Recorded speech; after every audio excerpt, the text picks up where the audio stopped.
I feel like I forgot something.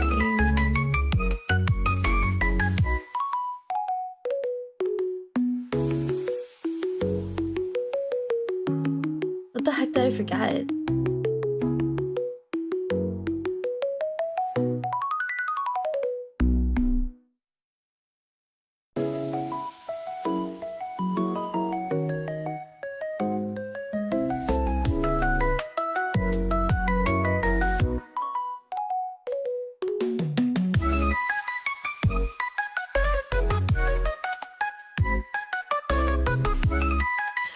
Oh shit, Monster Energy. Ow.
Did I schedule therapy?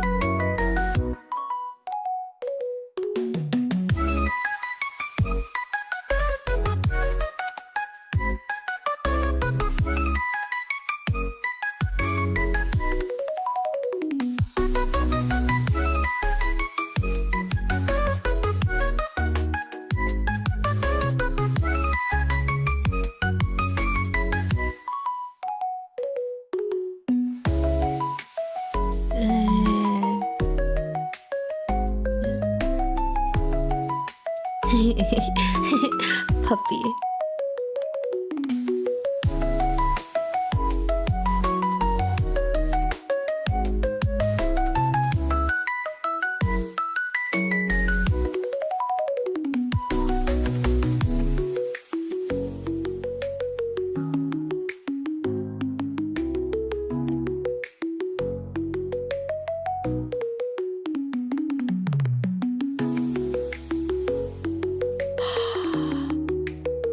No.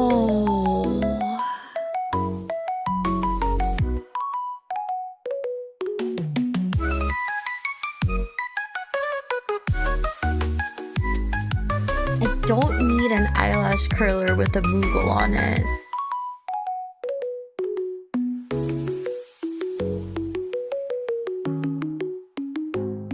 I'm an adult. I don't need an eyelash curler with a Moogle on it.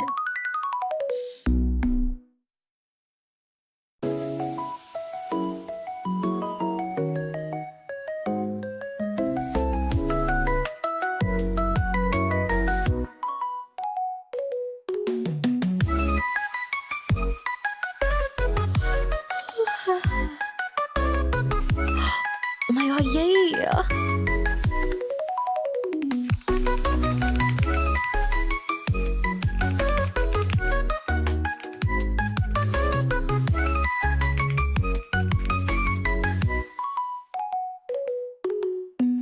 You're unmuted, but fuck! Again? Oh shit. I was...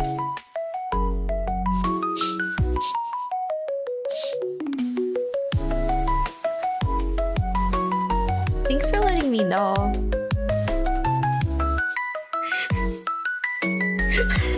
Oh fuck! I didn't...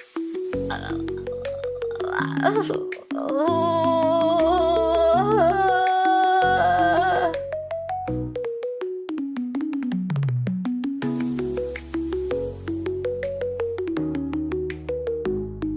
Okay, it's fine. I'll get over it. I'll get over it.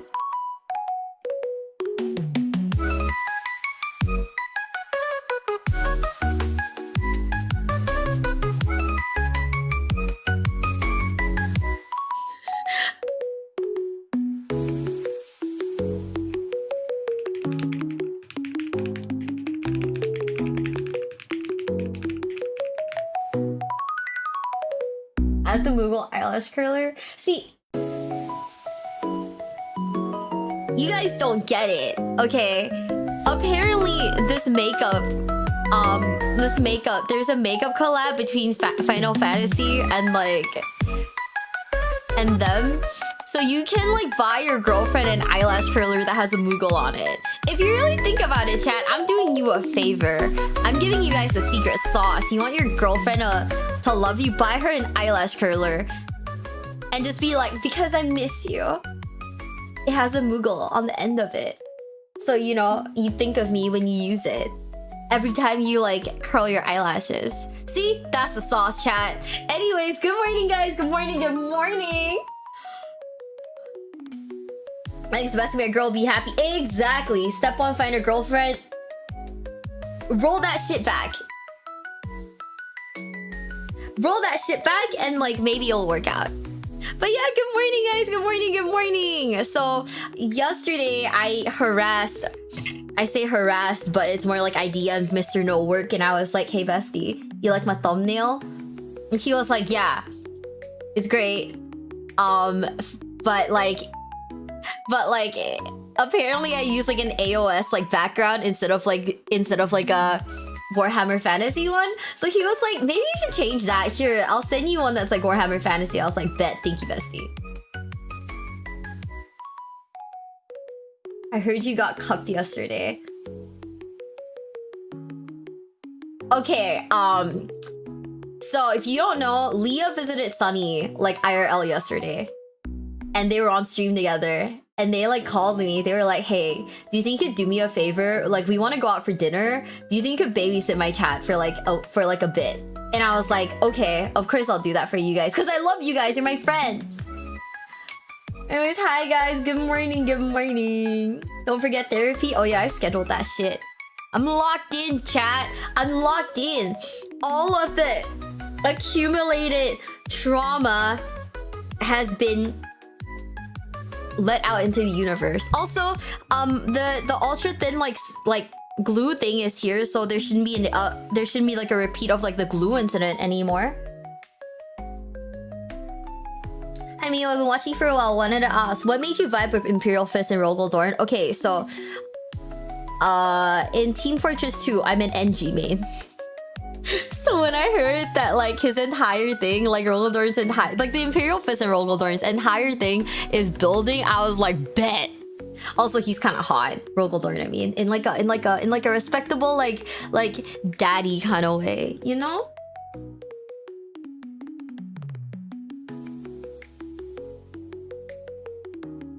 In like a very respectable like this is. Oh my god, is Rogel Dorn the solution to my daddy issues?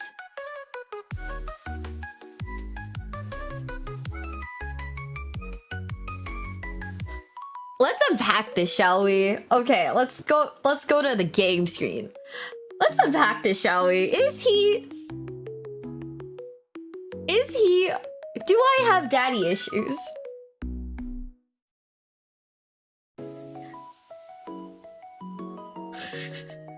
No such thing?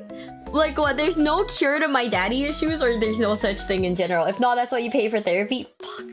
Hi guys, good morning, good morning, good morning. Can I be very honest with you guys? Like very, very honest with you guys? I like on the Steam Deck, I have a button that lets me go live. I didn't realize I hit it. That's why I was was like fucking around in the back. I was like, hee hee, I'm gonna look at like the kitties a little bit, look at some dogs a little bit.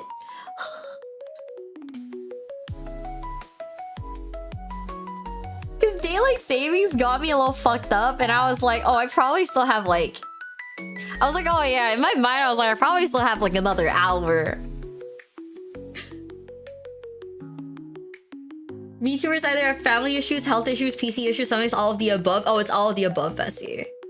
Did you give me about a puppy or something? Yeah, I saw a very cute puppy. I was like, hee. Puppy. Why pay for therapy? Just ask chat. You guys want to be my therapist? I know I almost forgot. Okay, here it is. Okay. Because I am hashtag sponsored. Here's the link to Opera GX. By the way, I get money every time someone downloads Opera GX. So you don't even have to, I don't even have to put the eyelash curler on throne. I'll just like, if like 3 people click on the link, I'll be fed. Wait, is it 3? To be honest, I don't know the math. More than 3. The Gamer TM browser, exactly! You set clock for EDT time. Which Warhammer is this? We're watching Warhammer Fantasy. And almost right off the bat, like I heard a little bit of it, and my bestie was like... And my bestie said something controversial, and I'm like, God... And I was like, God damn! I have to pin this message. I gotta do it. Let's go. Can't be there. Hello for my lunch break at work. Are you guys ready to lock in? To lock the fuck in? Are you gonna spend all your sponsor money on White Monster? No, because I still want it.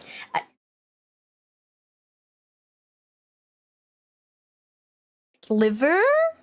I still want a liver when in like 10 years, so absolutely not. Anyways, are you guys ready? 3, 2, 1. That was not as satisfying. Monster Energy. Whole tab open. I was actually pretty sad. Really? Yeah. Yeah, I'm not gonna do it. I'm gonna be a respectable human being. Are you guys ready? Did you do your ad reads, Bestie? I forgot to do my ad reads. It's okay. We'll fix that later. Are you guys ready to start the video in 3, 2, 1? Controversial statement. I like when people get into Warhammer. It's always a joy to have more people to play with and interact with in the hobby space. It's a new chance for me to try and convert someone, anyone, into accepting that the Eldar are actually really cool and interesting, and please just for 5 minutes stop saying elf bad. But Bestie, I don't know how to tell you this, but the cone hit is too funny, and I cannot look at it like in a respectable way, Bestie. Like, also, I like totally harassed this man this morning because we play. If you don't know, so like Pancreas no works a friend. Like, so Colin and I play Dead by Daylight sometimes, and like the new game mode just got released. So I DM'd him. I was like, "Girl, wake up! Like, wake the fuck up! New shit just dropped." And he was like, "Bet." So we're gonna play some Dead by Daylight. Arthur fucking hates it though. Every time I'm like, Dead by Daylight, Bestie, he's like, I hate you. Speaking of elves, every time there's a wave of people that first learn about Warhammer, there's always one thing in common with them. None of them realize there's more to Warhammer than Space Marines, Tyranids, and Spikier Space Marines. There's a whole other pair of settings that also exist, and they just fly right under the radar half the time. Not true. And this sucks, I played because Total the best War Warhammer setting is right there. Yeah, GW ended it, but then it came back. And if you don't want to, you don't even have to collect thousands of dollars of minis to play with this one. Kind of. Warhammer Fantasy has been around longer than even 40k. It's had its ups, it's had its downs, it got blown up for a little bit, but thanks to Total War, Vermintide, and the constant nagging of the community, you can once again play in the old world. With elves, dwarves, and humans as standard, but also some more out there races, such as magical frogs, rats, and Walmart shoppers. And not enough people know about them. Not nearly enough. And not nearly enough people learn that this setting is even a thing. So Walmart shoppers is crazy. Chat, if you could identify with any faction in like Warhammer Fantasy, who would you identify as?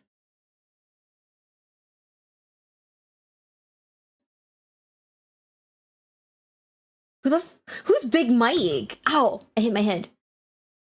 Hi guys, welcome in, welcome in. The Skaven, the lizards, the dead ones. Don't die. Fucking live, chat. Dwarf or Skaven, I switch from one extreme to the other. So like what? Sometimes you're a rat. You used to have a magical frog army? Is there really a frog like army though? Really? I'm surprised. I actually didn't know that. The rich guy, thank you for the sub. Thank you. Where are we looking at Starship Troopers? Oh, I decided to ask. We paused. I don't know what I'm looking at, but we paused at a moment, and I'm just asking chat. What's your favorite? What faction, like fantasy specifically, do you identify as? Cat they because you have a better life than other humans. Vampires, since I hate garlic and sunlight, real. The Imperium? Wait. The Imperium exists in Warhammer Fantasy? Hi, welcome in, welcome in. Vampire Pirates. Okay, I'm not gonna lie, the concept of Vampire Pirates is sick as fuck. Also, did you guys see that there's like the new Warhammer game that's coming out? Bro, I can't wait to play it. I'm like hyped. Renaissance Germany is the Imperium. Oh. Hey, I just want you guys to know, by the way, look forward to the next Total War Warhammer stream. It's coming, like... Wait, let me check the calendar. Next week. We're doing it next week. Look forward to it. I very specifically DM someone and went, please, like 20 please. Okay, like 20 please in a row. I went, please, help.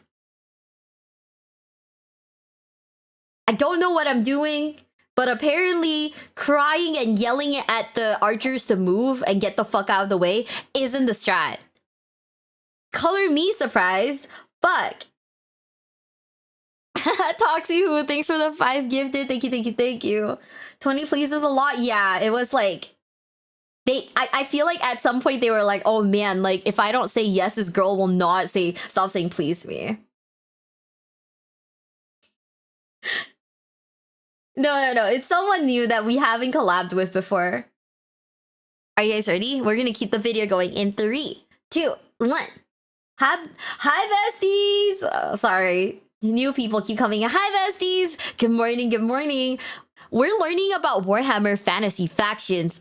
At the end of this video, at the end of this video, we'll finally decide what faction I like the most. Right now, I think what I really like are the Skaven, but that's because I think they're funny rats. But then we also watched a video where they were like big, like weird, I thought they were like Twitch from like League of Legends, like haha funny rat. No. They're more like Urgot.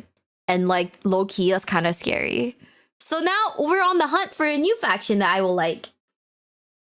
Are you guys ready? In 3, 2, 1. I'm gonna be doing my part today. Today I'm gonna learn you all about every faction in Warhammer Fantasy. Some of them had extensive army lists and plot relevance, some of them languished when unupdated army books for years on end, and some of them until recently were relegated to about 3 pages of background lore. Doesn't matter, we're doing it all. If you can conceivably consider it an actual faction, they'll be here. Think of it as a companion to this video. That one was me trying to overview the setting as a whole, and this one is about the groups of people in the setting. Watch that one. Let's dive into a world of fantasy and see what all that nonsense about them having the Warhammer is all about. But you're about to start listening to me list off all kinds of factions. And do you know what you could be listening to me with? Raycon and their Everyday Earbuds, the sponsor of this video. You know Raycon's Everyday Earbuds We're gonna are some watch of the finest this. Available on the market. And we're gonna watch this. Let my bestie get the bag. Extra mile. Let's just get right into the features of these bad boys. Multi-point connectivity, so if you and someone else want to share the music, you can with no problems. Active noise cancellation, because sometimes the outside world just needs to take a step back for a bit. You get and a new sleek ergonomic design. You get a Raycon. And you can share connectivity with someone, right? How romantic would it be to just sit with like your partner? You just sit with your partner and you just listen to like fucking an audiobook like Horus Heresy. You know? Like Or what if your girlfriend or boyfriend slips you like the power move and starts like listening to like some relationship like couples counseling book while you guys are sharing connectivity on your Raycon earbuds.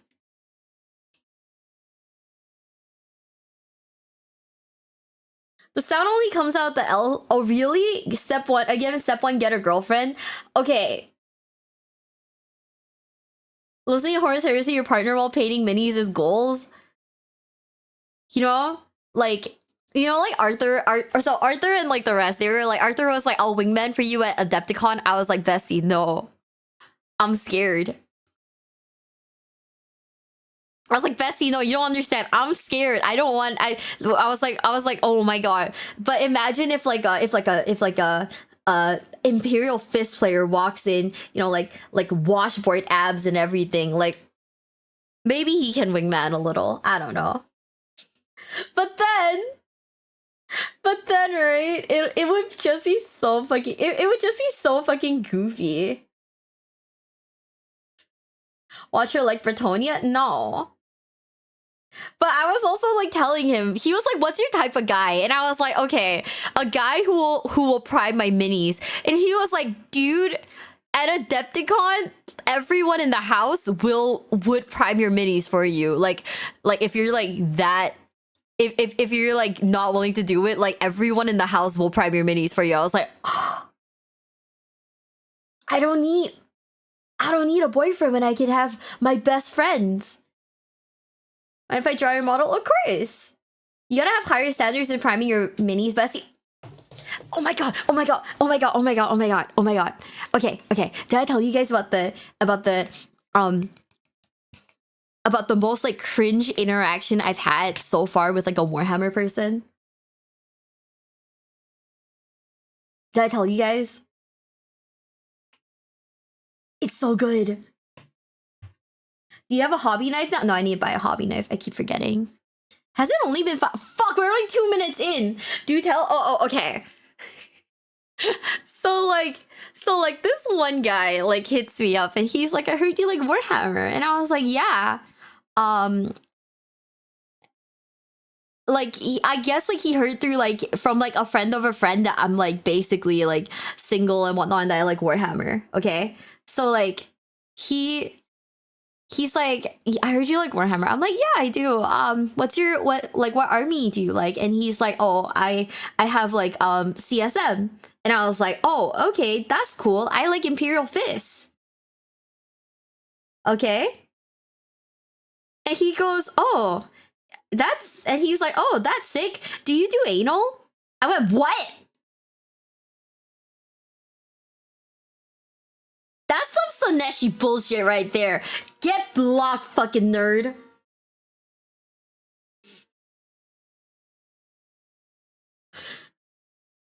I was like fighting for my life. I was like, what?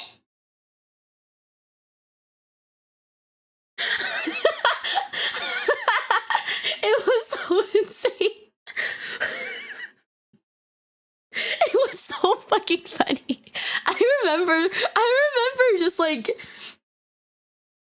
being like, oh my fucking god. He told you he was CSM. He probably has like an Emperor's Children army. That's probably what it is. It's an Emperor's Children army. That's how you know. Yeah, he really went for it. I imagine because you said you like Imperial Fists and well-they fists. I mean, just because I like the Imperial Fist doesn't mean I like that, you know. Like, so you run into another one of those guys again? Oh yeah, no. So I think I'm waiting for like the Etsy Witch like cooldown to be like off, because I think the Etsy Witch has like cursed me for till like the rest of this year. So we're not talking to guys until 2026, because hopefully by then the Etsy Witch debuff will be over, and I can finally talk to, you know, sane human beings again. Can't stay long, take care, but you're talking to chat. You know, you know it's not like that.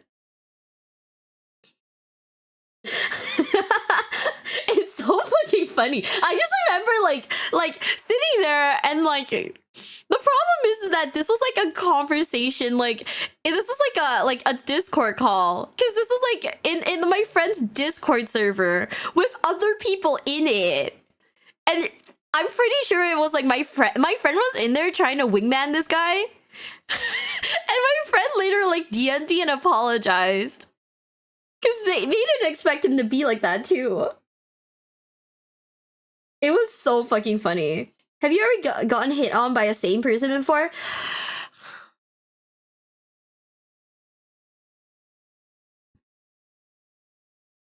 The sanest guy that's ever hit on me told me to my face that he's a free spirit and can't date one woman only, so I have to be okay with that. That was like the sanest conversation I've had with one of these guys, where it didn't like implode into like the biggest fucking meltdown.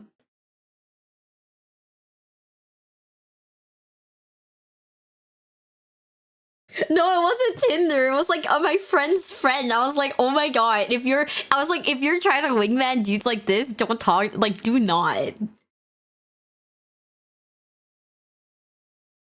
Yeah. It's like, for some reason, most dudes kind of have like a meltdown where they're like, hey, talk to me. What did I do that's so bad and so wrong? Who the fuck are these people? Brother, I don't know either. It's like, what do you, like, I've had so many, like, people just, like, blow up my DMs. Like, I say DMs very, like, in, like, generally, you know, it's not like Discord DMs or anything like that. Just, like, even, like, you know, back in the day of, like, fucking Skype and whatnot. But, like, most of the people that I've, like, talked to in a flirty way have basically like blown up on me, and they're like, what the fuck do you mean I've done something wrong? Tell me what I did that's so bad. And it's like, brother, your reaction right now is really scary. Please don't do this. It's a genuine lack of social awareness. No, I get that. Like the problem, okay, so being very realistic, yeah, I'm in a space, most of my niches, most of my hobbies, they're all very like socially awkward. Like the community, they're all like socially awkward. I wouldn't say they're the most aware. So I totally get when people are like, you know, a little like this, you know, when they're a little socially unaware. I just need people to not like go from like 0 to 100 like that, because that shit's scary. You know? Flaming chat. I would never flame chat. For next Halloween, I'm gonna dress up as an amalgamation of all the people Miwa dated. You know, dress up as a giant fucking rat. Dress up as a rat. That's what it is. Like, I'm not saying I hate guys. It's not, that's not my point. The point is that socially unaware people in general, I don't mean only men, by the way, socially unaware people are sometimes very scary. Well, you should. Okay, I don't. Yeah, it's sometimes they're a little scary when they like freak out and they're like, oh, you know, well, fuck you then, because you didn't like do this. And it's like, brother, I do not owe you anything. I don't owe you a conversation. I don't owe you my number. I don't owe you anything. So please don't speak to me in that entitled tone. You know? I think that's more where I'm coming from than anything else. Not really like, oh yeah, people bad. Dude. Wait, let's get back to Raycons. What the fuck am I doing? We went from like Raycons to like, oh man. Okay, we've done it again. Why can't they just be sensible for once? I honestly think I attract that energy. There's just something I do that attracts that energy. And what was that meme? What was the meme? This is the male fantasy, and it's just a short Asian woman with like crippling like social anxiety.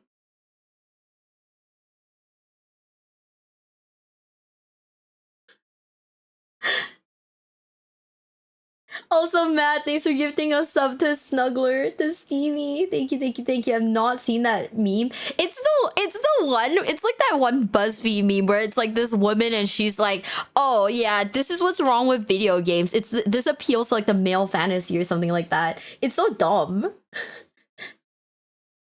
a whole hour, miss nothing. The stream's been on for 30 minutes, buddy. You miss like you hallucinated 30 minutes of chat. Guys, I can't even look at you guys and be like, oh yeah, the emperor is like best man either.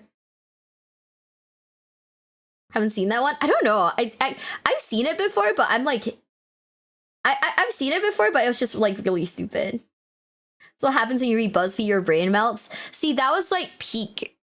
Fuck, BuzzFeed was like 2010s, right?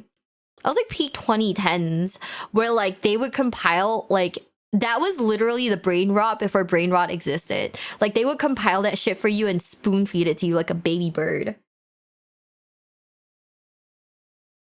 Mm-hmm. So anyways, I think we're getting a dog. Or a cat. It's because Emperor's an awful human. Bro, I mean, there's really no like best guy. The only good men in 40k are dead. Sorry, I take it back. I forgot about Malkador. Anyways, let's go through this ad because now I'm embarrassed that I've been yapping. Okay, 3, 2, 1, ah! To make them look and feel better than ever before. It's even got a cool protective case to keep them nice and safe. I've got them colored in nice purple in a galaxy-themed case. It's got a nebula on it and everything. It's nice. You can get them in other options, though. There's plenty of colors to choose from. You know what's better than that? A 32-hour battery life that gets 90 minutes of battery per 10 minutes of charging. I forget to charge my headphones pretty often, and combined with my complete and utter lack of patience, that's usually a bad thing. But the everyday earbuds got my back. You can just charge them up for a little bit, and they're good to go.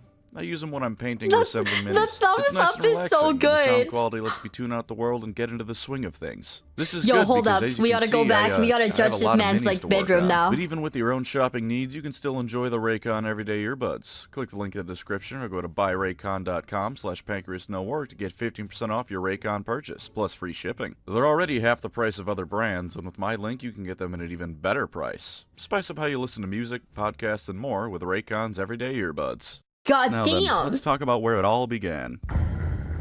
Orcs and That's goblins. orc spelled with a C, by the way, not a K. But across the board, the greenskins of Warhammer Fantasy aren't that different from the ones in 40k, which is why we're starting with them. They like to fight, they're mushroom people, they're green. If you took an orc from 40k and put him in a greenskin tribe in Fantasy, he probably wouldn't be able to tell the difference. Can I be real?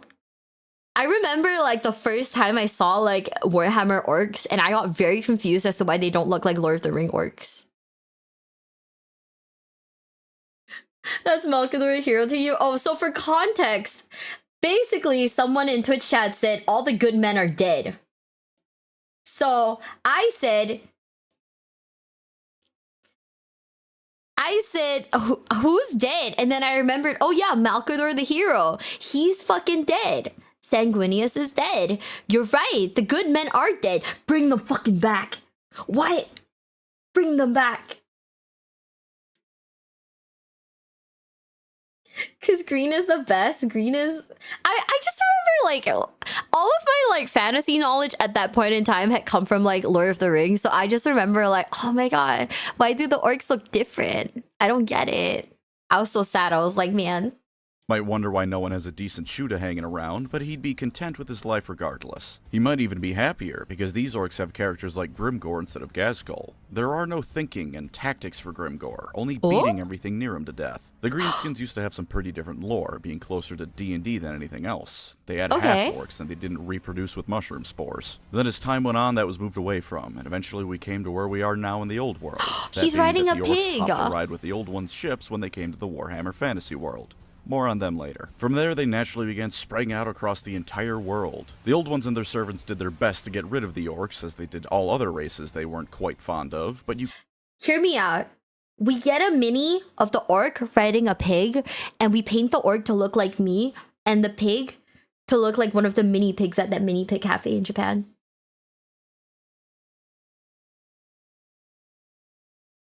Don't bring Sanguinius back? Okay. Okay, how about this? They drop a Warhammer 40k dating sim. But it's based in heaven, or whatever the equivalent of heaven is for like fucking Warhammer, where you date all the dead people. Sorry, 30k. Yeah, so we don't have to bring them back, but you still get to date them.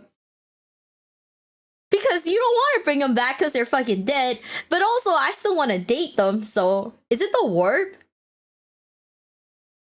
I would die. Bro, I fucking die too. I'd be like, oh yeah, fucking Sanguinius, come here. Come to mama. Celestine's host of the dating reality TV show. It would be so good. It's just held all the way down. Okay, dating in the warp. Who is in the warp and who would you date? That's not like Sanguinius. Sanguinius, easy answer. Also, Aurelia, hi. Thank you. She's going off our dating fantasy again. Okay, blame Warhammer because they mentioned me in like a 40k yaoi dating thing context. And I was like, well, no. But they should just date me instead of each other. See? Maybe one of the several billion dead elder women? Aw. Oh, Crow's in there? Oh. Okay, but isn't like Crow like also a little crazy? She heard Sanguinius and came running. So real. Also, thanks for giving a sub to Aurelia. Thank you, thank you, thank you. Yeah, he's hunting Lorgar. Okay, if anyone says that they would date Lorgar, I will drop kick you on fucking God. I don't think Crow's crazy. I think Crow's like I don't know. I feel like all of them are like a little like mentally unstable.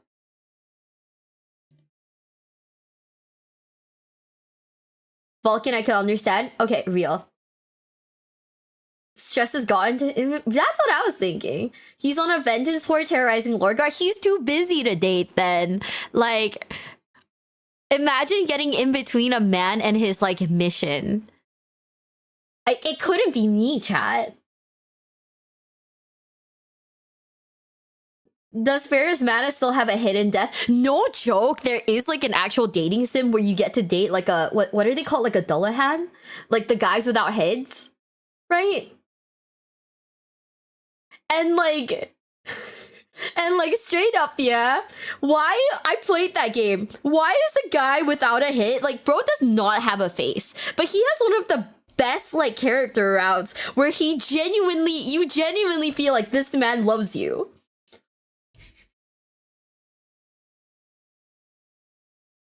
You played Dead by Daylight dating sim? Oh yeah. Turns out I'm actually bad at dating sims if I don't have like a walkthrough. So surprise, surprise to absolutely no one in the fucking chat. I have no Riz. Yeah. There's fan art of Ferris Manus as a Dullahan leading the Legion of the Damned. It's awesome. Bro, I randomly, like, I went on, like, this rabbit hole last night before bed, and that's why I, like, woke up, like, that's why I was, like, doom scrolling in bed for, like, an hour, because I went down this, like, rabbit hole of, like, Chinese artists drawing, 40k, like, drawing the Primarchs, like, really sexy. I joined out here. I have no Riz. Hi, Kevin. What do you want from me, man? I have no Riz. Or survival instincts. Isn't that more goon scrolling? Do you use to translate dating sims? No, I used to translate arrow gaze. I was paid to translate arrow gaze as a job. So, like, you know, part of my job was playing it to make sure I understood the context. And I was like, brother, I don't know how to tell you this. I don't think I need to understand the context. Eroge. But I still do. No, I don't do it anymore. Eroge? Eroge is like a erotic games, essentially. It's like the Japanese term for it.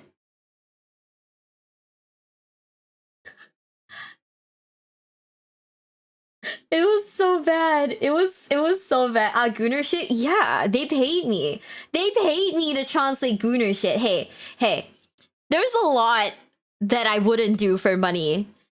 But translating Gunner shit, now that's something I do for money. Making the Gunner shit, absolutely not. Oh, hey, look. Oh my god, you're right. It's a dinosaur. In the back. Oh, he's so cute. He's so baby. They paid Bestie to translate NTR. They fucking did. You found it? Oh, did you? Like, do you need me to get them for you still or nah? Translation's a delicate job. Yeah, but like, because it's like Gunner shit, it's not like held to the same like localization like standards. You got them out. Oh, nice. Okay. Good. Nice. Good for you. If I see them, do you want extras then? Let's say 100. I guarantee you have Riz. You don't understand how to turn it on and off. It's a Tism Riz. It never gets directed, right? Fizzlefizz, thanks for the follow. Thank you. Hundreds enough. Okay, sick. It probably is hard, bro. I love the dinosaurs. Like, if playing the Lizardman class means I get to paint like dinosaurs like for realsies, I do it. The floating toad is Mazda Mundi. See, I don't care about the frog. It's all about the dinosaur for me.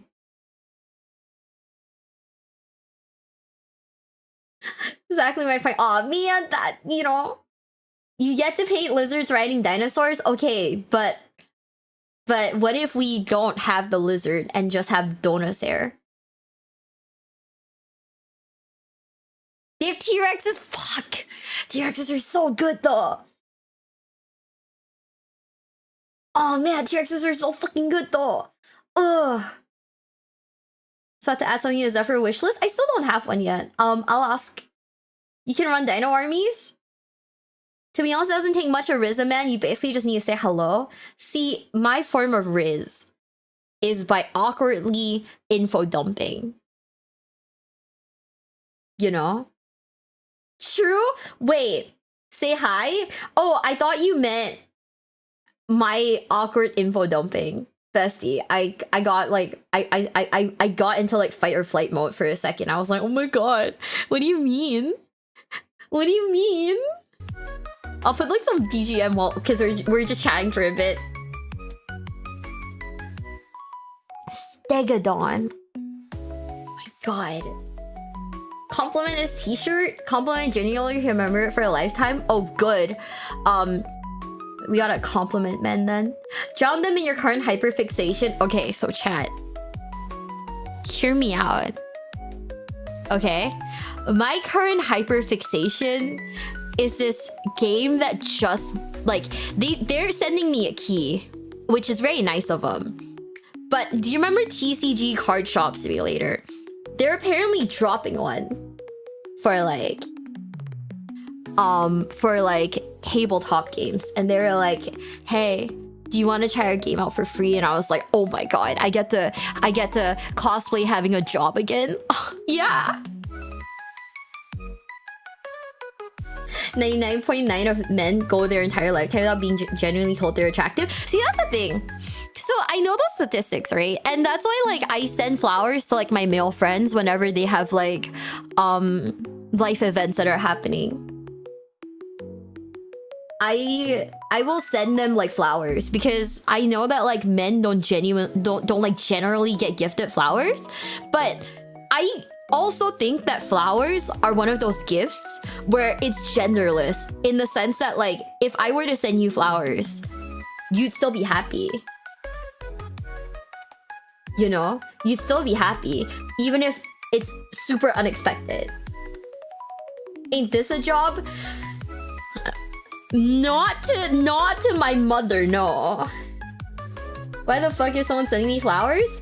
Okay, I remember, what was it? I sent flowers to Simo. I sent flowers to Simo because when he was doing his like cancer-free like stream, I sent it to him. I was like, bestie, congratulations. I'm so happy for you. It's kind of gotta appreciate flowers. Oh yeah, what can I send you then? They'd be happy once they have allergies. Can you keep a cactus alive? See, the thing about flowers is that like, especially cut flowers, they're not meant to like survive or anything. Like you can keep them for as long as humanly possible, but they're gonna die eventually. It's more like the thought behind it. Like I thought about you. Peanut butter. I'm gonna cry. This man really said, if you want to make me happy, send me peanut butter. Okay. You know? Bet. Send me what card sleeves. I get so many card sleeves and okay, this is gonna be very stupid, but have you guys seen that whole like video where they were exposing all those card companies, like the sleeve companies, where they were like, hey, all these sleeve companies basically shop from the same Alibaba manufacturer?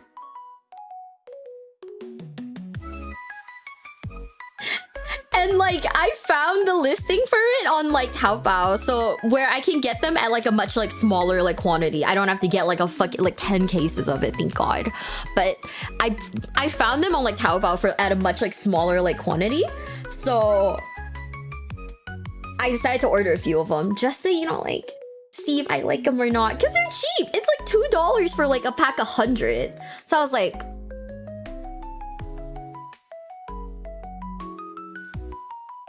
send me a case of Monster that says, I hope you get through a day, Bessie. Clearer than anything I can think of. Real. We'll be back in it. Thank you for being here, Coyote. Thank you. Dude, it's nice. Like, I like sending flowers. I can't say I've received a ton of flowers, but I like sending flowers. I think that, like, it's meaningful. Also because they will let you send flowers internationally, but I can't send someone a fucking pizza internationally. They're like, we don't accept foreign cards. If you guys, like, when I was in America, I tried to order a pizza for me and Nova. And that shit took me like 30 minutes to figure out that they weren't, like, I couldn't place an order because they wouldn't accept my card. Because I'm foreign. Just use Uber Eats, what do you mean? Yeah, I didn't think about that. I didn't think about Uber Eats. I just tried to send a pizza through, like, you know, Pizza Hut US. Man loves practical stuff. Flowers ain't practical. See, you don't get it because you haven't received flowers yet. Like, once you actually receive flowers, you're gonna realize that, like, it hits different.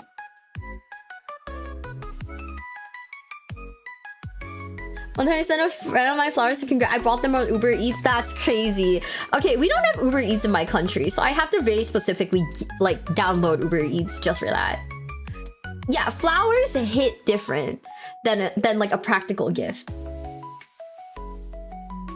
So I paid through PayPal whenever I used to go abroad to save that hassle happening. The problem that I have with like PayPal is we don't have PayPal cards in my region. Like, PayPal cards are, I think, like, certain countries, but not Singapore. So I can't get them. Yeah, oh, only the USA has it. Traveling to Japan has spoiled me with how easy it was to go places and buy things. Okay, so, like, people don't understand that, like, Japan's actually really easy to travel to, like, within. That's not to, it's within. You just need to make sure you also have like a good amount of cash on you though. Canada can't get them, which is so stupid. Yeah, I don't know what's up with that. And people are always like, people always hit me with the just get a PayPal card for it. And I'm like, haha, I'm not American. Like, I'm not American.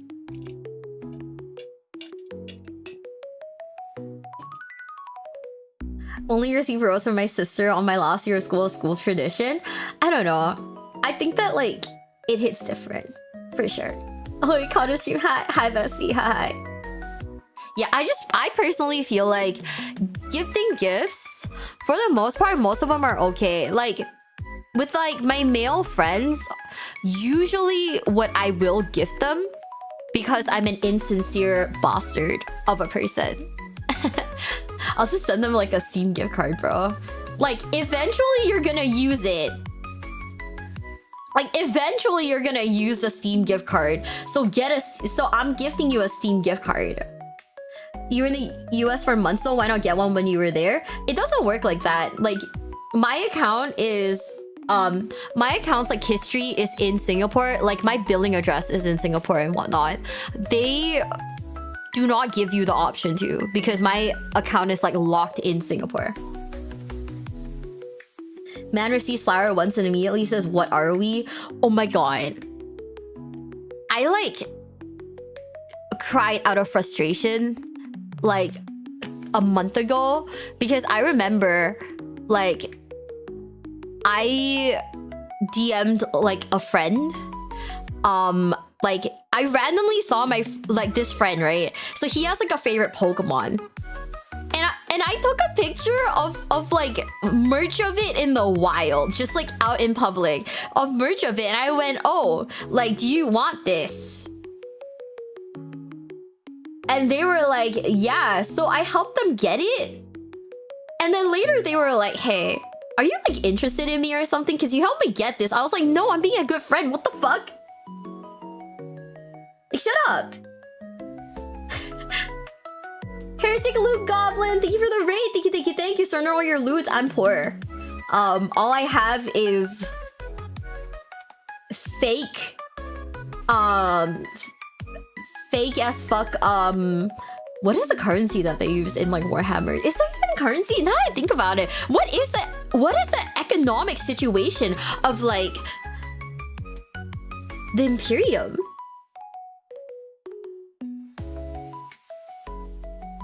At least it didn't take you to Burger King, brother. Burger King guy will also drive me insane. But also, thank you for the follow. Thank you. Imperial crowns? Oh, what? I wonder.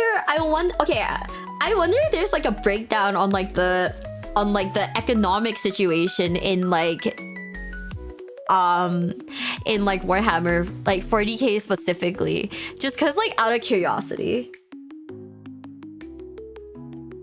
Human lives? Fuck, really? General Chris, thanks for the follow. Thank you. Yeah, no, when he said that to me, I was like, oh my fucking god, like I swear to god, I'm gonna hate you. I'm gonna hate you if you come at me with that phrase again. What do you mean? Are you interested in me? Because I took a picture of a fucking Bulbasaur, man. It's a Bulbasaur. Like, I will literally box you, bro. Like, on fucking god. Throwing Gallus using interstellar local economies are a mess. Can be anything from barter local currency. Yeah, that's what I was thinking. Okay. Okay, so it's just basically like a bartering system then. Okay. Dude, I'm so interested. I don't know why, but like the economics in like fantasy worlds always like intrigue me. Hi besties, welcome in. Has Balthasar Gel. Ooh.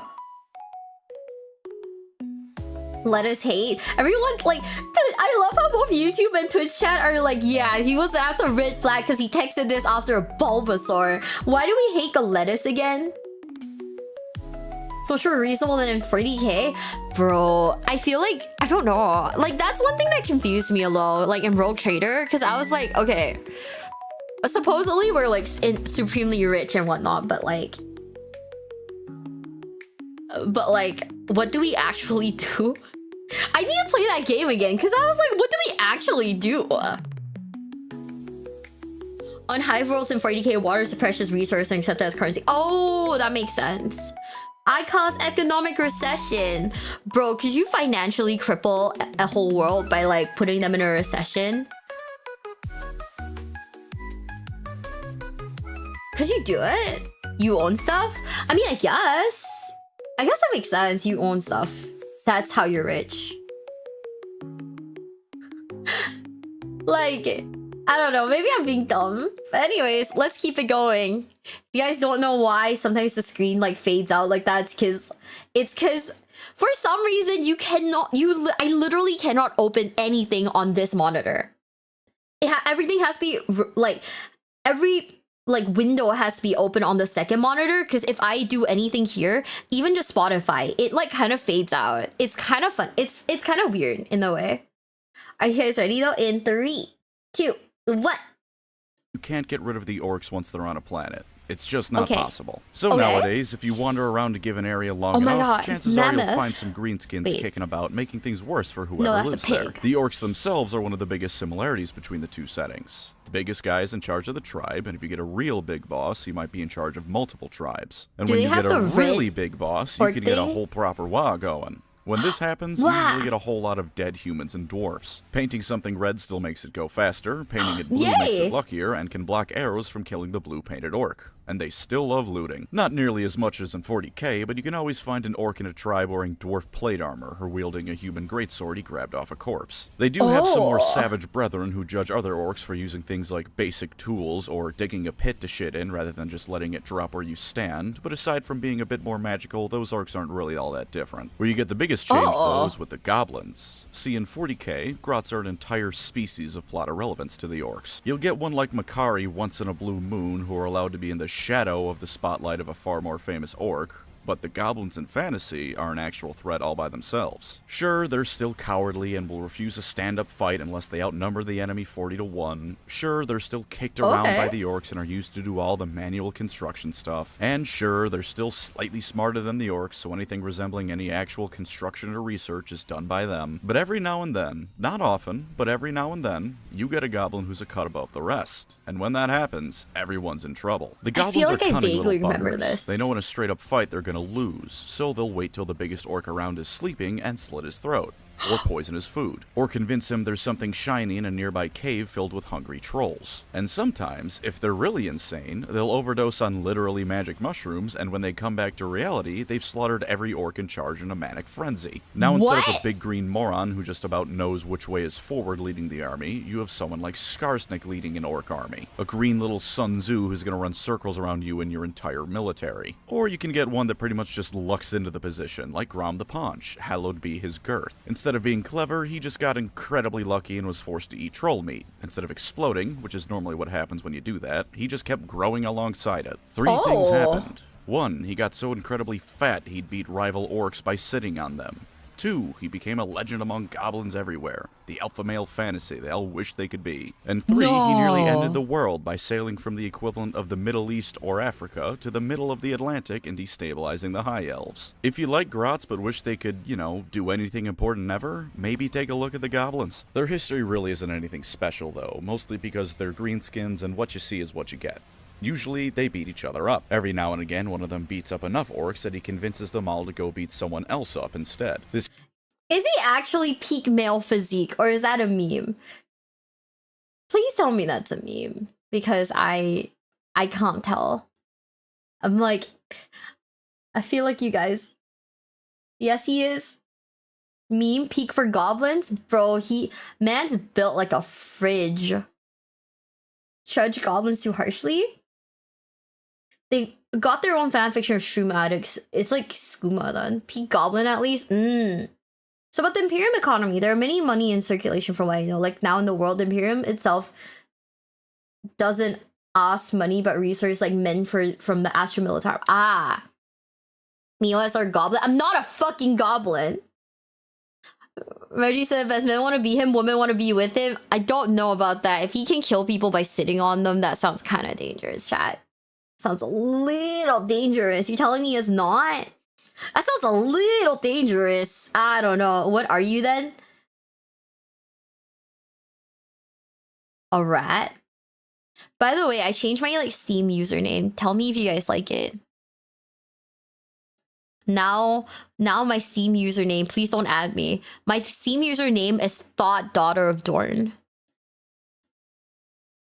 This continues until that war boss is killed, and then the orcs disband and go back to beating each other up again. Some evil dwarfs like to use them as slaves, and when they tried to make bigger, stronger, and smarter orcs to use as slaves, they immediately learned why that was a bad idea when the orcs revolted. If you like being mean and green, you'll like the orcs. And one crucial thing I nearly forgot, they love to dance. Wurzag may be the prophet of the orc gods first, but he's a hell of a dancer second. Now let's get out of the realm of similarities and into some things fantasy really does different. Yo, he's really like grooving. What when the the heck? old ones showed up, the planet they arrived on was ideal for creating the ultimate weapon to fight chaos. Of course, they still had to create it. So to do that, they started by moving the planet closer to the sun to warm it up, which pissed off a lot of things on it, like the dragons. Speaking of, there were a lot of races on the planet that wouldn't really like to share the room with the Old Ones' creations. So to help them with the legwork, as well as get rid of all those fellas, the Old Ones created the Lizardmen. They also created most of the other playable races in the setting, so unless otherwise stated, assume all these factions started out as the test tube babies of the Old Ones in one way or another. The Lizardmen were not this ultimate weapon against chaos, although they were still pretty good at fighting. You know how I said the orcs resisted extermination by the Old Ones? That was just them who managed it. Everyone else fell under a tide of angry lizards, dinosaurs, or angry lizards riding dinosaurs. With that small little bit of genociding out of the way, the Old Ones set about making the world fit their needs. The Lizardmen were their chief assistants, and to be the best secretaries they could possibly be, the Old Ones made them in several different flavors. All of them with a dash of Mesoamerican cultures thrown in, because if you have the option to have Aztec lizard riding dinosaurs, you have no good reason not to take it. First you have the Slan. The Slan are the best wizards in all the world. They may be big fat toad people, but the first generation ones were the ones who changed the entire planet's orbit, moving around where it needed to be in space. Moving down the generational line, they did get weaker, but that's highly relative. Second generation Slan could only cause entire mountain ranges to suddenly appear at the drop of a hat. These were the Lizardmen who directly worked with the Old Ones, and delivered their messages and will to the rest of them. Next you have the Saurus. Stupid people might think that since the Lizardmen are a Bronze Age civilization at best, they're not much of a threat. Then an 8-foot-tall monster from the Cretaceous period clubs you to death with an obsidian axe, and you find out just how the Saurus were able to depopulate an entire planet. These were the generals of the Lizardmen armies. They were bred for war and only war. They're pretty straightforward, and all their characters have the same background of bred to kick ass, but this is Warhammer. That's a feature, not a bug, and they break it down to its simplest possible form. What? Next are the Skinks. They're little chibi gecko axolotl things that do to the day-to-day management of Lizardman society. Did you just call them little chibi lizardmen?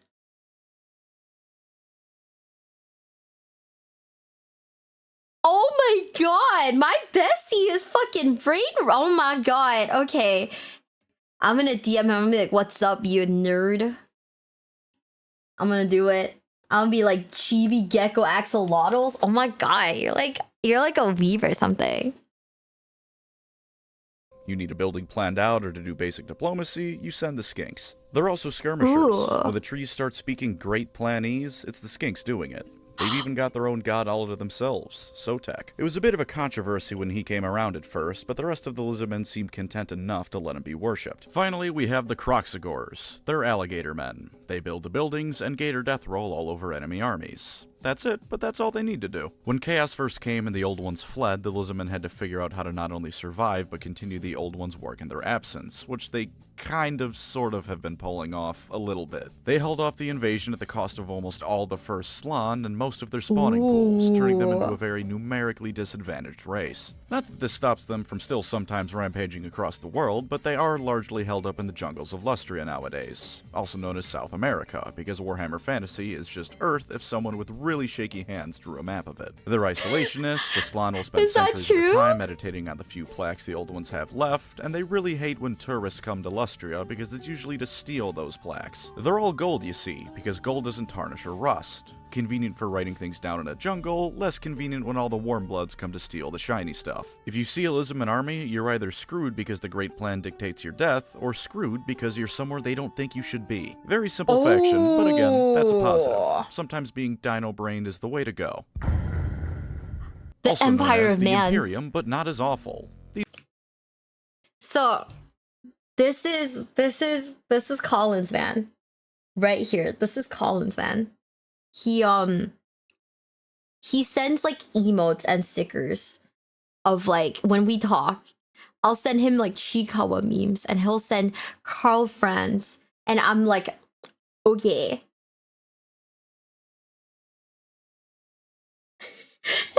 like, hey bestie, is this the hammer in Warhammer? And he was like, I get. He was like, it's one of them. I was like, okay, that answer works for me.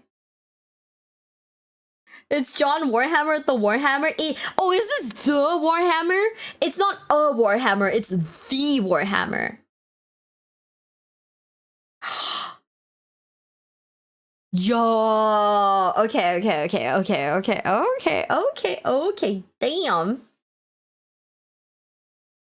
Don't tell Techless this. I tried really hard to find Carl Franz like yaoi for him too. I tried really fucking hard. Like really hard.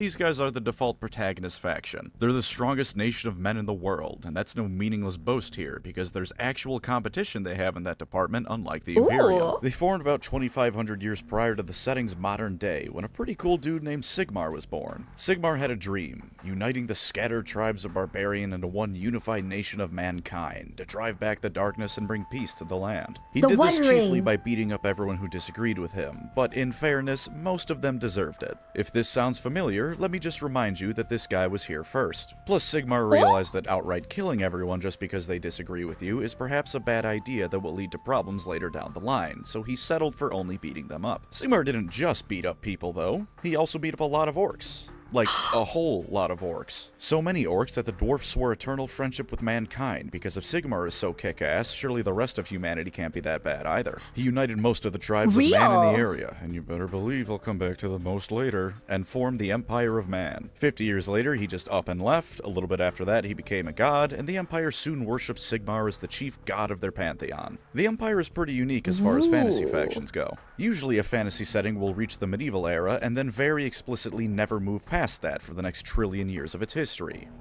You know what's my favorite thing about all of the art? It's that the horses just look incredibly jacked. And I don't know why. But also, why is there like a little like weasel thing on his head? I have several questions. Have you ever seen a horse IRL? No. I've seen a horse from afar.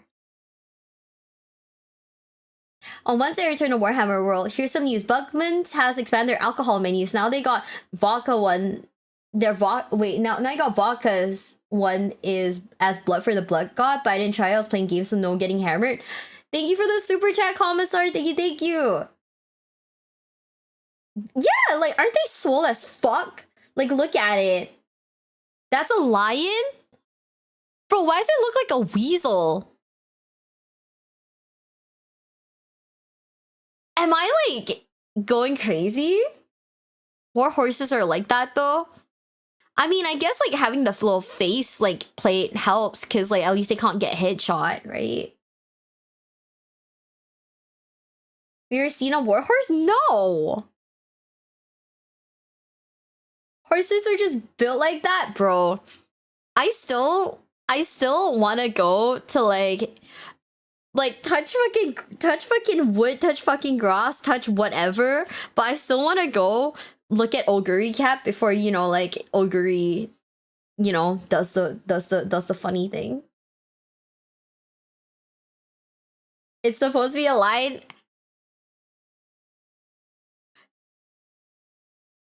I'm sorry, it looks like a weasel. I feel bad.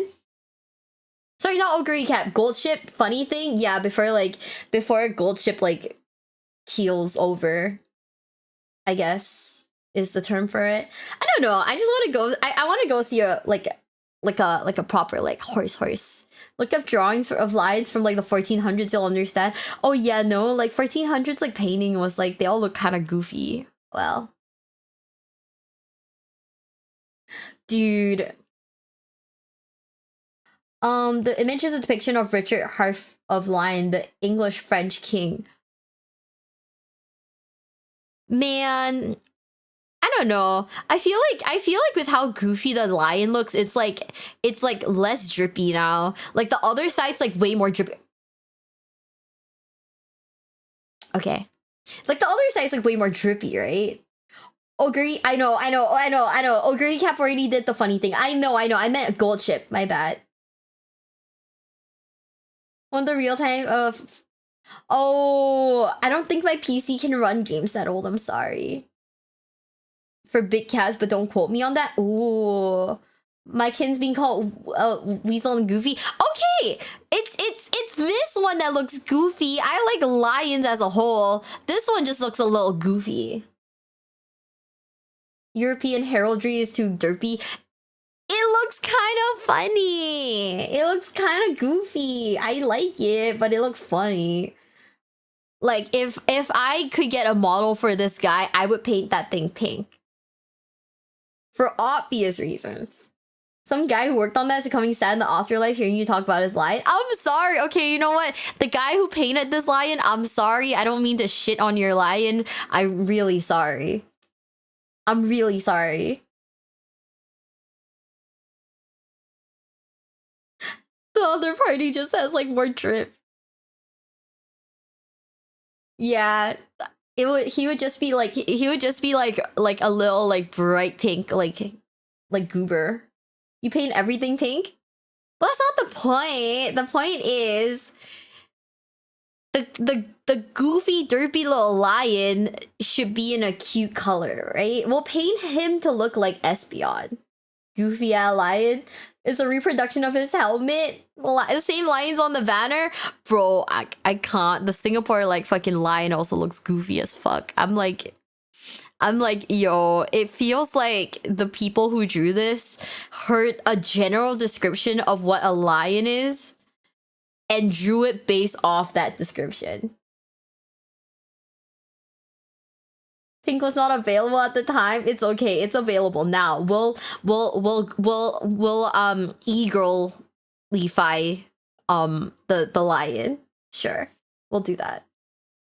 The Empire isn't like that. When Sigmar was doing his thing, it was barely the Iron Age. Ooh. The dwarves giving them steel weapons every now and then was considered the height of technological advancement. Nowadays, 2,500 years later, the Empire has tanks. I forgot Good about tanks? the funny little tank. Yeah. Look, for a Renaissance age civilization, tanks are pretty damn impressive no matter how good they actually are. They have factories, mechanical horses, and countless other things that make you wonder if the book you're reading was put in the fantasy section by mistake. They also have wizards who scam people out of $50 for the thrill of it, politicians who constantly need to be wrangled by the one competent guy in the entire government, and enough floppy hats to arm the entire Holy Roman Empire with. They're still normal people, though. The three things that make the Empire great aren't genetically modified super soldiers, or lost technological secrets from a golden age, or even the direct intervention of their gods. It's faith, steel, and gunpowder. A whole lot of each. Give a man a halberd, a cause to fight for, and his friends by his side, and it turns out you can push back even the most determined of evil murder Vikings time and time again. Most Warhammer Fantasy books follow the Imperial characters around, and you get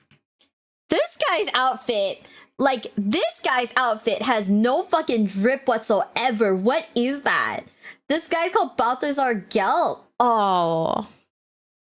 Oh. He looks like a bad guy in The Incredibles. That's what he looks like.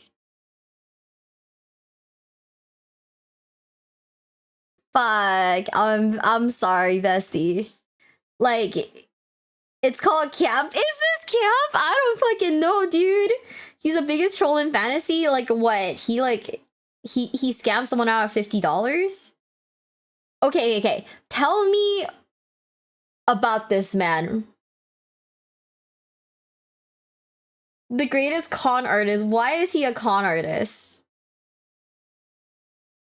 One man may not mean much against a giant, but when one fights for friends, one is never truly alone. Is that really how he pays people with fake gold? Oh, he is a scammer then. What the fuck? Stop being mean to him.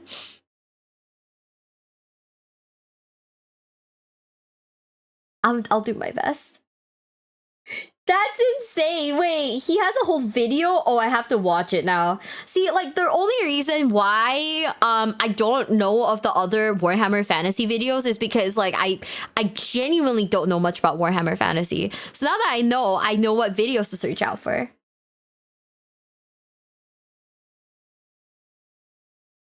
Oh man, that turns to lead 5 minutes later. Oh my god, he has a moss because he had a magic accident. Ooh. Forget fake gold is paying for his trip with 300 copper. Oh my god, he is a scammer then. What the fuck?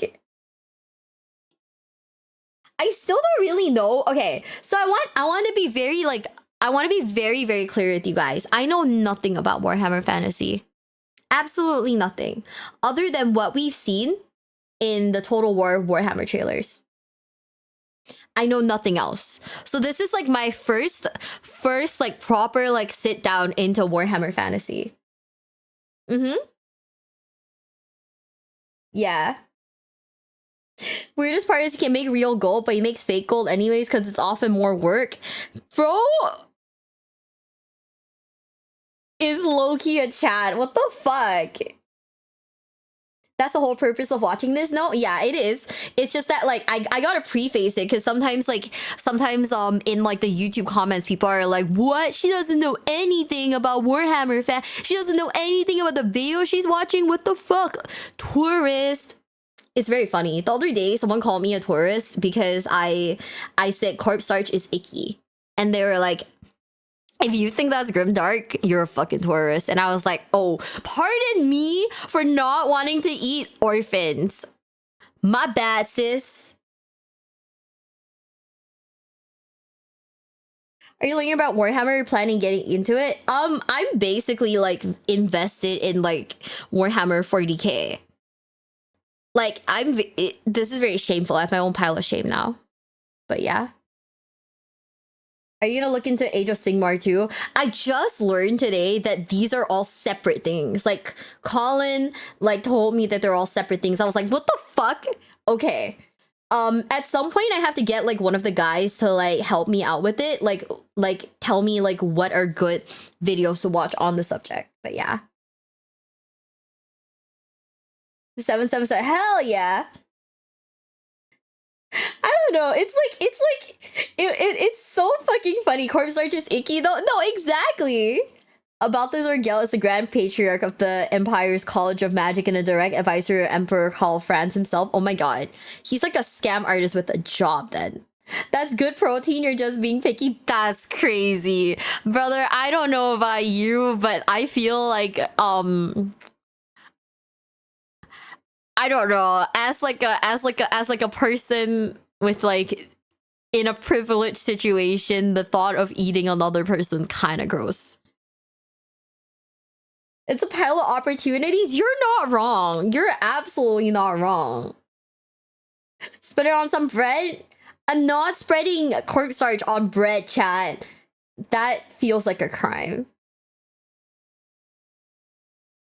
No, I love when people drop like the most like gatekeepy comments because they were like, hey, you're a fucking idiot because you don't like this part that I like. The other, oh my god, one of my videos I said war is bad and someone got mad at me. They were like, why are you saying that there's no good guys when clearly there are good guys? And I'm like, bro, I think war is bad in general,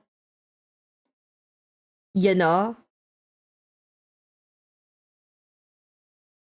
Like, I think war is bad. I think that in a wartime situation, people will escalate to newer and newer atrocities. At which point there is no winning. Like, that's the thing. It's like, is there technically a good guy and a bad guy? Ish? But then like the steps that go into defending the peace are just escalations of like more atrocities. And that is what I don't feel good about. You know? That's what I don't feel good about. It's that the more technological advancements that are being made, the more ways that we have to torment other people. Live online because none of the actual game stores let us even talk. Yeah, I mean it's fine. Like realistically speaking, like I'm not gonna be mad because random commenter like is trying to gatekeep me from like Warhammer. But it is very funny when they're like, hey, how dare you think that this is too grimdark. Mm-hmm. Yeah. Like like it's not that like there's no good or bad guy. It's more like it's more like realistically speaking, it really doesn't get, there's no good outcome, you know, because no matter what, people are dying. You know? Sup? Oh my god, is that Arthur Bessie? We're just talking. We're talking about like the gatekeeping comments I get. Bestie, Arthur. Also, it turns out Warhammer Fantasy, Age of Sigmar are completely different things. Oh, I love gatekeepers. I love gatekeepers so much. It is so funny. It is like 10 out of 10. Please tell me how I've briefed wrong today in this video. Grimdark at least openly acknowledges that all war is pointless and the good guys are just the ones you like. Yeah, I genuinely think that. I think that like good guys are the factions that you like and everyone else is just like is the bad guy, essentially. Old world is slightly different too, but just barely. Bro, I need like sticky notes on like a wall to keep track of like the different like Warhammer. They're different but also heavily connected. I think that's where the confusion came about. Because apparently there's Warhammer Fantasy, there's Old World, there's Age of Sigmar, and they all look vaguely similar. Where I'm like, huh? Which one's which? Ow.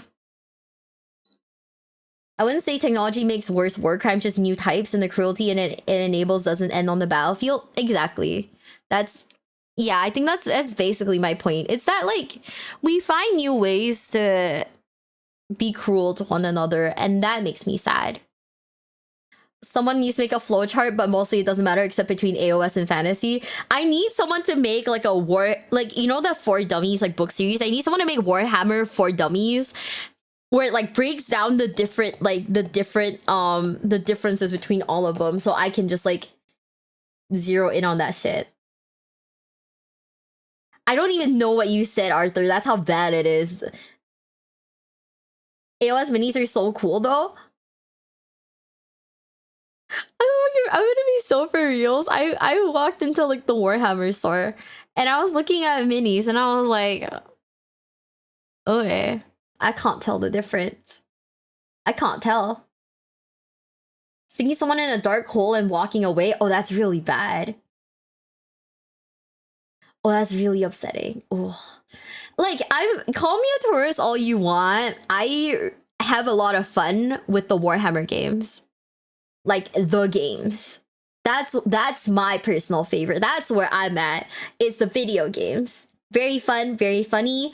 I like building minis. Getting glue on my hands is a different story, but I like minis. That's most Warhammer fans, right? Or still going on same vid, brother. You thought we'd be over this video by now? Absolutely not. What you feel? Exactly.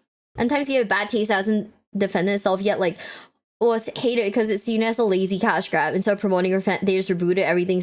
And many say it's too similar to 40k. Oh boy. Okay, Arthur, I need your help, bestie. I need your help. I don't know the difference between fantasy and Age of Sigmar, and I need to find some of those Age of Sigmar lore videos. You wanna go to this first? Okay, that's true. Oh man, are you gonna? So when are you gonna play Aurelia on Tabletop Simulator? I don't know. So I don't think I'll play Tabletop Sim because like we have plans. Okay, I don't want to like drop like hardcore plans. I don't know. Can we confirm it? I think we kind of can. But like the guys have said that they're going to teach me. They're going to physically teach me how to play Warhammer. Like on like tabletop, like they have like I think they've modified like the rules or something. Let me see. Wait, hold up, Arthur, are you here? Can I say like the points and everything? Am I allowed to?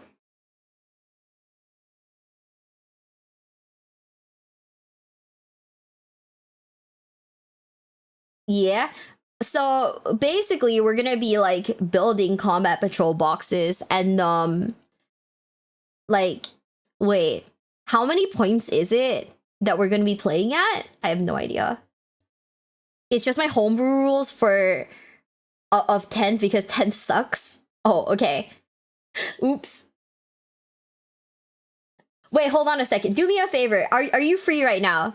Can you hop on call to explain what it is? Because I just realized I'm giving like the worst explanation because I don't actually know what it is. Sorry, da. Please, bestie. Please. This is like asking like a 3-year-old to explain how to boil an egg. It's not happening. I can call. Oh, let's go. Okay. Lock in, chat. Lock in.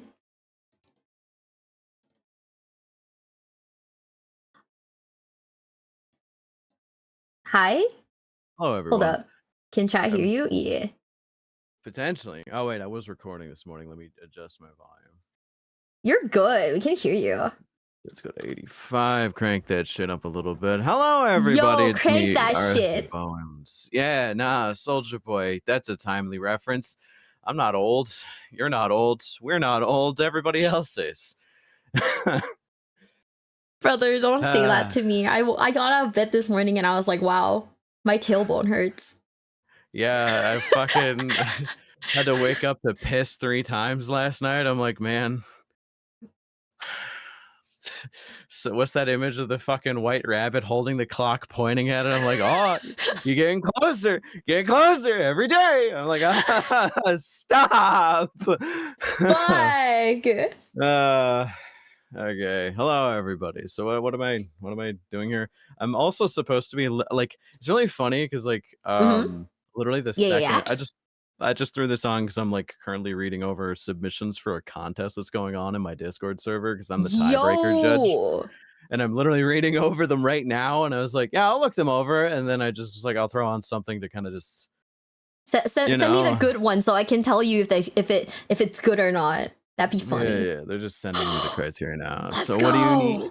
What do you need? Oh, can you explain the what the plan was for Adepticon? Like you're gonna teach me how to play tabletop, right? Oh yeah, no, it's unironically like not my first time doing it.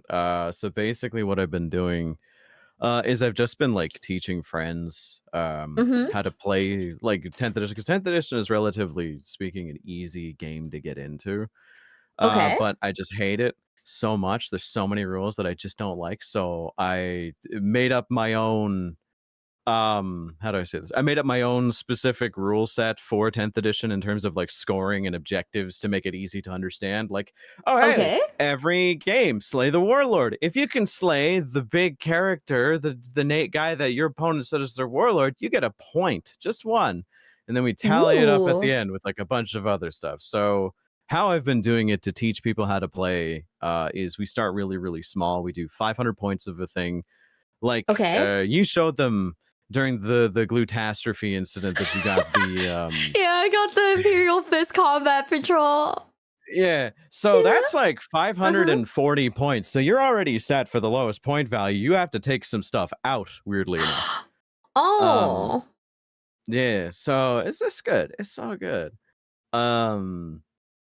So basically we start at 500s, and then once you get the hang of 500 with like the most basic version of the rules where we're not doing anything extreme or anything too hard to follow, we go up to the next category, which is 750 points, which that's just slightly bigger. We'll get more. I'm bringing like a shitload of Space Marines. I'm also bringing potentially some Imperial Fist successors, so you can borrow some of mine. Yay! Okay, so 750 teach you few new mechanics and teach you basically a few new ways of how to play the game.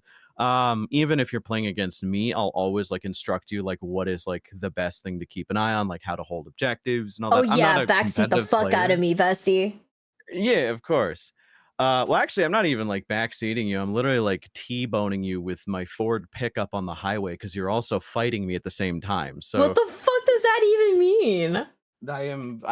this is a head-on collision. I'm just guiding you in the best way to not die while you're doing it. Um, so Okay. yeah. Uh-huh. But basically, fucking once you get that, we go to the final game, which is 1,000 points. You take everything you've learned, and I give you all the mechanics that you're missing out on. Then we do like normal scoring that I introduce, which is just 5 objective markers: slay the warlord, first strike, meaning if you kill a unit in the first round, line breaker. If you have a unit in my deployment zone, by the end of the game, you get a point. And yeah, I've seen Okay. people in the chat being like, it's a tiny crusade. Yeah, it kind of is.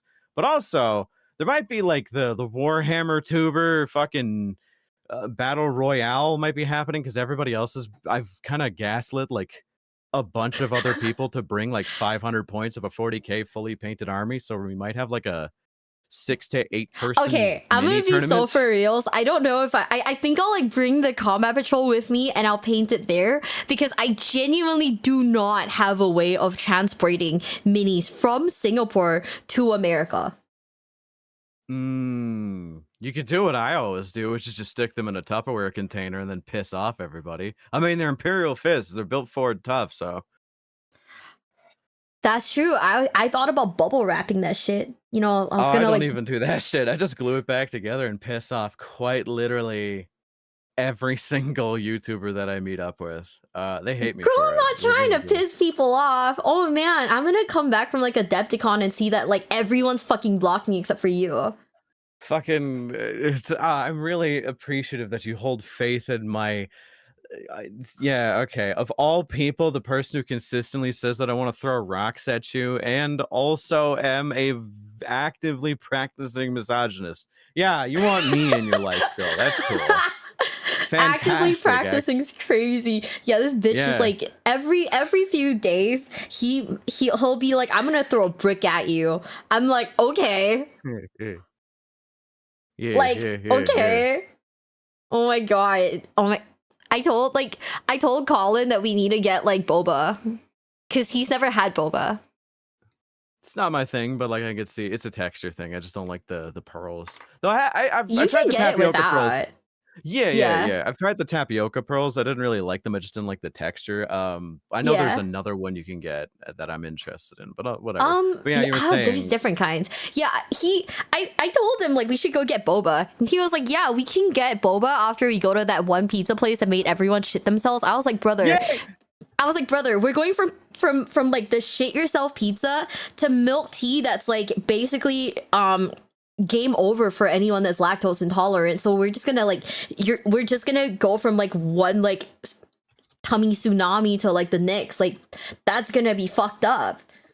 Yeah, and he's also diabetic, so you know. You're just actively you're just openly plotting a murder attempt. I'm not. Yeah. I told him what it is, and he was like, we can get it with no sugar.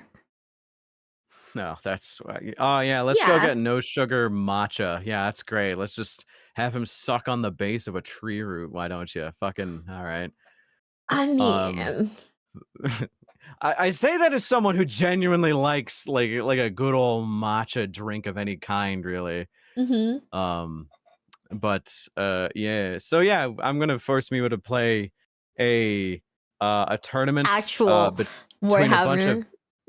so like comically enough, 2 of the people that would be participating, I taught how to play 40k at the Las Vegas Open and bought them their first miniatures, so they're cool. Crack, right? No. Crackdock, he's played like war games before and skirmish games before. He's never played like a 40k style game before, so I taught him how to play that, but it's basically all the same fundamentals, so he was kind of good. I know Mishmash is going, and I don't know if he's ever played actual 40k, but I've been like, hey, you should play your Sons of Medusa. We could make some pretty cool content out of this. And he's like, yes, yes, we should. Wait, how many I of don't us know are why bringing laptops? I know I am. I'm bringing a laptop and my filming setup, so my portable like camera, my phone tripod, charger, extra banks and sheets. I also got to figure out how to use my Okay. camera because apparently it's supposed to record in 4K, but when I exported the footage, it was like poo ass, like it was bad. Girl, the So last time I tried to film, I brought like my camera with me, and I didn't realize halfway through the camera fucking died. I was so mad. yikes. Yes. Yeah. While I was Well, recording a game that me and Mishmash were recording, mm-hmm. oh my god, it died. Like, well, I was about to die, and then I ran over and I just like slammed that shit into the wall, so I was recording and charging at the same time. Shit's wild. What? But yeah, we were in a nice little place. Shout out to the goddamn War Room. If any of you are in Las Vegas, probably the best vibes I've ever seen of like an LGS. I'd really recommend it. It's Dude. pretty good. But yeah. Okay, Dude, oh my god. I can't wait. The trip's gonna be fun. We're gonna have like we're gonna do like painting streams. We're gonna learn how to play Warhammer 40k. Bro, we should do like a D&D campaign. Yeah, I'll do it. Oh, let's go. Okay. It's Yeah, I have, time. We like- gotta we gotta lock in for this trip then. Yeah, no, I'm fucking there. I'm just busy as shit right now, and I'm waiting for one of the people that like is going. They're not available right now for a little bit, so like we gotta wait for them to get out and be more available so we can start planning, which will likely be somewhere around December. But if people need to start planning a little bit sooner and have more concrete Girl, ideas, I could gotta work around that. plan. Fuck, dude, I'm coming from like all the way from like Asia. I gotta plan this shit like ASAP. Okay, then I shall get right on it. I'll like I don't know, hold them at gunpoint. I guess I don't know. That's kind of what my job is. You'll notice that. Yeah, I trust you. I trust you. I gotta figure out. I gotta figure out the financially how we're gonna be able to do this. Huh. We gotta figure that shit Financially, out. just like so, like how I do it is I usually just like I pay for the Airbnb up front myself, and then I just like once the trip's over, if I have to pay for anybody, I just like hey, just like pay me for the Girl, Airbnb then, oh, and just whenever you can afford it. Because bestie, I cannot bum off of you. you're not bumming off of me. I'm just telling you, pay me later. I'll Yeah, hold you to it, but the thing is, it's I like leech off your content already. what do I tell you every single fucking I chat? Look at know. look at I this fucking know. broad, fucking complaining about charity. God damn. All right. Okay. Cool. I'm just sitting in a corner shaking a cup at you. You're not. I'm forcing money in your hands. God damn it.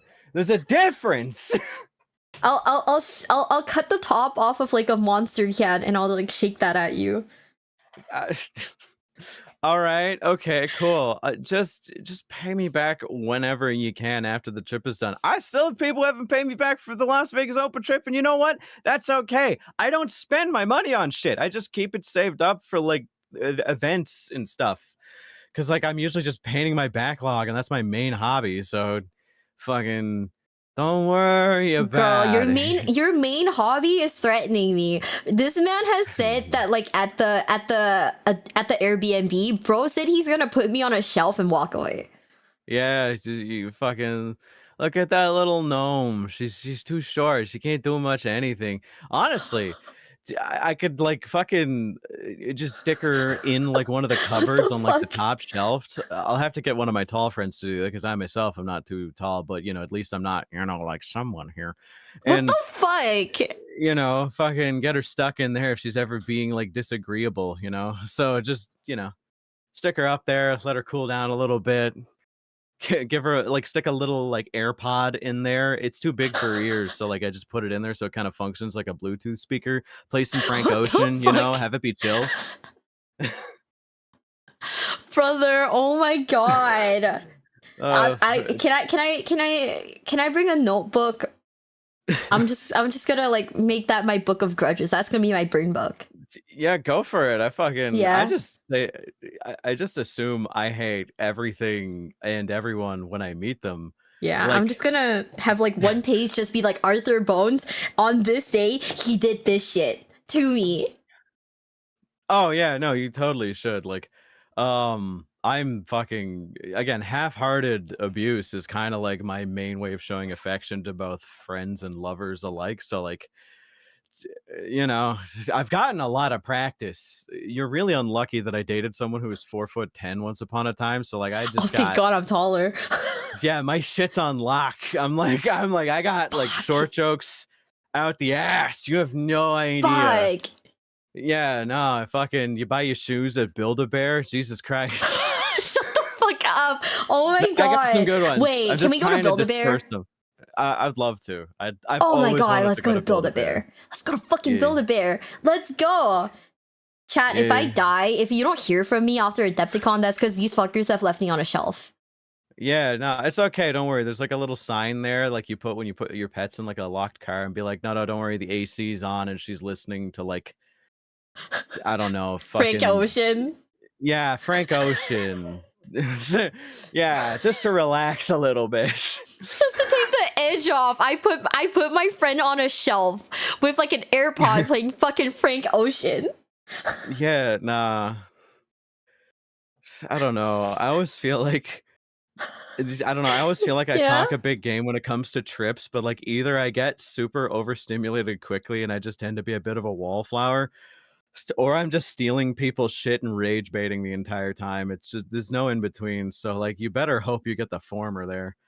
Dude, Crack sent me a video and he was like, "Why are you at my aunt's house?" I was like, "What are you talking about?" And his aunt has like a big fucking labubu, and he was like, "What are you doing at my aunt's house?" I was like, "Oh my God." Yeah, no, I kept getting shit like that. Also like if ever you think actually I can't even say that. I thought I was the one that brought people into dangerous situations because I'm kind of dumb. But it Mhm. turns out no, I'm usually the one that avoids the dangerous situations. But we'll Okay. talk about that later. We had a very fun crack venture on Fremont Street. So No fucking way. Oh my God. yeah, we just kept going away from Fremont Street in Las Vegas, and it yeah, it ended with us getting trailed by a crackhead. That was kind of fun. Well, I say crackhead derogatorily because he was probably just homeless, judging by the fact that his dress. Now, I'm not here to profile, but I'm totally damn.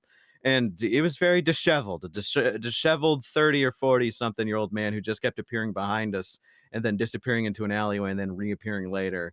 And then I was like, hey guys, we're getting followed. We need to turn the fuck around. And then everybody was like, huh? I didn't say that. I'm like, yeah, you fucking didn't. Chat's like, I that was swear. me. Just like scuttling in and out of the fucking shadows like some kind of insect or something. I don't know. Dude, I asked Colin, I was like, "Hey, do you have like a Costco membership? Because I feel like we need like I was like, we need like industrial like tummy meds for like all the food we're about to eat. Do you have like a Costco membership?" He was like, "We can just get like 500 balls of like antacids from like Walmart or something." I was like, "Bet." That is also very fair. I'll be bringing like my Canadian black magic shit too, so don't worry Bro, about I that. told him I'm bringing like Chinese like tummy meds, God bro. damn it. Like we're gonna make it international as fuck. Our tummies are gonna be like this amalgamation of like weird Chinese Preserved. medicine and like Chicago deep dish.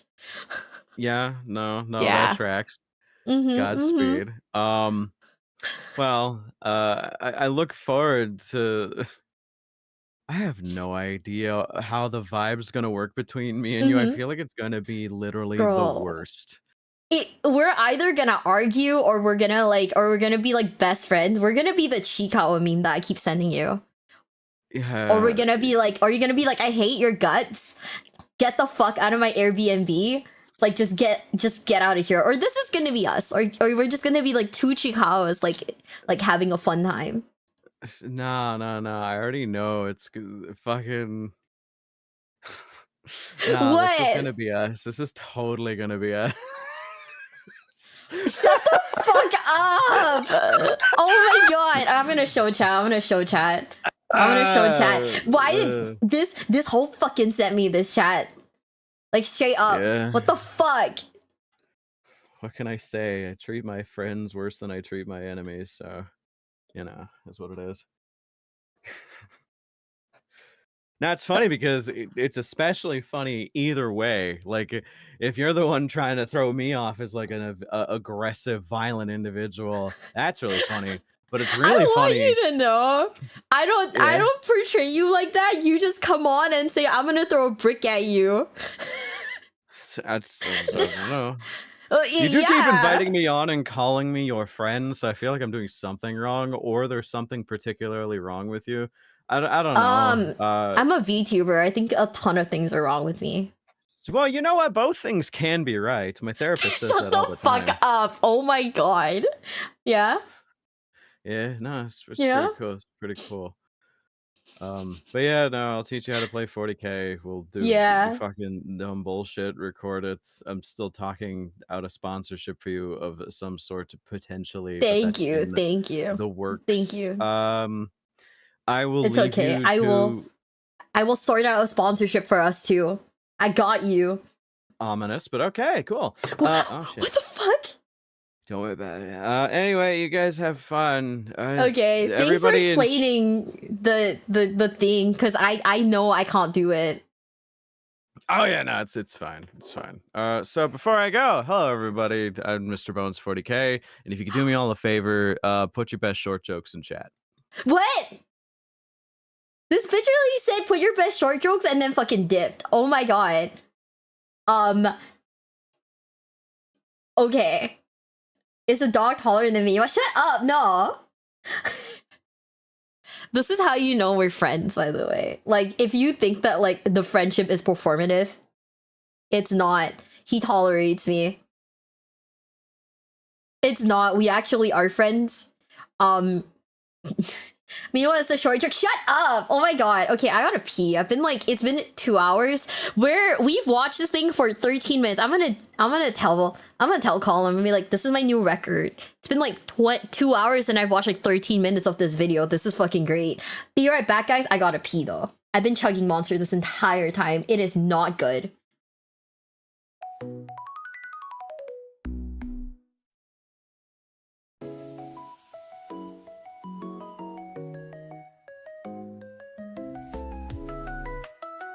Can I do a suggestion playing a game without traveling? Oh yeah, no. So the tabletop thing is like something that that like I want to do eventually, but then because very specifically because one of the content ideas that we have for the Adepticon trip is Bones teaching me how to play.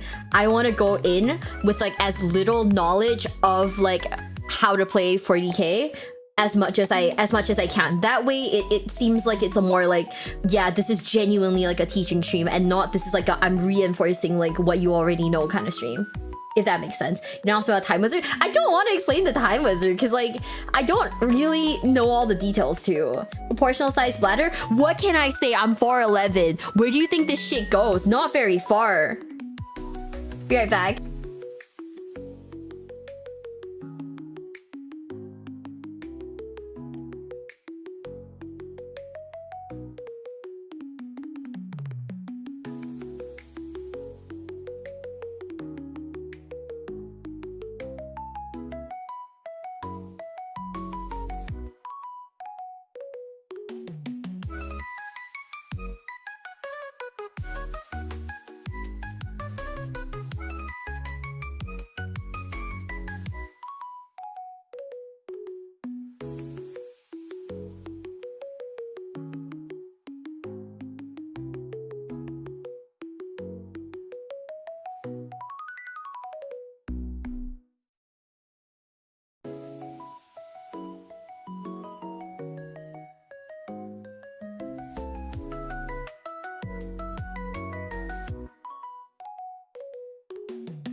Okay, I'm back.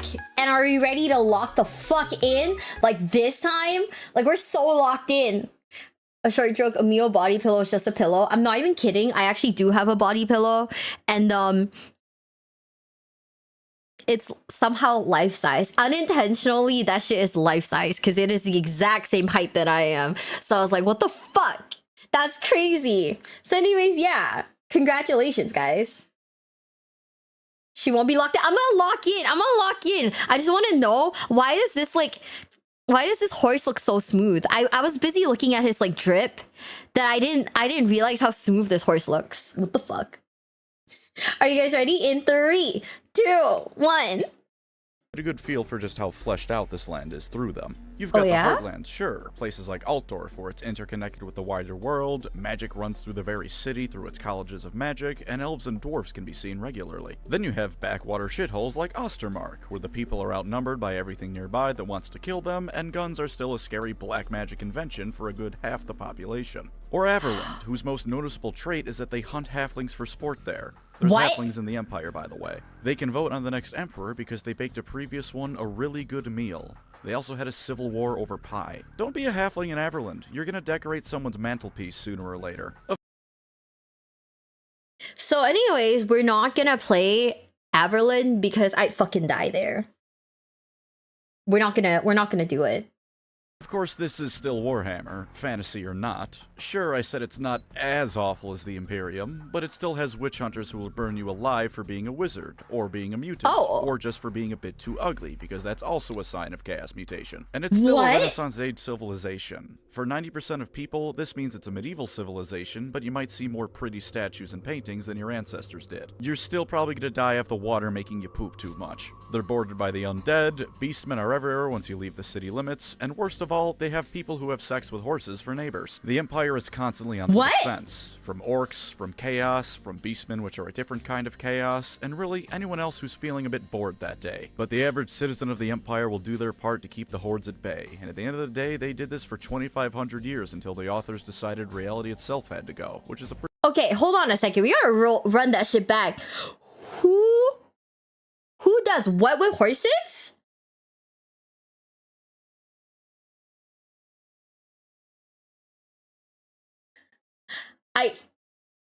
He's not being serious? Oh, okay. Oh, okay. He means Bretonians. Okay. We're gonna lock in for the Bretonian hate. Are you ready? We're gonna lock in for that. He hates them. I gotta understand why. pretty good track record. They're a human, relatable nation, like if the Imperial Guard got to actually be the main characters of 40k instead of Space Marine 9001, model on sale now for $60. It's grounded, with people having normal struggles, but also fantastical, with wizards and monsters being everywhere. They do have one ultimate ace in the hole, though, the reigning emperor, Karl Franz. The best statesman in the old world, the guy who wields the Warhammer. You know the one, the actual real-life Warhammer logo. That's his, and he's very good at using it. He's the kind of politician who could convince you into giving him everything you own and leave you thinking you got the better deal, but also the kind of person who wouldn't do that to you. He's got everyone's interest at heart, and overall, this guy's the best emperor in Warhammer. Not Warhammer Fantasy, Warhammer in general. Kiss my ass, corpse worshippers. This one can walk, talk, and beat you to death in the name of the Empire. If you like relatable folk with a touch of the fantastic, Sigmar and his people have your back. But I did say most tribes are united by Sigmar. Unfortunately, a couple weren't able to be integrated for one reason or another. Let's talk about the one that I like first. Kislev. Oh my god, I love them. Eastern Europe thrown into a pot and mixed to boiling until it coagulated into one Slavic specialty stew. They live in a frozen hellhole, which is also their country's greatest defense. They wear thick fur pelts. They have winged hussars. They also squat in the middle of a battlefield, because such is the natural state of the Kislevite.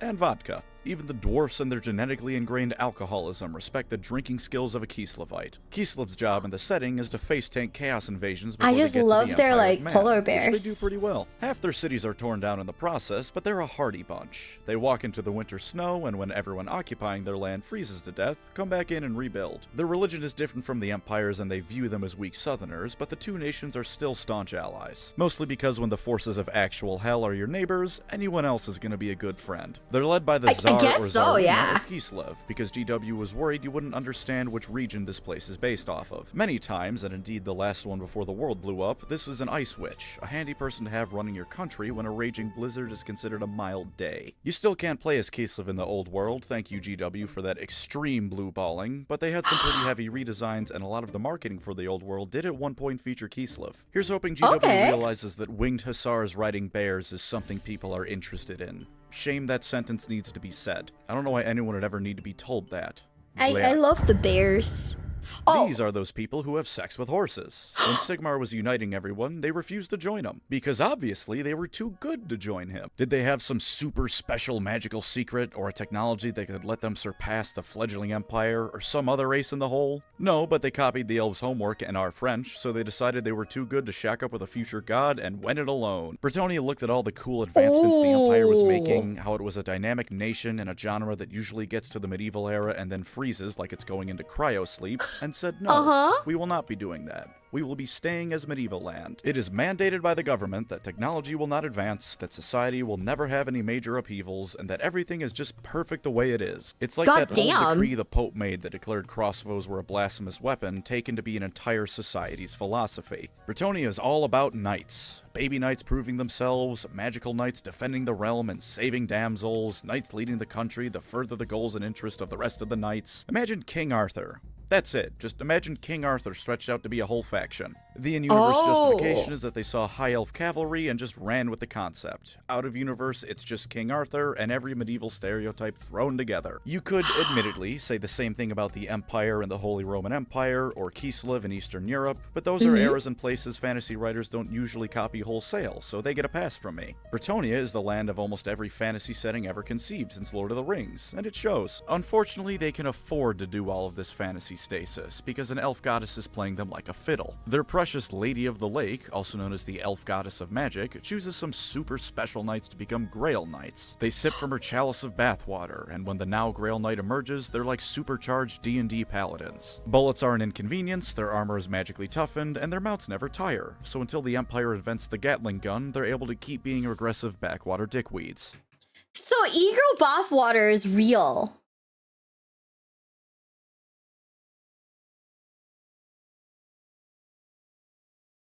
The gamer girl bathwater is real. Thanks for the first time, Chelsea. Thank you for the follow. It gives them magical powers. Oh boy, had to go there. Well, I mean, he said bathwater. I was like, okay, understandable. And it was just an elf goddess like gaslighting them. That's fucking funny. The E in E-girl stands for elf. I assure you, chat, it does not stand for elf because I am just an idiot person. They're just like me for reals, for reals. Oh my god, chat. Does this mean if you drink the E-girl bathwater, you're gonna power up and be impervious to bullets?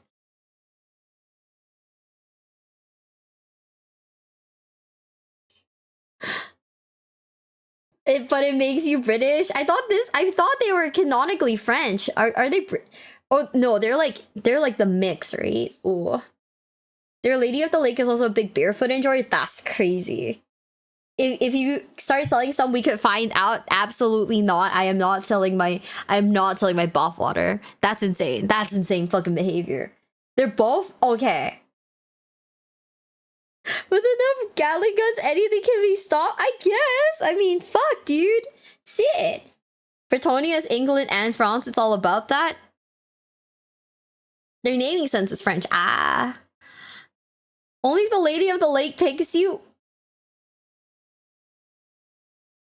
What if GW, hear me out. GW just needs to sell Lady of the Lake bathwater as like their new merch line. I feel like people would buy it for the memes. I feel like people would do it. And then they're gonna do the thing that like, did you guys know? Like this is honestly like insane fucking behavior to me. But when Belle Delphine sold her like bathwater, right? There were people who actually had the water tested, and they found out that there was actually no like trace of like, you know, like human, you know, like skin or whatever in it. So they were like, oh, we got fucking scammed. And like, I'm gonna be very honest with you guys. Her scamming people by selling bath water. If I had bought her bath water, I would not think that she actually like, you know, took a shower in it, right? I don't know. I feel like I bought this for the meme, but I wouldn't expect her to actually be in there. But then people actually got upset that there wasn't like human, like, you know, any human traces in the water. People were genuinely mad, which is so crazy to me. Hi, Versailles stream. Hi, what the fuck do you even do with bath water? I don't know. Put it on a shelf. I really don't know.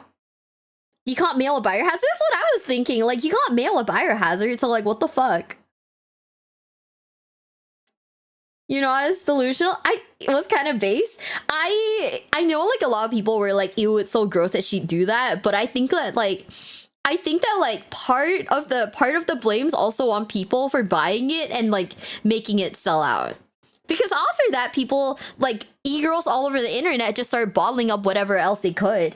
Like, wasn't there like one girl who like sold her like farts in a jar or something? Like, I would not assume that she fucking farted in a jar. I just assumed it's an empty fucking jar. You know?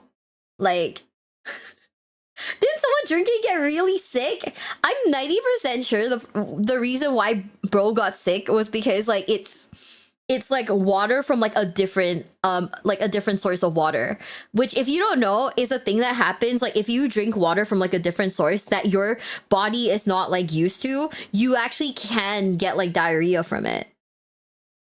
She got hospitalized because she fired too much? I have no idea. It's so insane. It's so insane. Are you brainstorming new merch? I am not selling bath water.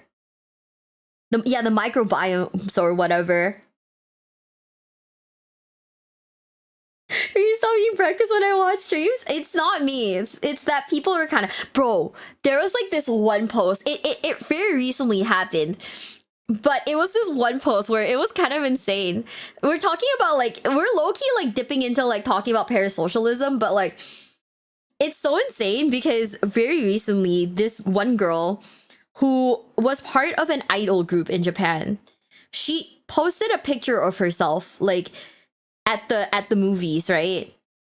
And someone zoomed in on the cup that she was holding, and it showed that the person who took the photo was a guy. The next day she got fucking fired. It was insane. It was like, oh my god. Like the level that like you have to be to zoom in on a cup and be like, that's a man. My Oshi is on a date with someone because that's a man in that picture. Is like kind of scary. Right? Wait, let me see if I can find it. Hold up. Okay, that's my Opera GX link. That's not it. That's still my Opera GX link. What the heck? Sorry, no swearing. What the heck? Okay.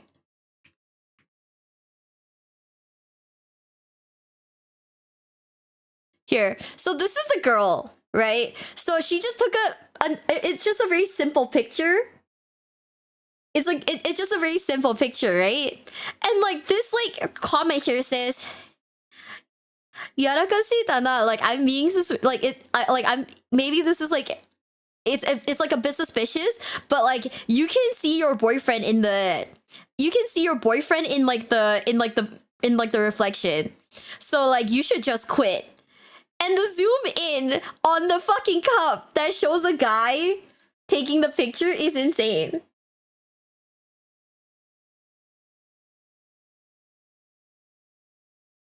You've been slurring since the stream started? I know, yeah.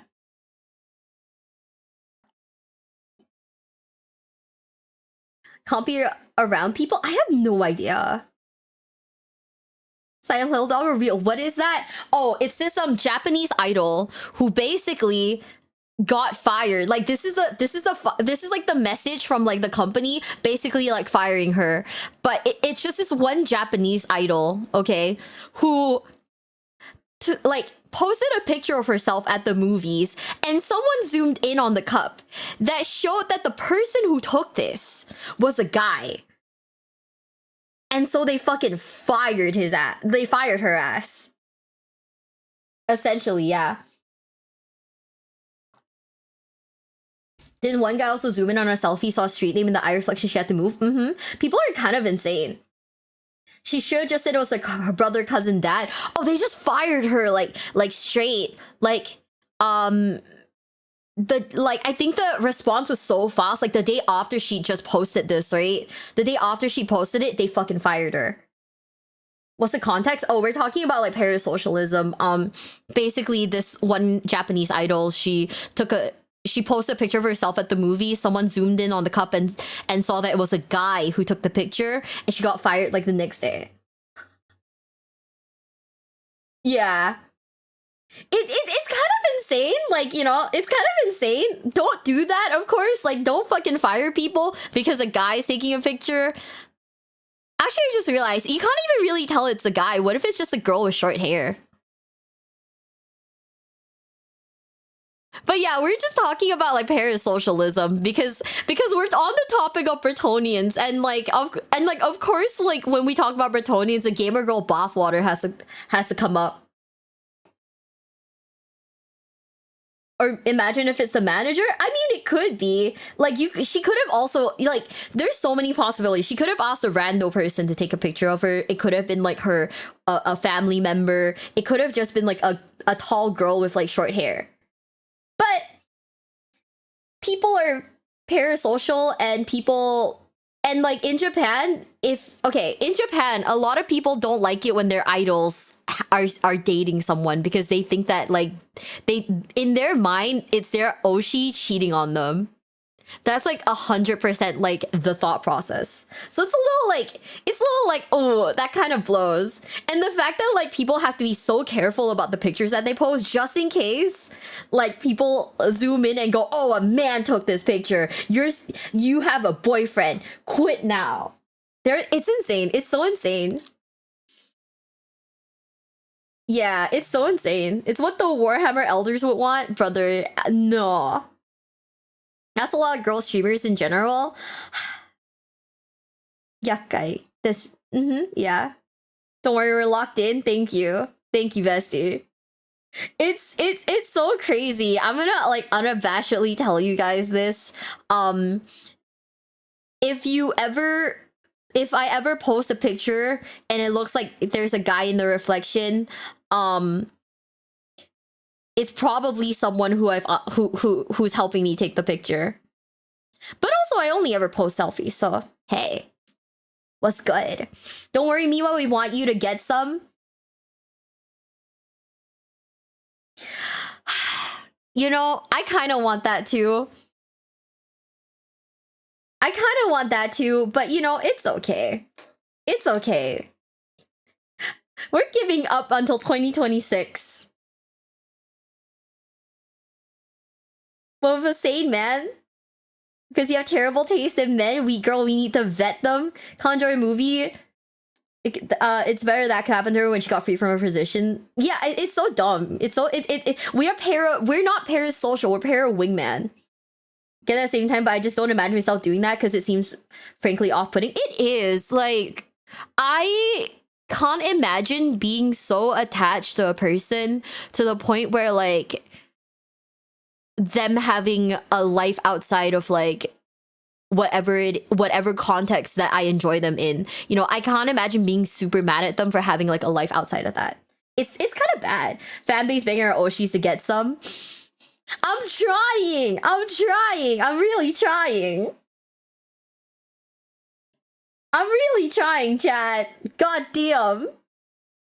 Okay, let's keep going with the Bretonians in 3, 2, 1.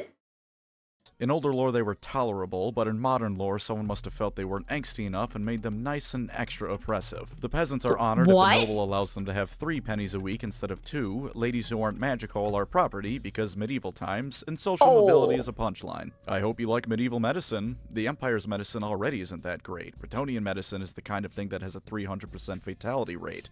And horses. Everyone has a horse. Even the lowliest peasants have a horse. A horse that more often than not eats and lives better than they do. I like horses, but I don't like them that much. If you've ever been to medieval times and made that your entire personality, Bretonnia is a good faction for you. Because God is real and hates me, they're also one of the starter factions of the old world, so getting into Warhammer Fantasy nowadays is pound for pound fairly easily done with Bretonnia. In all honesty, pick them if you like them. It is on some level cool, because for as much shit as I was giving them for being generic and bland knights are cool. There's a reason every 5-year-old wants to be a knight and not a landsknecht. I mean, for God's sakes, just trying to say that word is difficult. Should I go to medieval times? I low-key want to, because I can tell you 100% we don't have shit like that in Asia. Medieval times sounds like a good time, even though like from the reviews I've read online were just like, you have dinner and like there's just horses like shitting like right in front of you. Those were like the reviews that I read, and I was like, oh, okay. Hell to the fuck no, is it that bad? You want to know something crazy? Okay. So like, this is gonna sound a little stupid, but if there's like a hotel in like Las Vegas that I want to stay at, like on the strip, it has to be the one that's like castle themed.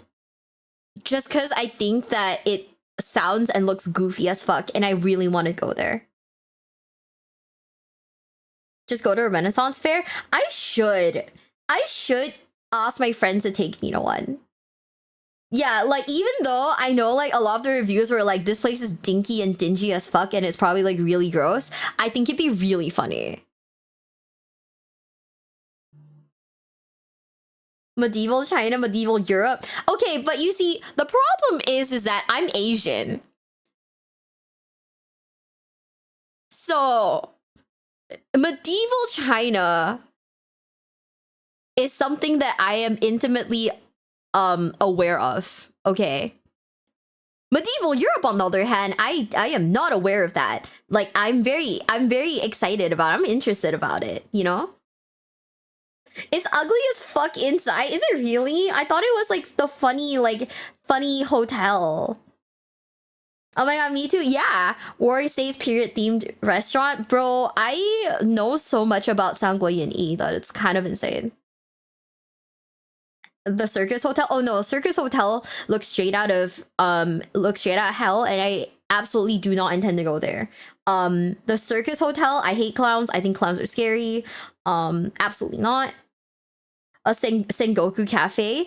Oh my god. If that were a real cafe, you know I'd go. Bro, there's like this muscle guy cafe in like Japan that I was debating going, because I was like, oh, you know, low-key this is some freak behavior, but at the same time it would be so funny.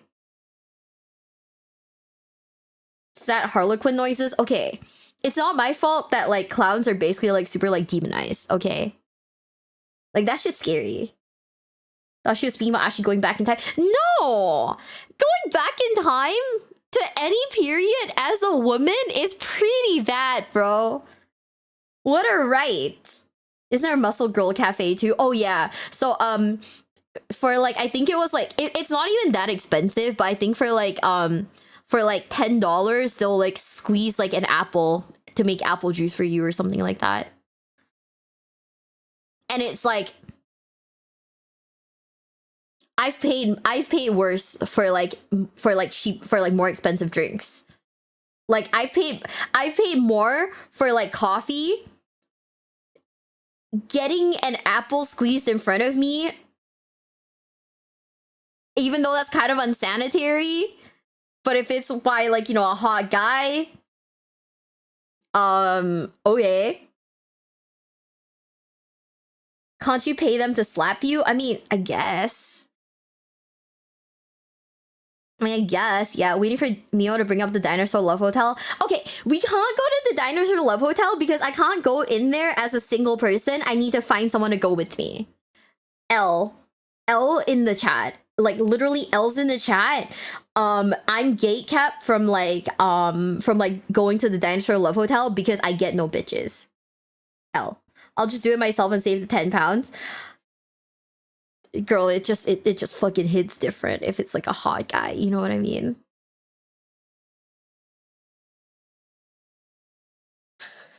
All roads lead back to the Dinosaur Love Hotel. Okay. Every day that I don't slide down a slide that has like a velociraptor next to me is an L day. What about Viking women? I don't, you know, I would be okay with that. It's every stream. Well, fuck, dude. What can I say? You can pay most people to slap you. I don't want to pay someone to slap me. That sounds painful. Can I pay the hot muscular guy to lightly caress my cheek? Because absolutely not. I do not want to get slapped. Like, shit. I work hard on my makeup. Just to get it slapped is like insane. So we're begging you, I'm gonna do my best. I get it. Anything's better if a sexy buff person does something for you. Being bi is by winning. Real as fuck. The muscle women do it better, to be fair. Can't you go with a female friend and act like wise or something? Yeah, but like the problem is that most of my okay. This is like gonna sound really sad, and this is like basically my one goal. My one goal is to date a guy who will go to Japan with me, because I've been to Japan like 5 times in my life. They've all been by myself. On break right now, so just dropping and say hi. Hope you're having fun. Thank you. I am having fun. We're about to learn about like medieval China. Yeah. Bestie, raise your standards. Fuck. Well, that's sad. Thanks. One day I would like to travel with a significant other. One day. Unfortunately, that day is not today. It's not a big criterion though. I don't know. I feel like if you trust someone to travel with them, they gotta be sane. You just need cash. They gotta be sane. But that regular hotel in Japan that has a massive Godzilla statue outside that looks like it's staring into rooms. The Godzilla's gone, unfortunately. I think the Godzilla's gone. I'm not entirely sure.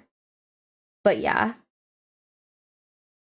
I think everyone wants to travel with an SO. Bro, I had like a friend who like she went on a holiday with her new boyfriend. Like they've been dating for like 3 months, which is admittedly isn't a long time, but also like traveling within Asia isn't super hard. So she dated this guy for 3 months and they went on holiday for the first time. And he made her like anytime she wanted to use the bathroom to like actually like piss or you know, or do like a number 2, he made her go outside of the room to like the lobby the lobby bathroom, because he was like, that's gross, don't do that he was like, don't do that in the hotel room, go down and do it elsewhere. Which is fucking insane, right? They gotta be sane? That's asking a lot. Hi, Wilk. Thank you for the follow, Red Eye Demon. Thank you. Yeah, he was like, that's gross, and I don't want you to do that around me. So she came back to Singapore and broke up with him, and he was like, I don't know what I did wrong. And we were like, oh, yeah. It's kind of insane.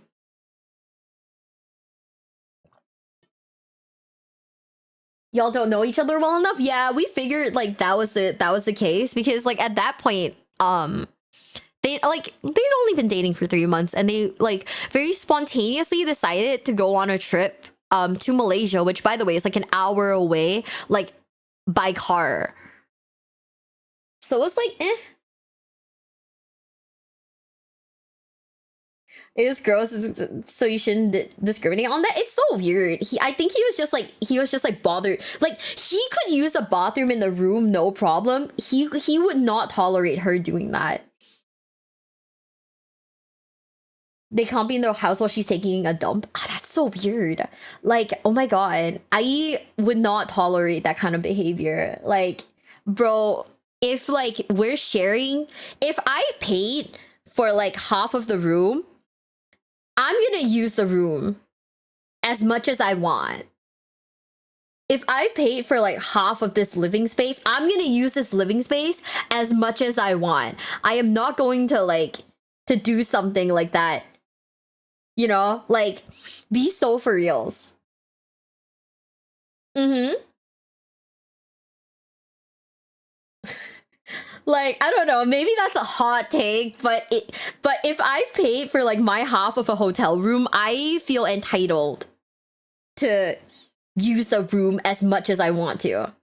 Like, if I want to literally take a fucking 18-hour sleep, 18-hour nap in that room, you gotta let me do it.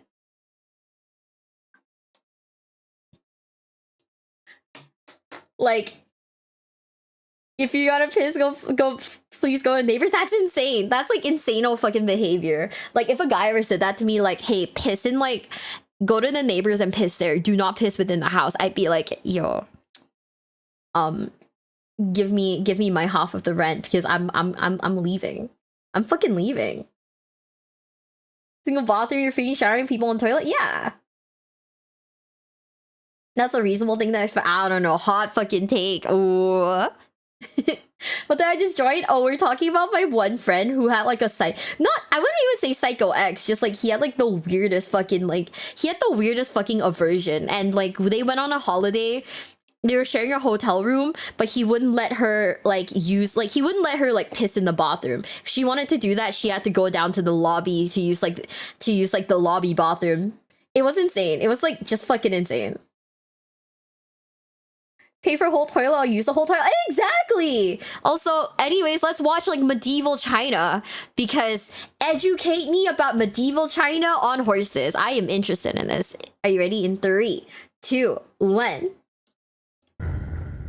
The other army GW has refused to put onto the tabletop despite already having a direct hand in reworking them for Total War. Did you know there's a fully fleshed out Cathayan army book for GW developed? You can't have it because funds not allowed. This is What? a shame because Cathay is awesome. Dragons are also awesome. Cathay agrees because they're ruled by immortal dragons who the Cathayans follow at every whim. Fantasy China is a magical place and one of the few places in the entire planet that might not be a terrible one to live in. Every now and again, it does what actual China He used to has a do and Warhammer implodes, too. And sure, those ruling dragons get along like all siblings do, i.e. barely at all. But in day-to-day life, not a bad place. And it always comes back together after imploding, usually after Mommy and Daddy Dragon come back Oh, to they kick have everyone's models now. heads in till they True. start behaving again. It is, like I said, just fantasy medieval China. But that is a compliment. You know those terracotta soldiers? What if they were animated by magic and also 100 feet tall? Are you a 40k fan? Imagine if the Primarchs weren't utter morons and failures almost to a man. Because Oh, that's kind of Cathay. sick though, Again, the for big reasons fucking I will never terracotta. understand, we don't have them yet in tabletop. But Total War does, and by god is it fun to play as Cathay. The Silk Road was prosperous in real life and it's prosperous in Warhammer. So if/when they finally come out, prepare to show the world why China was for a good 1,000 years the most prosperous country on the planet. It's Okay, is it cliche for me to be like, I want to play the Cathay because I'm Chinese? Like, I'm half Chinese.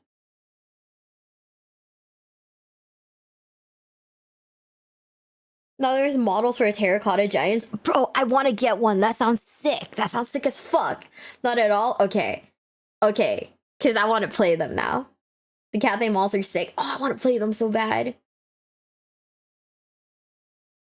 Cathay is honestly one of the best starter factions. That's the target demographic, the Chinese.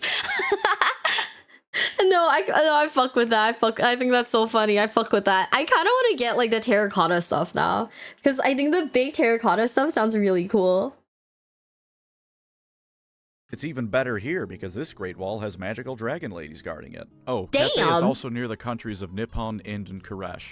Nippon is Japan, Ind is India, and Koresh is Southeast Asia. I'm not giving them their own spots because no one cares about them, and I can't bring myself to either. That's it for the Goddamn. non-chaotic living humans, but that doesn't mean we're done talking about humans. The next few ones just don't have a heartbeat.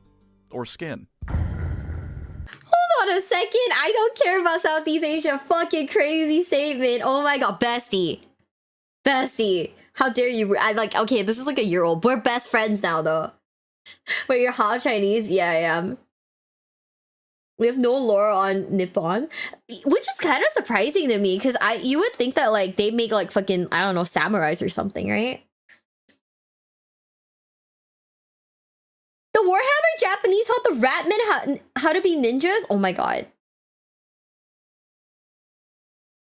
Fantasy Southeast Asia has like 4 lines of lore total in like 30 years. I mean, to be brutally honest with you, I don't even know we have lore in Singapore. Like that's cool enough for like Warhammer.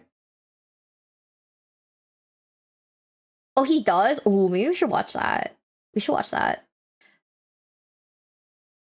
Like, I can tell you guys the warriors from my country, they're all keyboard warriors.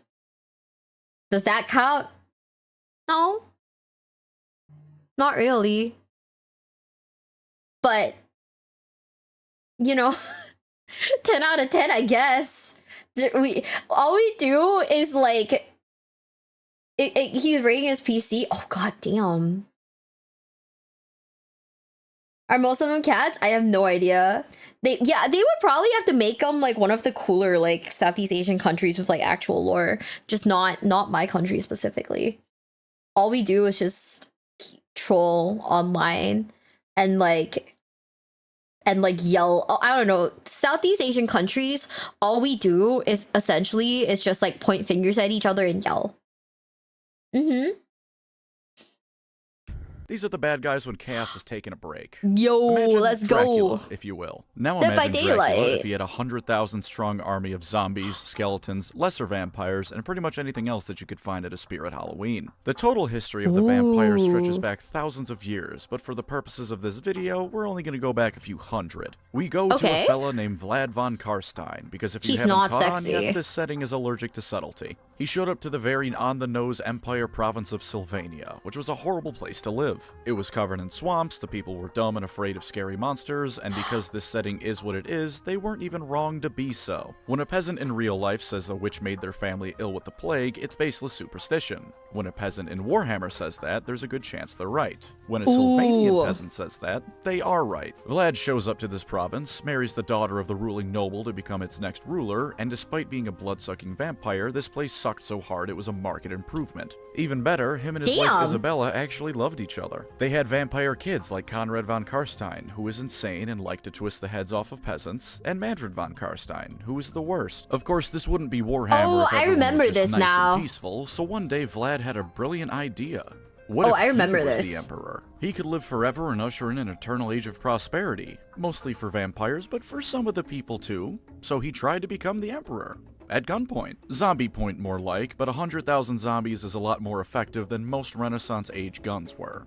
He failed, but the damage was done. Him, his wife, and their children spread vampirism across the empire. Now Sylvania is barely even considered a part of it, and everyone does their best to ignore it. This is probably a bad move, because every few decades some vampire likes to try their hand at raising a massive undead army to take over the empire with. They all fail, but they're very murderous. Fair. Them failing means the empire's population only drops by 20% instead of 100%. Just watch the first episode of Castlevania if you somehow haven't, for what it's like when the midnight aristocracy goes to war. There's a lot of vampires to choose from, though, to get your specific undead needs satisfied. The von Karsteins are the classic vampires, who want to suck your blood and rule over the night. The Lamians are a vampire KGB, That's crazy. with spy networks in pretty much every place on the planet. Except Lustria, probably. The lizards don't take kindly to that sort of thing. The Strigoi are what happens if your average Florida resident became a vampire, the Necrox are evil wizards, and the Blood Dragons are a heavy metal album cover. If you What does that even mean if people from Florida became a vampire?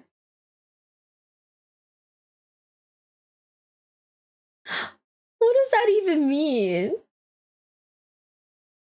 You know Florida men? Uh-huh. They're known to be insane. Oh.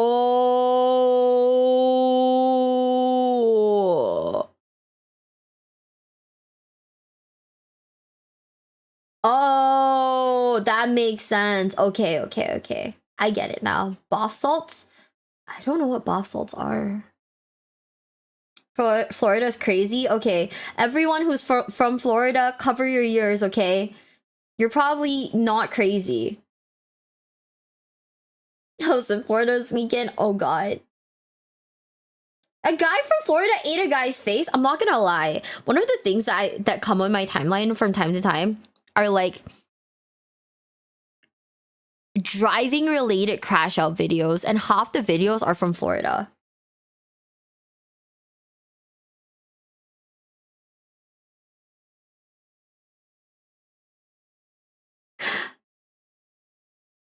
Oh, I like Florida. Disney World's there. You're speaking English. You're speaking too corrective English for Florida people to understand you. I take no offense. Florida man bites off man's face after consuming bath salts. It's a news headline. I remember. Jesus Christ! Oh my god! Florida's like an unmodded Gmod server. Holy shit! Okay. Okay. I just thought Florida had haha Disney World and Epic Universe. Fuck. Okay, we're gonna keep it going. You thought it was kick-ass when Dracula sent the forces of hell to wreak havoc on the living? You'll love the vampire counts. But I did mention that some of the undead don't have skin, and vampires usually have that at least. For those fellas, we need to go further south. Tomb Ancient Kings. Egypt. Ancient Egypt. Ancient Egypt. You now understand the basics of the Tomb Kings. Once upon a time, thousands of years in the past, the lands of Nehekara were prosperous. Yo, he's kinda They fine. had regular contact with their gods, magical constructs to defend themselves with, and when they had a good king like Setra, they would sometimes go on to conquer half the world. Then a fella named Nagash was born. He's awful. This man was a monster through and through.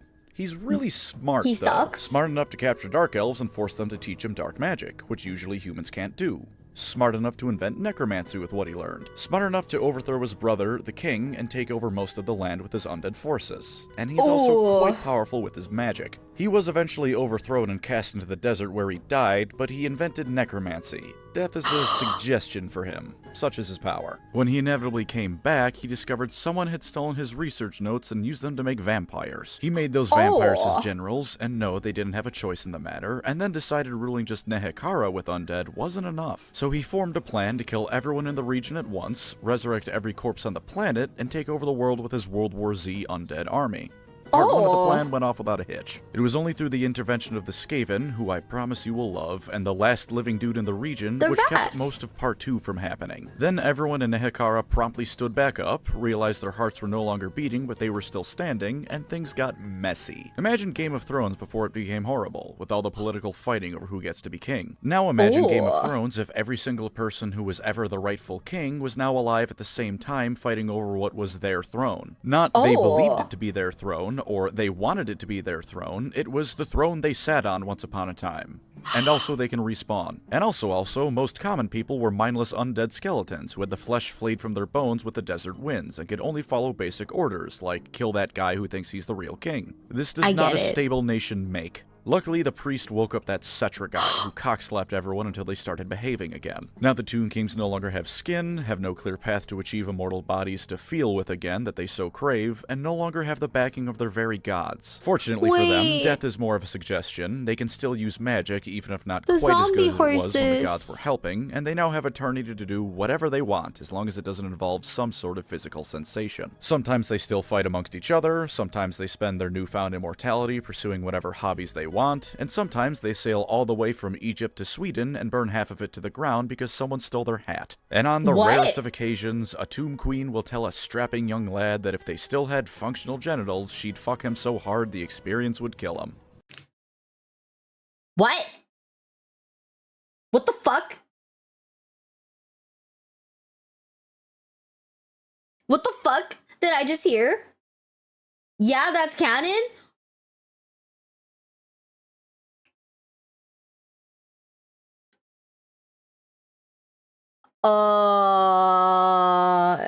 Is it? The Gotrek and Felix books get wild. Felix got hit on by an undead tomb queen. Oh.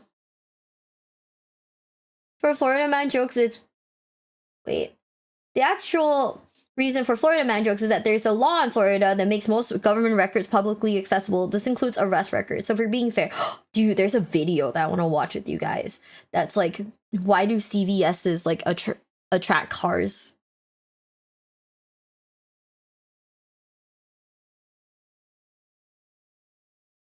Felix is an insanely handsome man. Wait, don't tell me. Is Felix the guy with the beard? Because I feel like you guys would vastly prefer the guy with the beard. That's go track. Oh, okay. So Felix is the twink in the back then. What the heck is that? Oh, mighty Cetric. Great. Oh, that's a lot of words. I'm not reading that, bestie. That's a lot of words that I don't know how to read.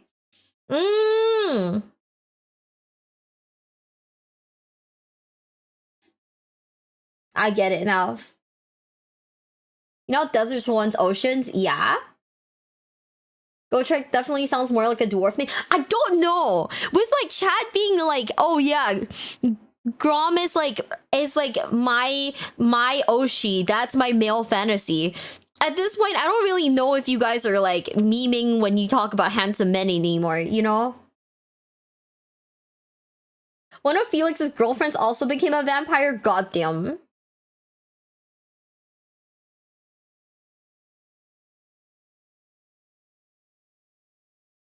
That's fucking insane. She don't trust us? See, you guys are like the sexiest man in this series is Grom, and it's like, okay, I have so many questions. Vampire girlfriends also in Total Warhammer? Ooh. Is there a few like that's way too long. That shit's way too long. I'm happy for him that he has that many titles. Bro, okay, so Felix is the twink in the back. Understandable. Please do Aussie's questions. Do I really want to? I know you guys are gonna be like, oh yeah. Like, okay, chat. Between the two of them, who would you do? Okay, is Felix not the twink? Felix canonically is a stallion? God damn. Why must I choose? See, chat's like saying Gotrek. What the fuck? Felix is not a twink? Oh. Sorry, the stud in the back then. See, YouTube chat's like, I fuck Gotrek. And then like Twitch chat's like, I fuck Felix. You guys are like, you guys can share. What's wrong with twinks? There's nothing wrong with twinks. Humans just kind of look like twinks when next to a dwarf. You know? I want to be Gotrek. Oh. Male gaze versus female gaze. Yeah. Get these two. Any... Oh, okay. It's got that Bard Riz. I gotta learn that shit then. Okay, in this picture, he's kind of he's kind of twinkish compared to his bestie over there with the muscles. King Harp, thanks for the follow. Thank you. The greatest rat ever. Ooh. Okay, Donna, that's a crazy fucking statement, and I'm gonna pretend like I didn't read that because boy, my eyes just glazed over. Okay, let's keep it going. Now that we've gotten we've gotten the who would you rather do, Felix or Gotrek discussion out of the way, let's keep it going.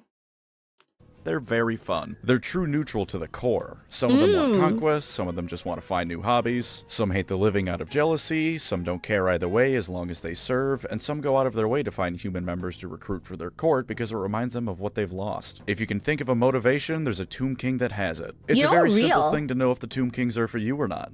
Do you like the Mummy? Do you like ancient Egypt? Have you ever wondered what it'd be like if the Sphinx came to life and started crushing people like Godzilla? Tomb Kings are perfect for you then. And hey, look at that. They're the other starter faction for the old world. Now you can get into fantasy proper without people like me dismissively calling you a horse molester. So now we can leave this region of the world and indeed humanity, and I have forgotten 4 human nations that deserve at least a little bit of credit. Shit. Tylea is Italy during medieval/Renaissance times, so it's thousands of city-states smushed into one country. It's right next to the Skaven capital. There are worse places to live. Estalia is Spain without the colonial empire. Both of these places say they're the first civilized nation in the old world, which the empire disputes. The border princes are the land of whatever the hell you want it to be. It is an excuse to make your own homebrew army, and they fight orcs more than anything. Most of the people there are either fleeing from the empire, leaving the empire in a futile attempt to make it big, and petty nobles. Araby is exactly what you think it is. Turn Aladdin into a wargame faction, but only a background faction. And if you think that's me being dismissive of it, do please read about Sultan Jafar's military campaign against the old world. It's actually got advanced medicine, science, and magical practices and theories, but I can guarantee the only thing you're going to remember about this place is Sultan Jafar. Wait, We're gonna why? start by clumping all the elves together, because their backstories are all very interconnected. Don't worry, they'll each get their own time to shine. Once upon a time, there were just elves. The first species created by the old ones to fight chaos, they were made to be elves. Arrogant, long-lived, and short of the slum, sounds were the like best WoW. wizards around. Then chaos descended, the old ones pissed off, and the elves had no idea what the hell to do. Eventually, a cool elf named Kalidor made a magical vortex, the chief cool elf Anarion grabbed a cursed sword that killed a whole lot of demons, and then everything cooled down a bit. Anarion disappeared, but they elected a new king, so all was okay. His children with his first wife even showed back up to be a bloodline of legendary heroes, though they're also cursed because of that sword. Then Anarion's second wife told their son Malekith that he should be king, convinced him with her boobs because family trees can be shaped like Christmas wreaths if you don't mind being a freak, and a civil war broke out. Malekith walked into a sacred fire to prove his worth, whereupon their chief god lit him on fire. Him and his mother kept trying to take over the home continent of Ulthuan. They nearly unmade it when they realized they couldn't, and then the newly formed Dark Elves were forced off of it to go live in Canada. So elves are Canadian? To be fair, his mom is really hot. Can I be real? If that's your like defense, I think you're throwing. I think you're throwing for the party. If that's your defense. Oh my god. I remember his mom. Can I just say, I find it very upsetting that they're not like hot and sexy like the Lord of the Rings elves. Only the dark elves are Canadian. Ah. What if she's like really, really hot?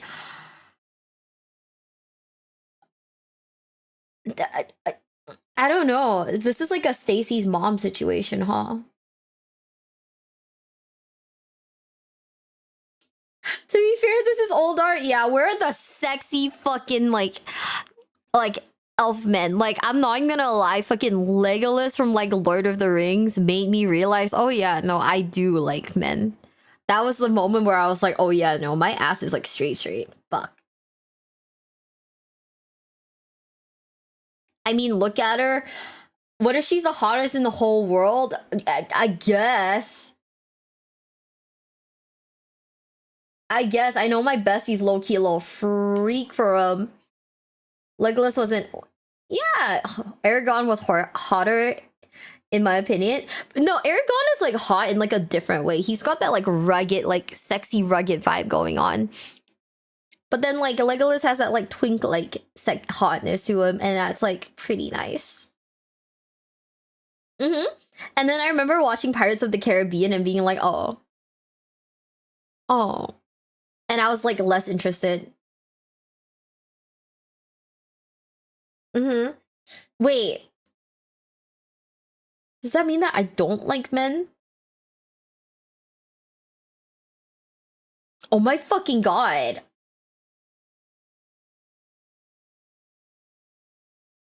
I like feminine? Fuck! Fuck!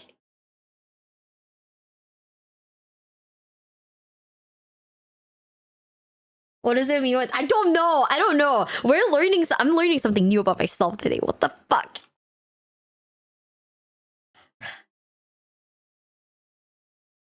Why is this a bad thing? No, I'm just learning about myself now. Ah, the EK man. I mean, I guess. I mean, I am from that like part of like, I am from that like region of like Asia where like most of the guys are very feminine looking. God, okay. This checks out. I get it now. Which is surprising considering you like Dorn. I don't know. There's just something like really sexy about Thorn though. Like, ah. I'm going through it. Maybe I don't know what I like anymore. Fuck. Look up Astolfo from Fate. I know what Astolfo looks like. I'm not an Astolfo girly. I have no idea what I like anymore. Never mind. I think you just like men. I get it now. The physical location. Remember how Dark Elves live in Canada? Which would be... Wait, I'm gonna DM Bones. I'm gonna be like, haha, Dark Elf.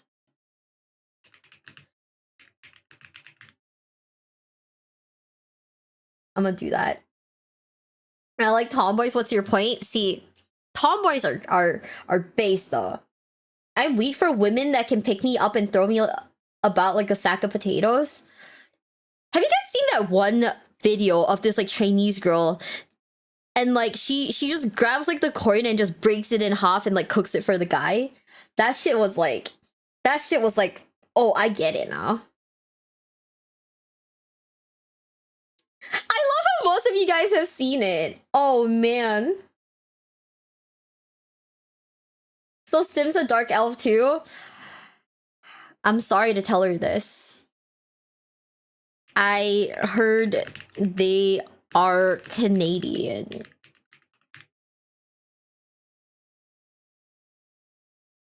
And I was like, wife material, I need her in my life. Oh my god. Chat, you guys want to be dominated so hard. How about just someone that can carry a conversation on a high bar, to be clear? You know what's the crazy thing though? You can say carry a conversation, but it also has to be like a similar topic. Because there are people who like will shut up if they cannot contribute to like, you know, to a topic or what or anything like that.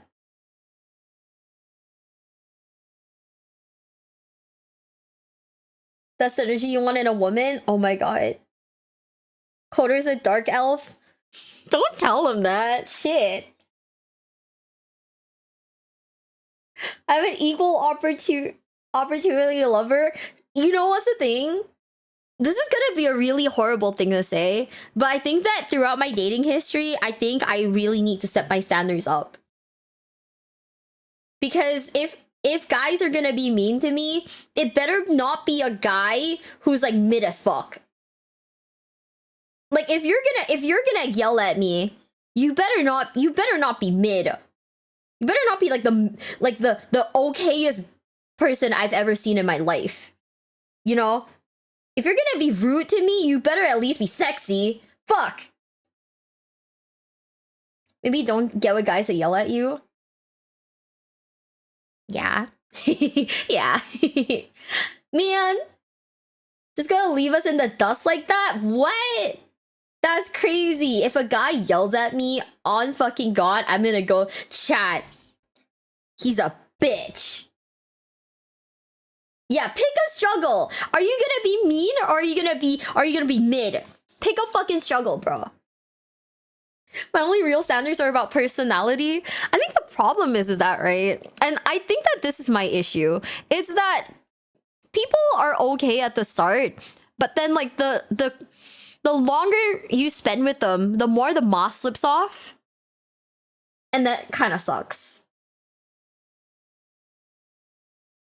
What if a guy is really hot but also really nice? That is when I will propose. What? Who should I sub to? Nair, if you don't throw a sub to me, I'm gonna like fight you. Oh god. Oh fuck. I punched my mic. Ooh, my bad. My bad, chat. Value yourself more. Find you a himbo that loves you, doesn't yell. Thank you, Anthony. I will. It sucks when the moss slips off. So essentially what that means is like, hold up, let me adjust the mic again. Okay, essentially what that means is, at some point, like, people, when you first start dating someone, you always want to show your best side, your best self, right? You don't want to appear like you're kind of a jerk or anything like that. But then the closer you get to someone, the more you feel like you can be yourself around them, which can be a good or a bad thing. Because there are people who, once a moss slips off, like, they start showing like negative personality traits and stuff like that. You know? That's the thing. Personality is something that matters way more in the long run. I agree. No, I do agree. Why would I moss to someone who I'm planning to spend my life with? I mean, that's a you thing though. A lot of other people don't think that way.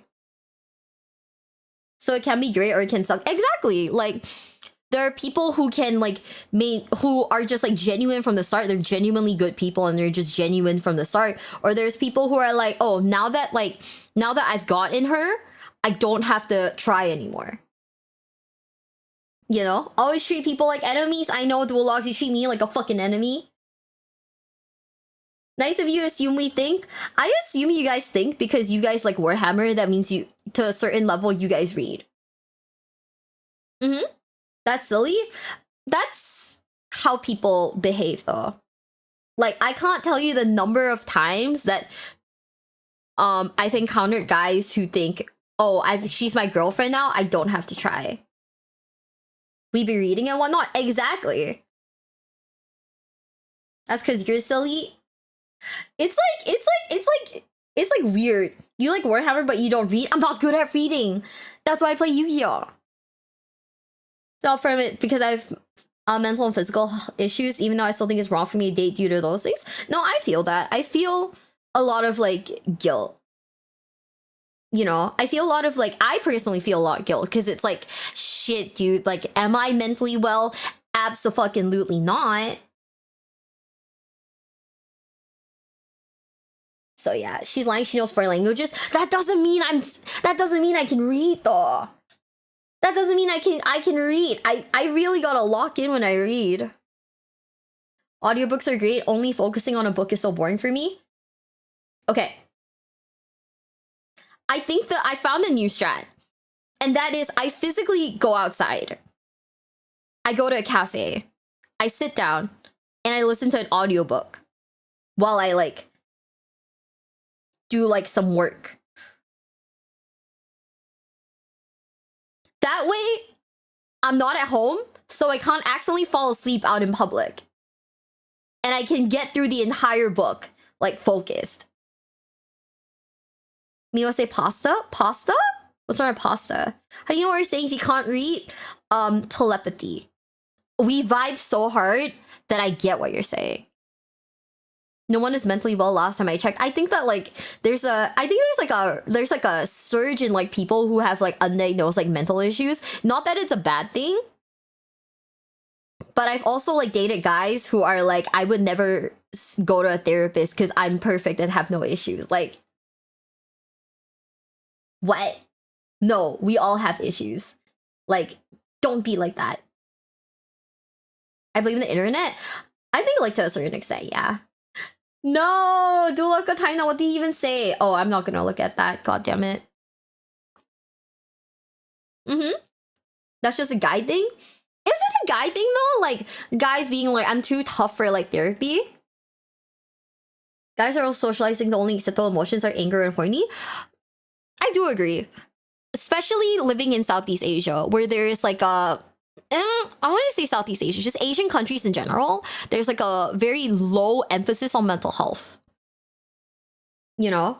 So like, I just want to say, chat, it's Mental Health Awareness Month. And I'm making you guys aware that I am mentally ill. But also, if you guys feel like you're not at your best, please talk to someone.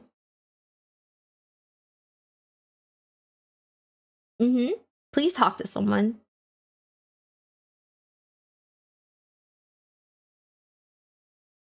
Yeah.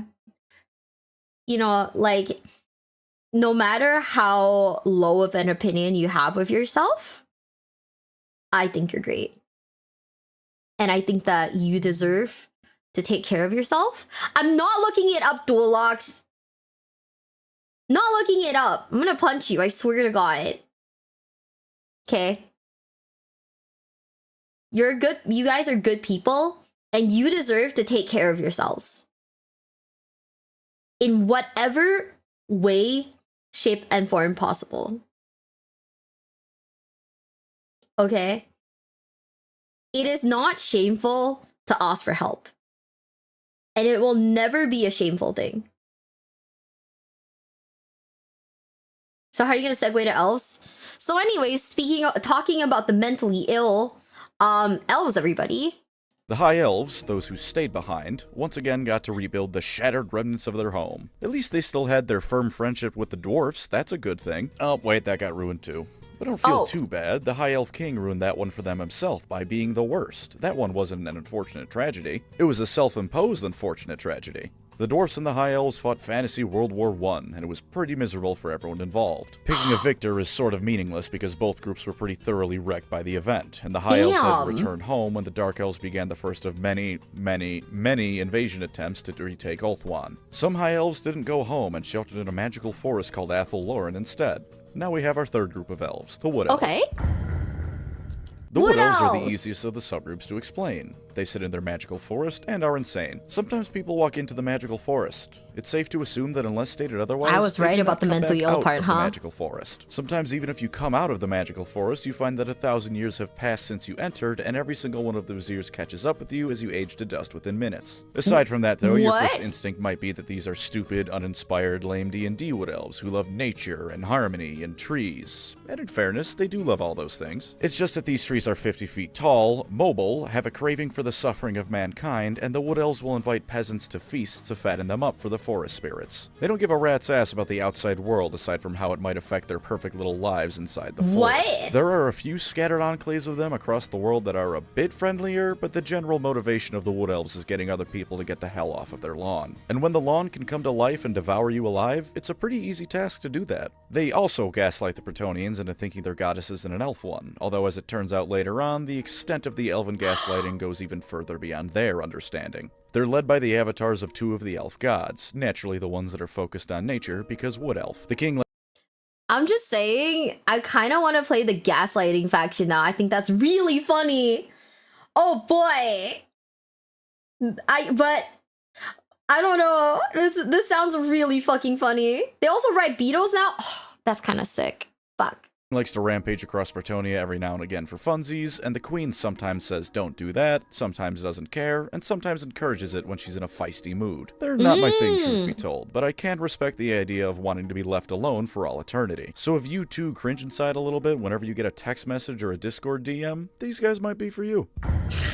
Oh fuck! The High Elves are the ones that stay they on all gaslight and you? remain No. much the same throughout. And like I said, the old ones sure as hell made them to be elves. Long-lived, magical, arrogant, and because they live for thousands of years, they're real good at what they do. Some of their swordsmen have been practicing for so long that they take into account the weight of their eyelashes when they swing. You're not beating that. Goddamn. And sure enough, the history of the High Elves is the history of them sailing out from their homeland to go stop most of the problems the world faces. They taught humanity how to use magic properly, they keep excess magic from saturating the world, and they have a habit of showing up just as they're needed to stop things from getting completely out of hand. There's a High Elf who destroyed orc warbands that have been rampaging since the dawn of time and was so good at it that he gave the entire elven race a reputation amongst the greenskins for being good fighters. All of this because a fat goblin burned down his house. And of course, Teclis, my beloved. Is there a 10,000 strong army of orcs, dark elves, or worse bearing down on you? Well, with a wave of his staff and a flick of his wrist, there is now a new crater. He's a real cool guy like that, and he's not even that arrogant. The flip side to balance this blazing session I've just done is that they do actually have weaknesses to go along with all that. They reproduce slowly, and in a wargame setting, that's the mark of death. Every death in battle is a hindrance, although at least compared to 40k, they aren't outright dying. They're on the... I'm sorry, he said what? Pancras has said that if he and Teclis were in a room, one of the two would come out pregnant.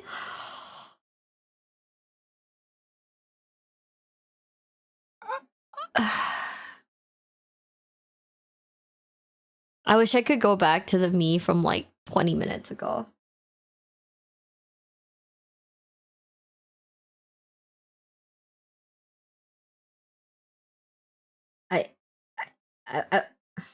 I wish I could go back to like who I was 20 minutes ago. That's how you know he's a good guy. Oh, okay. I'm sorry. You know what? I wasn't familiar with like the really nice like elf man.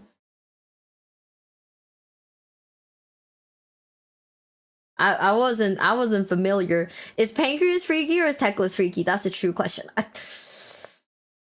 I don't know. I don't know. I don't know. You know?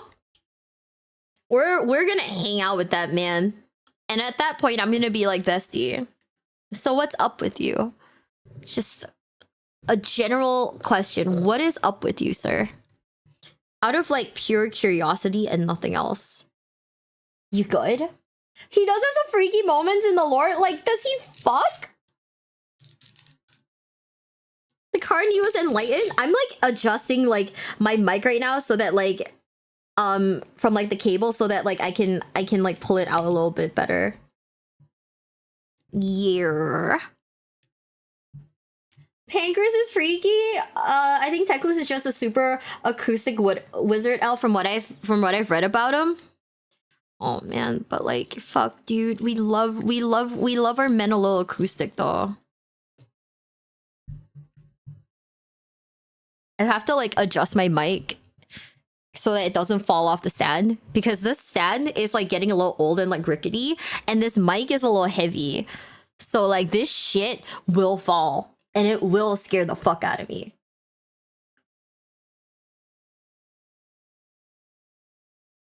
Teclis has a daughter, so yes, he has fucked at least once. It's Pancreas. Pancreas is the mom. Rism with the tism.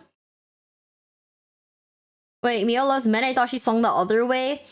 No, my friends won't kiss me because I'm too straight.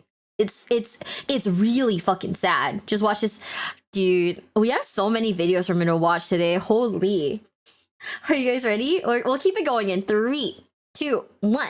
The watch list for being endangered rather than being endangered outright. And magic being so innate to them means that when something with it goes wrong, they feel it and are affected by it more acutely than most. Like when their magical queen is sad. Their entire homeland's climate is tied to her emotions. And like any living being that isn't a psychopath, she is sad when a great amount of her people die. So when Malekith decides today is as good a day as any to get 1 million people killed trying to retake his homeland again, it really sucks to live in the same country as her. They're also physically frail, which isn't the biggest weakness in the world, but you'll definitely notice it when an orc is bearing down on them. They've also got a bit of a species-wide depression thing going on too. When you live functionally forever, you get a long time to get a real feel for what the world is like. And as it turns out, this world kinda sucks. They just don't have time to recuperate from any of their constant losses. The world is in danger, the High Elves sail out to fix the issue, and then the world is immediately in danger again. Add on to that some more standard Elven weaknesses, like their old age, meaning they don't always adapt to new things well, and you've got a race that has a bit of a deadline attached to it. Mankind is inventing guns, tanks, and more, and the Elves think the bow and arrow remains the height of warfare.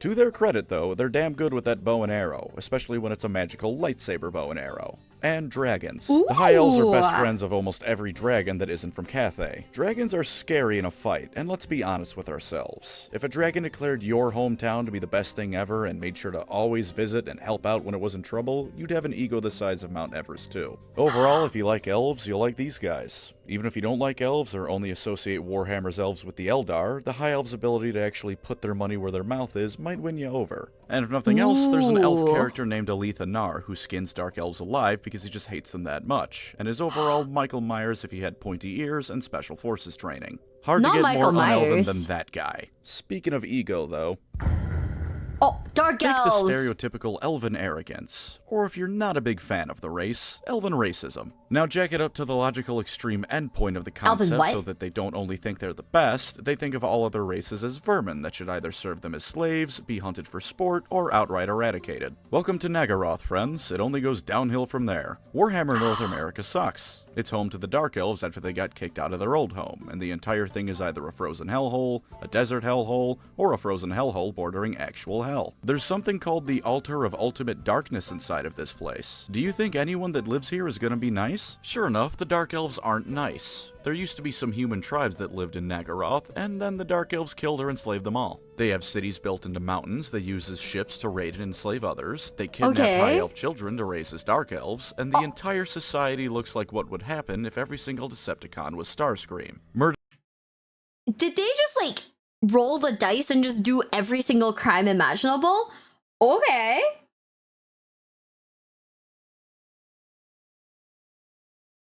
This is called Australia.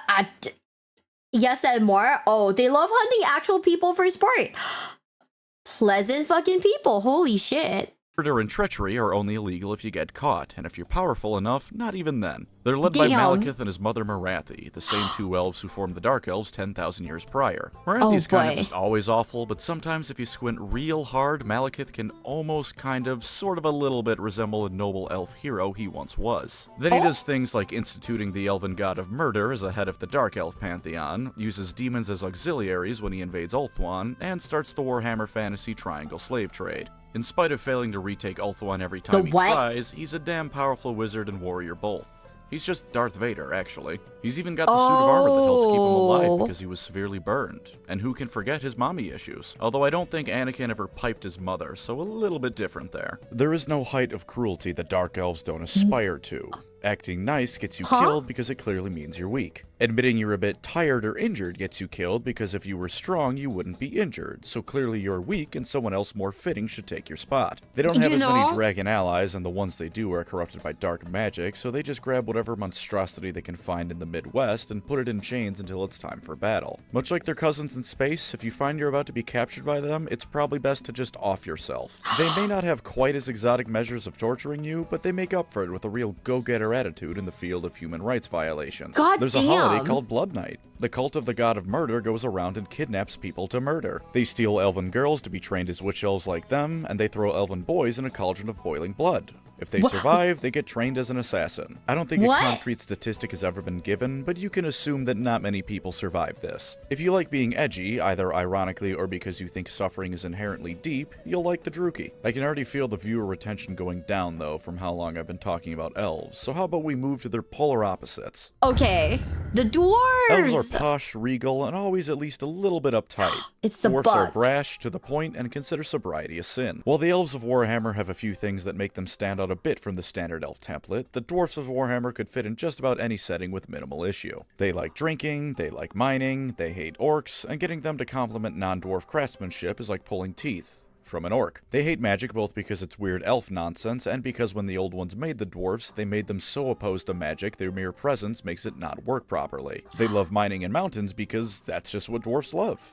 They do have three things that make them stand out, though. First is that it's pronounced dwarfs, not dwarves. Second is that these dwarfs are industrious little fellas. They've discovered oil and how to use it, and with it make helicopters, trains, and more. While humanity has galleons with cannons and the elves have either magical dragon ships or city-sized slave ships, the dwarfs have ironclads, submarines, and aircraft carriers. They hate using them because no proper dwarf would ever be happy with anything but solid earth under their feet, but they have them. They're slow to change to the point that anything less than 500 years old gets you complained at if you suggest using it, but at least some of them understand that the 20-barreled artillery piece is nice to have even if their ancestors might not approve. The second is that these dwarfs are the embodiment of the word spite. They're bitter that the other races won't just conform to proper dwarf ways. They hate orcs and goblins for ruining their once great cities. They hate the elves for that war they got into thousands of years ago.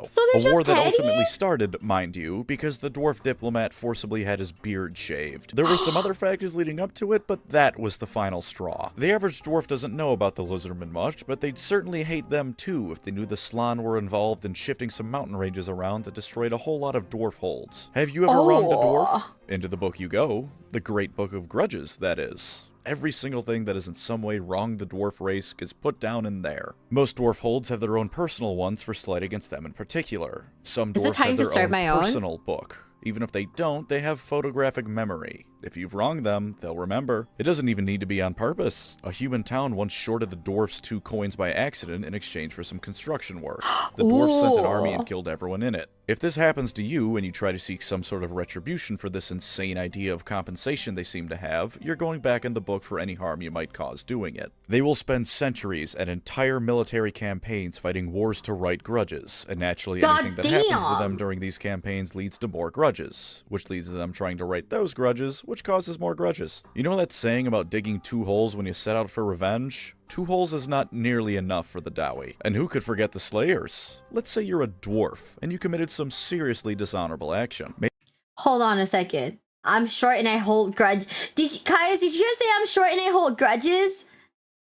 I'm writing your name in the book. Literally on the 6th of November, 2005, Caius111 called me short and said that I hold grudges. You just made the list. They're definitely Mio's people. Antonio, you're going in the fucking book too. You also made the list. This is that's just a Chris Jericho list then. Fuck.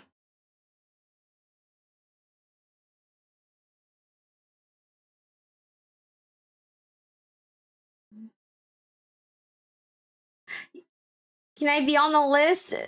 What did you say that was like bad? Oh yeah, sorry. Yeah, you're right. The Google spreadsheet of grudges. Slayer Mio model. Let's go. I'm not doing this, chat. What the fuck? Good night. Good night, BOG. Good night. Good night. You're short. Shut up.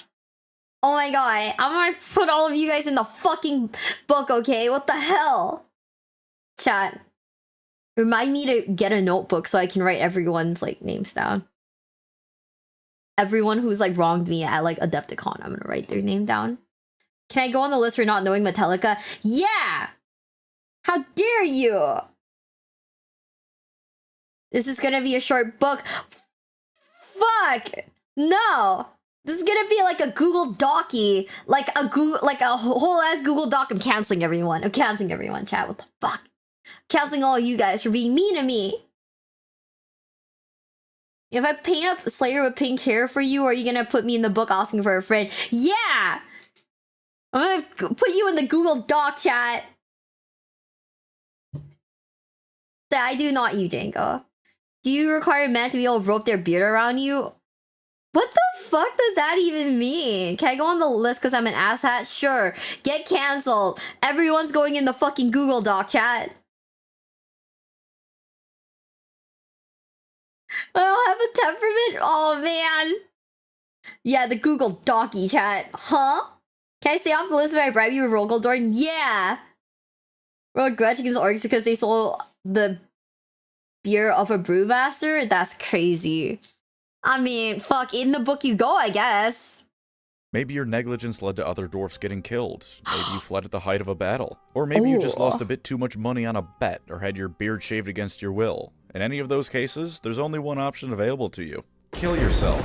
Take the Slayer Oath and die in battle. There's no redeeming yourself in any way but death. There's funerals held for those who take the Slayer Oath before they even leave to find something to kill them, because for all intents and purposes, they've died and the message just hasn't gone through to them yet. If you want some great books that explore Slayers, dwarfs, and the Warhammer world, read Gotrek and Felix. Read Gotrek and Felix anyway. Do it. Now. While the dwarves certainly have their work cut out for them, they've got some good stuff that makes them cool regardless. They can't use magic like wizards, so instead they grab it by the balls and hit it with a hammer until it works perfectly how they want it to with their runes. The longer their beards are, the more respected they are, and there's even a military unit called Longbeards. If their beard can touch the floor, they get equipped with some of the best armor dwarf money can buy. They've got the finest weapons in the setting, the finest armor in the setting, and while they may be slow as all hell, if they catch you, it's game over. If you like facial chair, hate change, and despise other people for being different, take a look at the dwarfs. I'm sorry, what the fuck is facial cheer?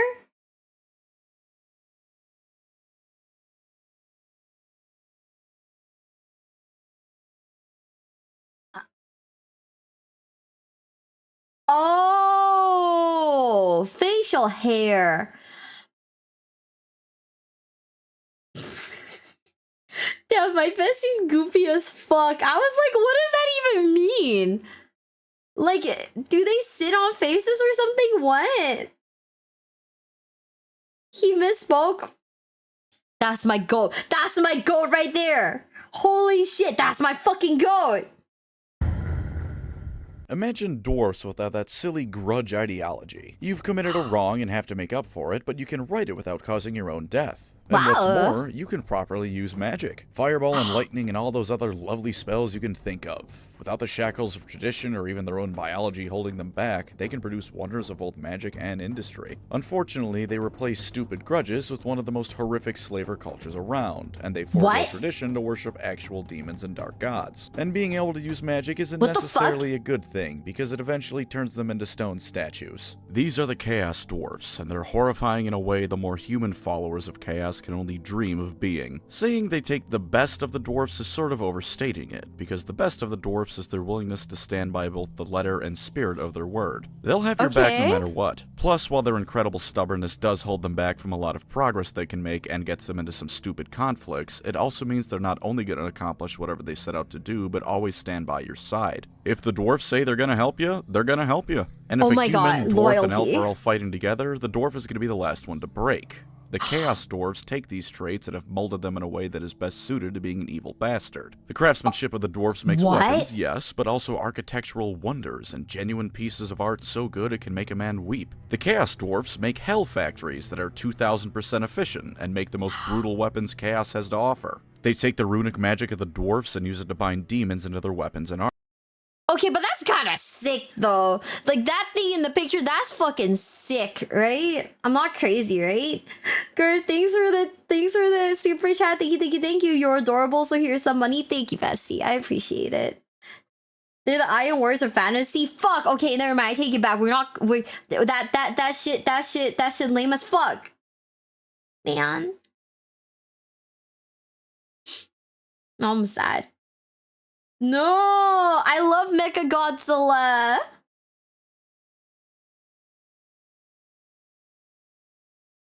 God, now I'm sad again. Fuck.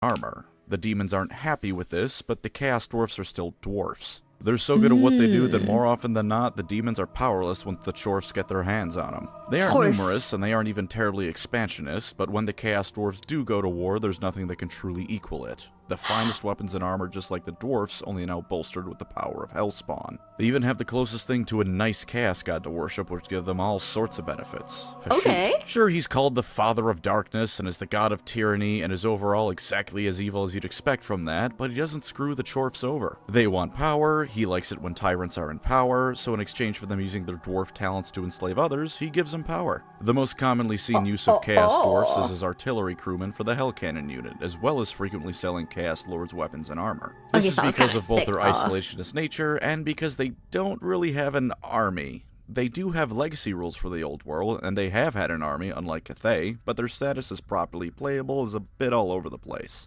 Still though, if you don't mind legacy rules and finding either old minis or third-party ones to use, you can field the Chaos Dwarf army. So if you like the dwarfs but wish they were horrendous in every way possible, check out the Chaos Dwarfs. Just get used to people calling them Chorfs. Not the most dignified nickname, that one.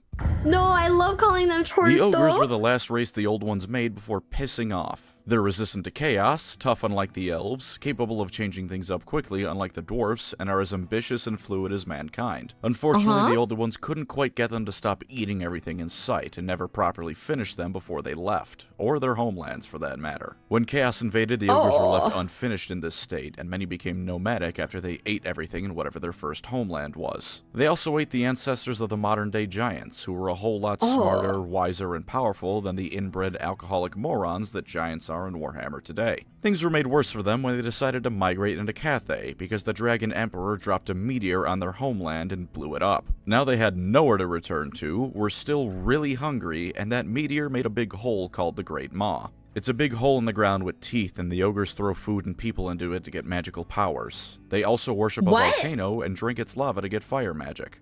Neither of the past two sentences were made up by me. I love this setting. They're vaguely based on Mongolia, but I don't think Genghis Khan ever ate an entire city's population. Oh yeah, Killed no, absolutely not. Sure, but I don't think there was mass cannibalism. The ogres, though, do exactly that. Everything about them revolves around food. Their social hierarchy is in large part determined by how fat you are. They have a race of goblinoid slaves called Noblars they employ as equal parts pack mule, assistant chefs, and snacks. They go to war to eat other races' food and or the other races. One of the most common ways you'll see ogres around is as mercenaries, because while they are stupid, they're smart enough to realize being a mercenary means you can travel the world sampling all the food you can find, and you'll even get paid for the trouble. Wait, that the gut makes sense. is a sacred part of an ogre's body, to the point that oftentimes it's the only part of an ogre they keep protected compacted with armor. That might sound stupid, but consider they're twice as tall, 4 times as wide, and 8 times as heavy as a normal person, and can reliably defeat demon invasions. The closest thing to an ogre central government is Greece's Goldtooth tribe that sets up toll booths on the trading routes between Cathay and the Old World. Aside from that, though, they can be literally anywhere. They're happy to sell their services to all races, and sometimes they can even become corrupted by chaos. Being resistant to chaos, corruption, and immune to it are different things, especially if they willingly join for one reason or another. Sometimes they even embrace the cultures of the places they go willingly. An ogre isn't exactly gonna fit in an imperial noble's party, but are you gonna tell the 9-foot-tall slab of muscle with a racial reputation for eating people that he's being a bit of a slob? No, you aren't. And if someone does, everyone at your fancy dinner party now has some rather gruesome entertainment, while your ogre guest has dessert. The Chaos Demons are pretty similar between Fantasy and 40k. They're all servants/bits of a greater god. Sufficient concentrations of magic can allow them to show up, and when a wizard messes up their spell, they can manifest that way too. They want to tear down the mortal world and bring ruin to the realms of man, elf, and dwarf, all that good stuff you can expect of demons. The only real difference is how they came about. In 40k, all the Chaos Gods have birthdays. Slaanesh has the most concrete one, but the other ones at one point very much came into existence. Warped timey-wimey cop-out garbage means they've also always existed, but I don't care about that. In Fantasy, they have always existed, though. They're just evil gods who exist to ruin stuff. Who's Daniel? That's how it works. Chaos came about when they broke through the portals on each of the planet's poles when the old ones overused them to ferry materials and magic to their burgeoning creations. Other than that, pretty much the same, if with a small bit more emphasis on their positive aspects. Only a small bit, though. Khorne still likes war, Nurgle still likes disease, Tzeentch still likes scheming, and Slaanesh still likes degeneracy. Same demon units, same greater demons, hell, most of the named demons are the same. Where they really shine and differentiate between settings isn't their followers. Let's get GW's least favorite child out of the way first. Who does GW hate? The Beastmen are a cross between beasts and men. Being born of chaos itself, the Dark Gods don't need to... Sim likes them, doesn't she? This has to be the one that Sim likes. Girl, what the fuck?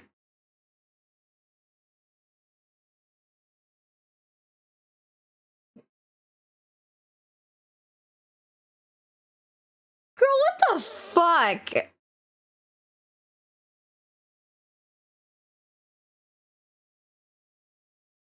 Okay. No rest for the wicked. Thanks for the follow. Thank you, thank you, thank you. Oh, okay. She found them cool? Okay.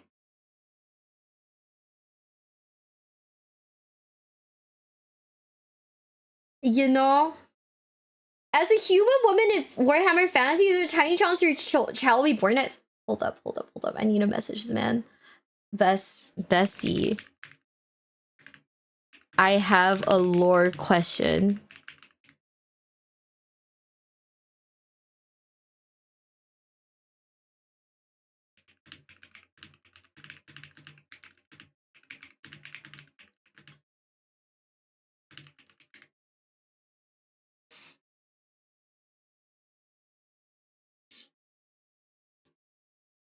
Oh boy. Oh boy. She also spent half the time making him sad with making fun of the elves. Oh my god, been found 40k gotta finally catch a stream. Thank you. Yeah, we're like learning. We're not really reacting. We're more like learning the Warhammer Fantasy stuff and like, oh my fucking god. When are you gonna get an ogre model? Never. Nick question. Next time my friends are gonna do a painting party, I'm gonna get some 3D stuff to... Yeah! I mean, to be quite honest with you, I think that there are some entry-level like kits that you can get if you want to do like official and you don't want to wait for it. But if you have access to like a 3D printer, that's probably like the best route.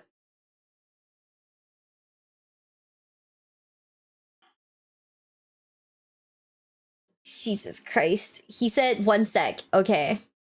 I have called for backup because I don't know if this is real.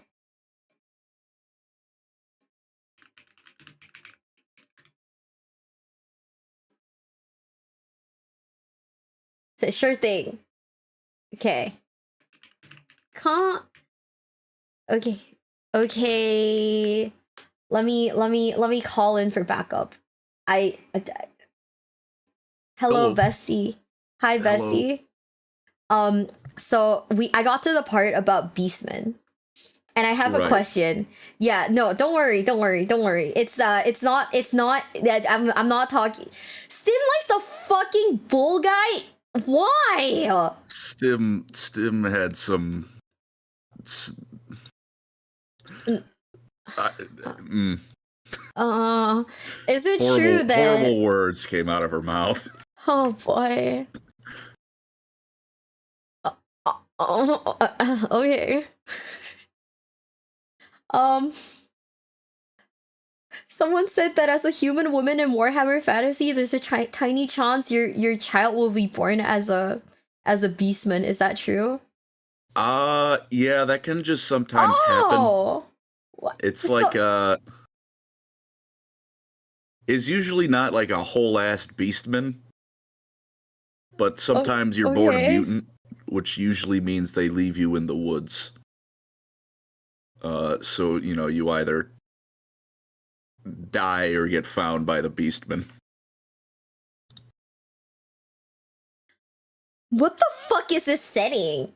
It's not pleasant.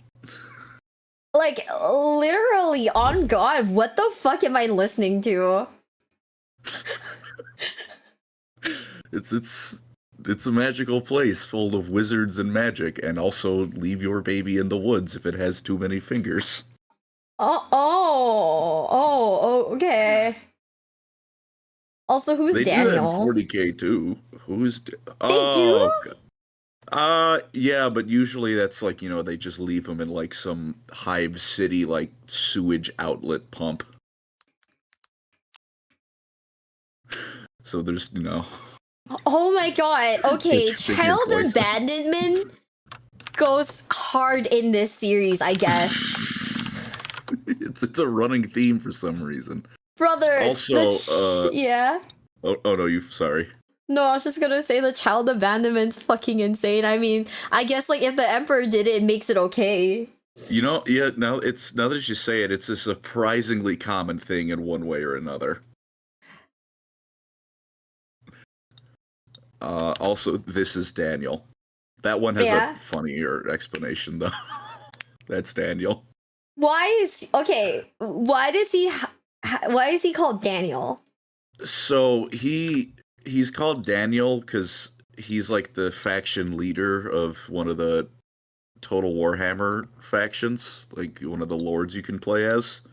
Okay. But you can give him any name you want. Like you can randomly generate it, and it gives you like, you know, menacing chaos names. Okay. But as a joke for like the showcase for they're like, and we're gonna name him Daniel. Like it was just some, you know, like they just called him Daniel for like the showcase of the army, so everyone calls him Daniel. No, they're so real for that. Oh my God, this bro has Daniel energy. I see it. Look, CA's been in hot water for some shenanigans for a while, but them calling him Daniel is at least someone at that company has a soul. People are saying his gameplay sucks. I want to say it doesn't, but I don't think I can. Girl, I was like, oh, I'm gonna watch your video and then slowly decide what my favorite faction is, and at this point, dude, it might just be the Chinese. Dude, Cathay's awesome. I love them. Dude, I mean, the Chinese have fucking dragons. I think that's pretty sick. Yeah, no, they dragons that turn into people, and sometimes they turn. It's great. Most of them are assholes, but like, you know, it's a Warhammer setting. If they're not, then what are you doing? Sorry, Bess, you have the normie answer. I'm not trying to fuck a beastman or anything. I'm too much of a normie. I think we can. No, I think that's an okay opinion. I think certain other, certain other people we might both know might just need some therapy for that one. I have no words. Okay. I have no words. I had to hear the words Taurox's musk, so I'm gonna make you hear them now. Why? I don't know. Ask Stim. Brother, none of them fucking shower. They're all musky. What is she saying? What is she saying? Do people in this setting fucking shower? Other than that one, like, lady of the lake bathwater lady? What the fuck? Most of them know, but that's not like out of gross. That's good. You know, it's like medieval and Renaissance times. They don't have showers. They don't exist. Yeah, none of them fucking shower. You can't blame them for that one. All right, and they don't have showers. The Beastman thing is just awful though. I think the smell of dirt is a constant in this universe, huh? Calling out Stim like that. Okay.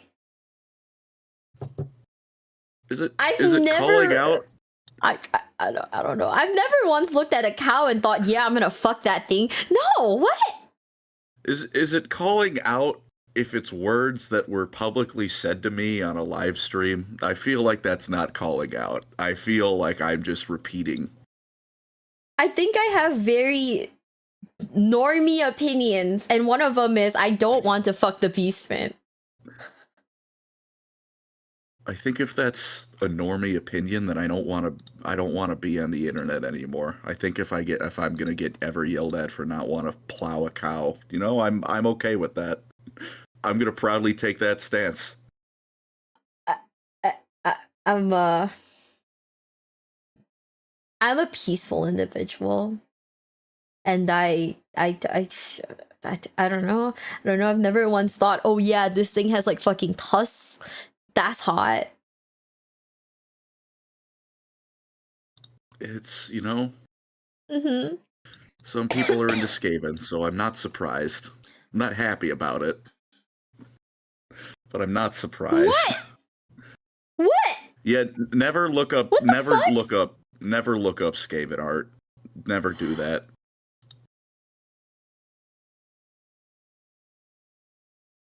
Let's move on to like a different question. So tell me about Techless. So now it's just me on blast for being down bad. We haven't moved on. You've just changed the target. See, someone said that you said that if you and Techless went into a room, one of you would be coming out pregnant. Yeah, that is almost verbatim what I said. Jesus Christ, bestie. I didn't even put that in a Techless video. I put that in a 40K video, but it was a really long video, so, you know, I had to make sure people were paying attention.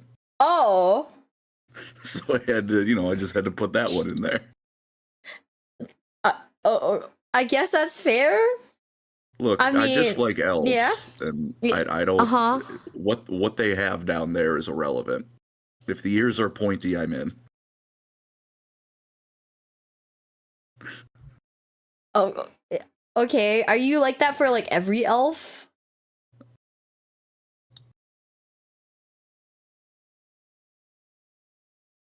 Or don't kink shame. I'm not kink shaming. I'm just asking. I'm like, okay. I feel like I'm being judged. No, I'm not judging you. Someone said Techless will give you missionary and nothing else.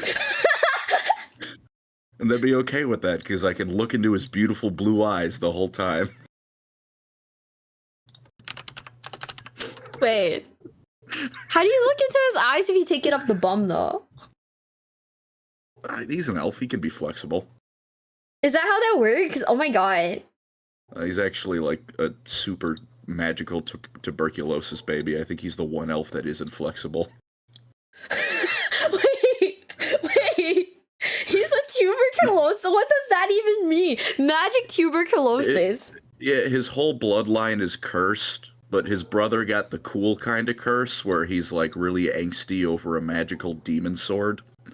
And he got the bad kind of curse, which means he just kind of coughs up blood regularly if he doesn't take his magical potions.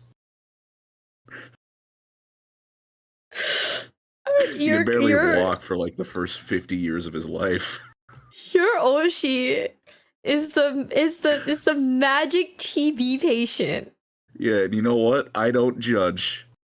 You know, real, fair and true. I mean, who am I to judge someone for being like sick? You know? Yeah, he didn't do it. He was just born like that. Yeah, And then it he spent maybe. Yeah, he wasn't born like that. Maybe it's just Maybelline. Who knows? yeah, he deserves some Yeah. happiness. And he then spent every other piece of lore he's in getting his, getting the crap kicked out of him because he being techless is suffering. People were saying that, like, I was like, okay. So people got really mad at me earlier because I was like, because you mentioned like Gotrek and Felix, and I was like, is Felix a twink or the guy or the other guy? And chat was like, Felix is not a twink. He's a stallion. I mean, compared to most people, I'm sure he's he's a brick shit house. Like, look, Oh, okay. he's adventured for like 50 years straight. He's got no body fat on him. The man is carved out of marble. But he's standing next to Gotrek, so by comparison, he is a twink. Oh. I was like, yeah, in the pictures he looks very twinkish compared to the dwarf dude. It'd be like, like one guy is like you got one guy who's like a good weightlifter or something, right? Mm. And then standing next to him is Mike Tyson in his prime. Okay, I get it now. If you want stallions, just look at the beast. I'm not trying to fuck a horse, chat. No, bad stallion. Bad stallion. No. I'm not trying to fuck a horse.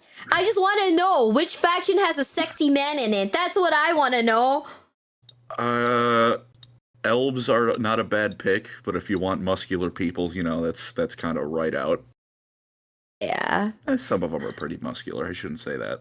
The answer is Tomb Kings. No, I like the guy from the Tomb Kings, but I prefer him when he's not a skeleton. Yeah, I get it. It would be nice to have literal meat on their bones. They got nothing. Yeah, I mean, they don't even have dicks, chat. What the fuck?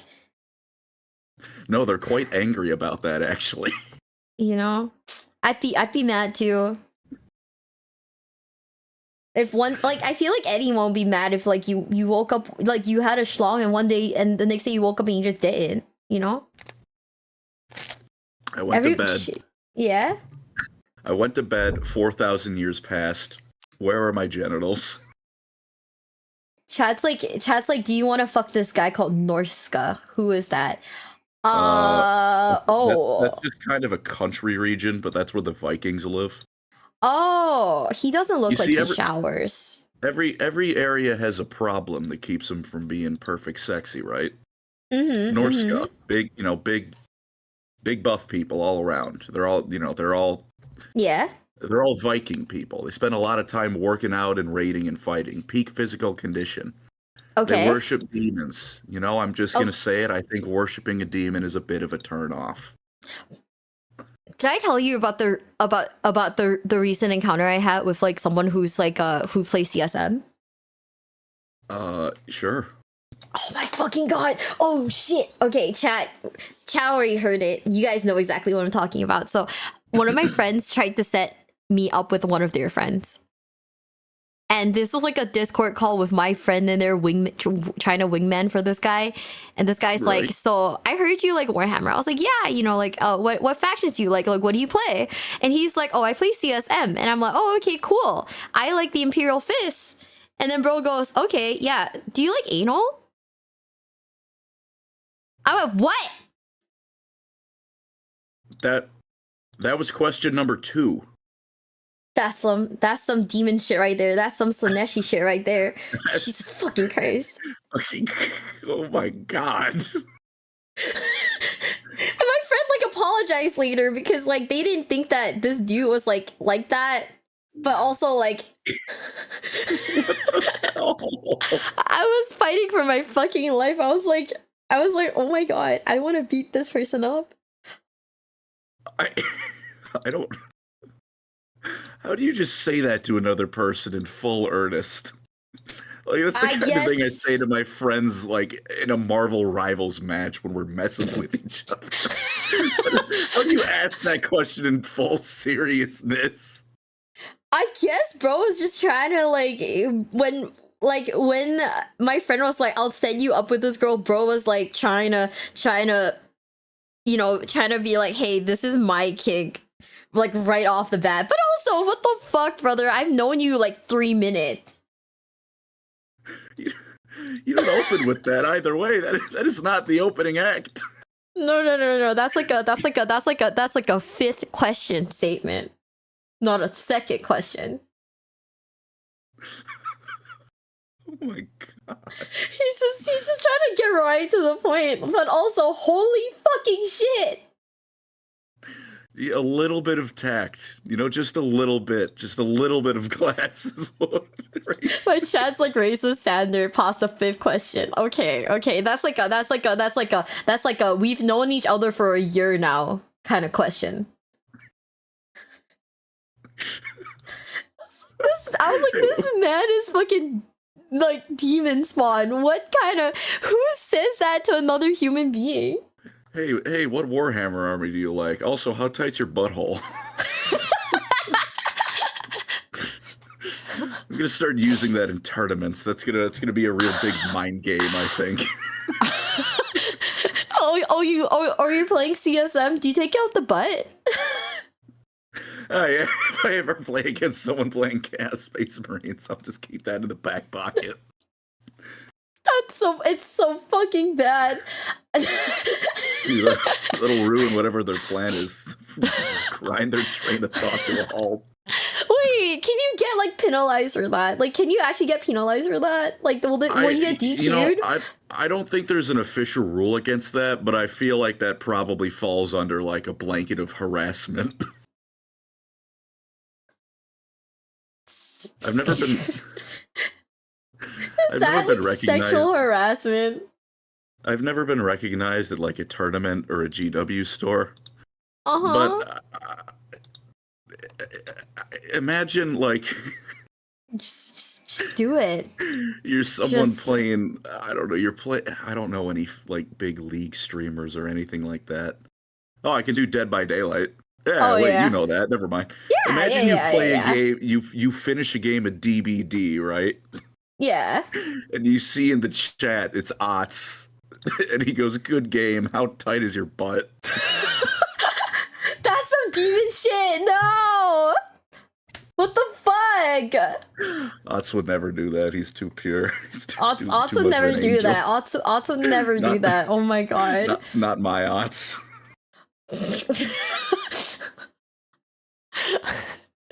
By the way, 2v8. It's out. It's time. Dude, yeah, we're gonna be on some like crazy shit now. Brother, finish your video. We gotta lock in. We gotta grind for the event. That AOS video. I recorded 15 pages. I'm a quarter done. There's 60. Jesus Christ. Okay, I'll see you in like a week then. I gotta go back to the mines. You gotta go back to the content mines. Who let you out? I don't know. Chat's like, brother, how are you alive? Oh my god. How are you alive? Look, it started as, this will be probably about as long as the Warhammer Fantasy one, and then I kept writing, and then I kept writing, and then I looked at the page count. How long is this video script, by the way? The fantasy one? This one? It's 58 minutes. By the way, that script is 42 pages long. Oh god, this is gonna be like an hour and a half. I want you to know that I've been streaming. I've been live for 4 hours, and we've gotten through 48 minutes of this video. I can't wait for you to drop the next one because that'll be a 7-hour stream minimum. That'll be the full stream. That'll be a 7-hour fucking stream. Let's go. Pager's about to get the Bricky syndrome. You're gonna have to split that shit up into 2 videos, bro. But one big video funny. One big That's bomb true. of a video. That's true. It's okay. When that drops, when I eventually react to it, I just want you to know I'm gonna be annoying in your DMs. You're allowed to do that. That's because we're besties. Also, like, Bones like made me very aware of this, but you can't drink boba because that shit has sugar in it, and I don't want you to die. That doesn't mean anything. That's not how type 1 diabetes works. Oh, This is the hill I'm eternally dying on. He's absolutely just fucking with you and me. So we can get boba then. What? Okay, Yeah. I don't know. Type know 1 what that diabetes is just Yeah? I make zero insulin. It doesn't Okay. make it. It's not that I can't use it or can't have sugar. It's just I need to give, external insulin anytime I eat something. Oh. Type 2 is the one where it's like, no, I can't eat all these things. Oh.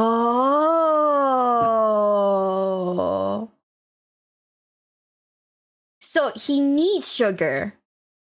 Sometimes I do need sugar, yeah, because I also don't make the opposite of insulin.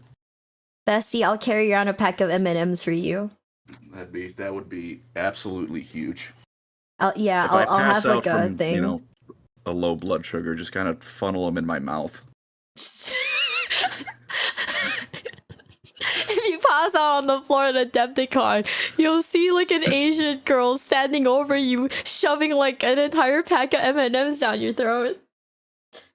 I've had that happen. Well, not specifically that, but I have had I have passed out from a low blood sugar, and like the last thing I saw was my parents funneling like juice into me. Oh my god, it's okay. I'll save you, Bessie. If you pass out, I will have packets of like juice on hand or something, and like a snack or two. Nah, it's all right. The amount of diabetic incidents I've had is like 2 in the last 10 years. It's all okay. fine. Oh, okay, that's good then. That's good then. I've got at least another like 5 years before another one comes up. My chat's like, you're gonna waterboard him.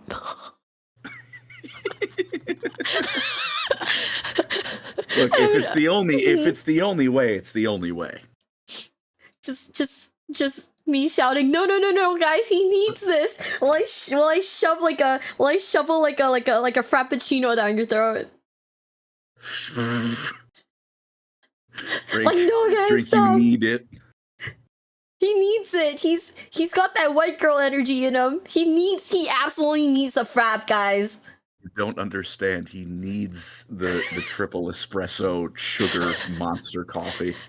Yeah, I know this thing is like 90% like sugar and milk, but he needs it. I'm about to get in the car. I think I'm gonna go get myself some Dunkin' Donuts now. I think you've Yo, convinced me. let's go. Oh my god. Wait. Oh my god. Can we like go to like medieval times? Is there a medieval times in the world? I don't know. I've never been to a medieval times. I just think that it would be very funny because it's everything that you hate. It's the Bretonians. I like knights. I don't like Bretonian knights because they're boring as hell. Yeah. So it's I like knights. I like history knights. Okay, let's go to medieval times. Is there more than one medieval times? I don't know. It doesn't look like it. Well, it is in Chicago. I don't know the distance. I want to tentatively say that's going to be like an hour and a half south of it, what our Adepticon is. Huh. Which is not bad at all. I mean, I'm already going to be driving like 3 hours to Adepticon. I'm not taking a fucking flight to Wisconsin. That's stupid. Okay, bestie. So what I'm hearing is we're locking in medieval times. We're gonna eat and watch like guys like on horses. I'm down for medieval times if they're open. I have no idea how often they're open, but I would love to go to medieval times at least once in my life. Let's fucking go, bestie trip, bro. Ren fairs are fun too. I go to those. I've never been on one. I've been to a bunch of. I've been to one of them like 5 times. It's like an annual thing with some friends. It's very fun. Do you think? Do you think they'll have one like around the time of like Adepticon? No, those the Aw. one at least I know is it ends like September. Like last week, Aw. maybe not even last week. It's a lot of fun.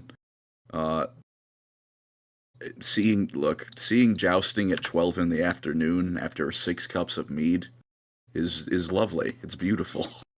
I'm just saying we could do it. We could do it.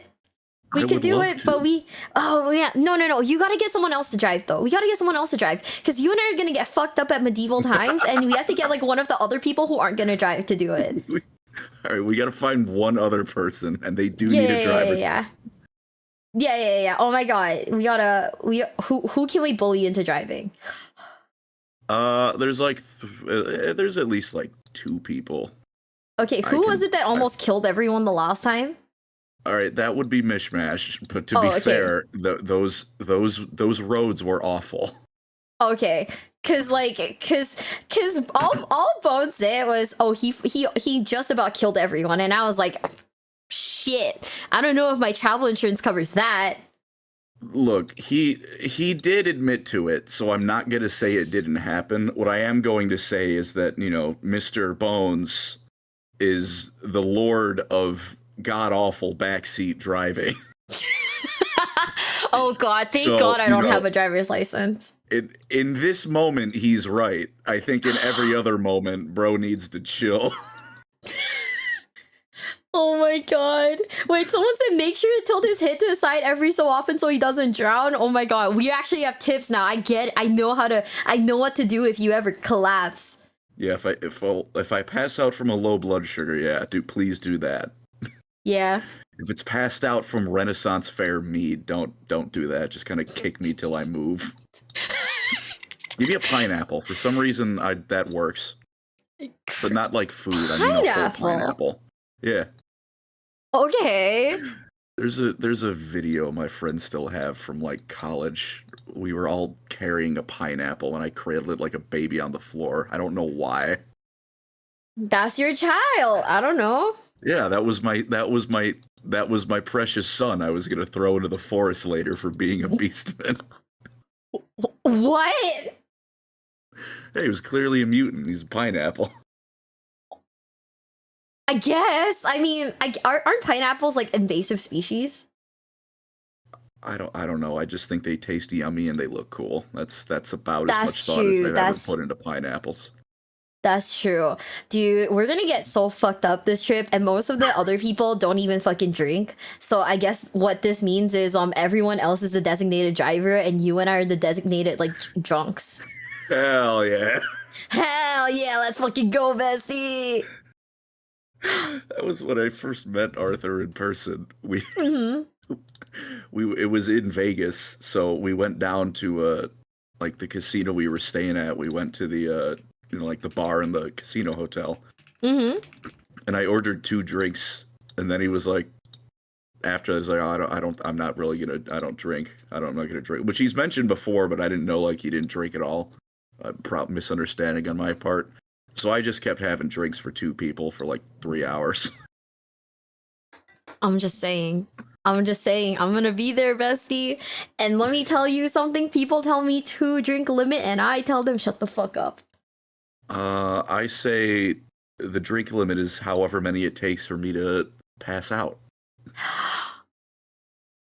You know what I do sometimes? What?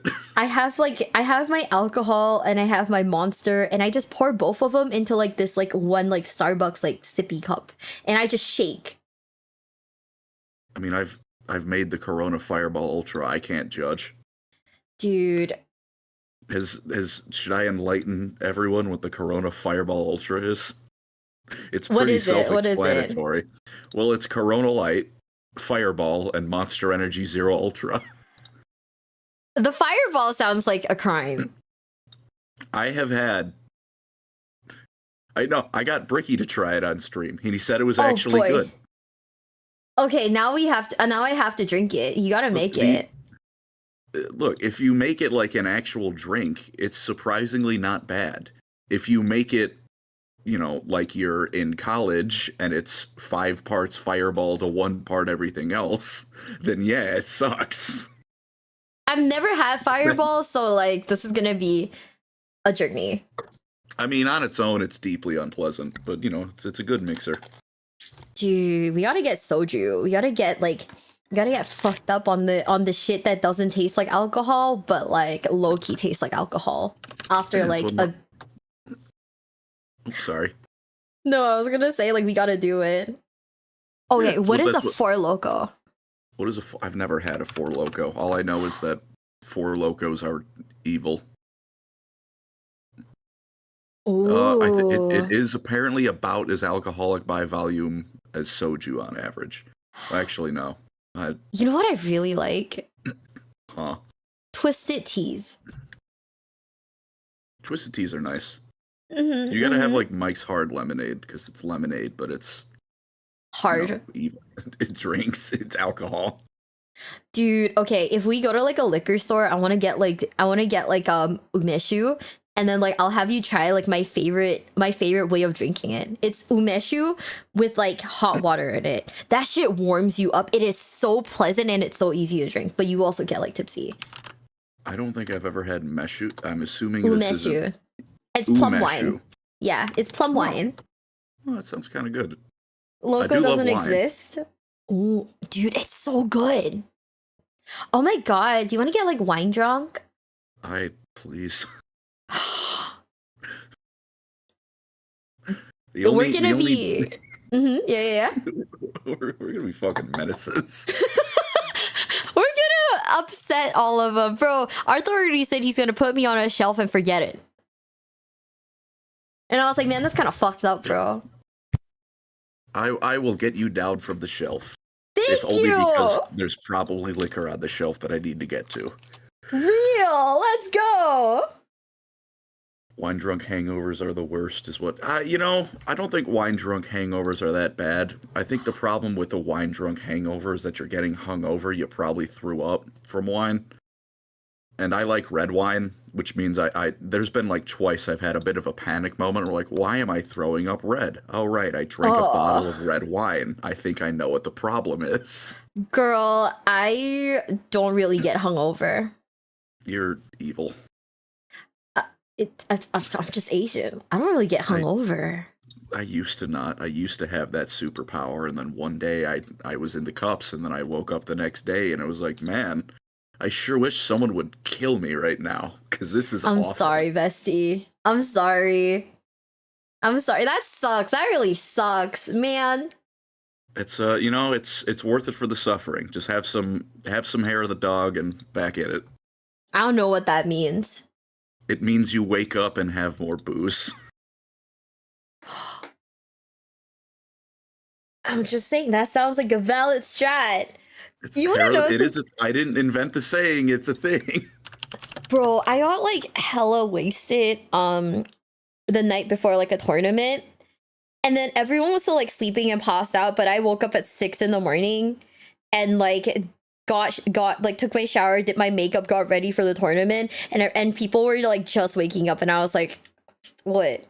Like, what's up? What's up, gang? Oh. At least alcoholism? No, I'm like a social drinker, so like I don't drink by myself very often. A rager with friends is a good time. A rager on your own is not good. It's kind of sad. It's a little unfortunate. It's it's about the circumstances. Yeah, so what I'm understanding is we're going to Walmart and we're getting like 1 billion like antacids. Yeah, 1 billion antacids and then $1 million store crap wines. And umeshu. I do want to try that. Yeah, it's over for us, isn't it? It's so fucking over for us. Holy shit. That's all right. That'll be everyone else's problem. That's true. That's true. Oh my god. So we gotta get like hella M&Ms, Monster Energy, and like umeshu. What is boxed wine? It's just wine in a box. That's it. Why would you put it in a box? Because it's cheap. Oh, I was like, I thought they came in bottles. Like it's not good, but if you really need wine for like an event, you can get a big box of boxed wine and you have wine. Oh, check if there's a Trader Joe's nearby. They got a $5 wine that's pretty pog. Oh my god, bestie, you want to go to Trader Joe's? Sure. I love how we're going everywhere. Okay, so like the guys also want to go to Chuck E. Cheese.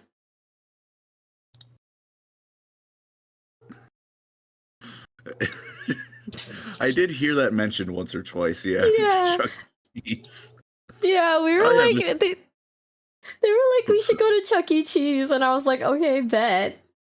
There is at least one Trader Joe's in Milwaukee. Let's fucking go. We're going to everywhere that isn't like Warhammer related in our downtime.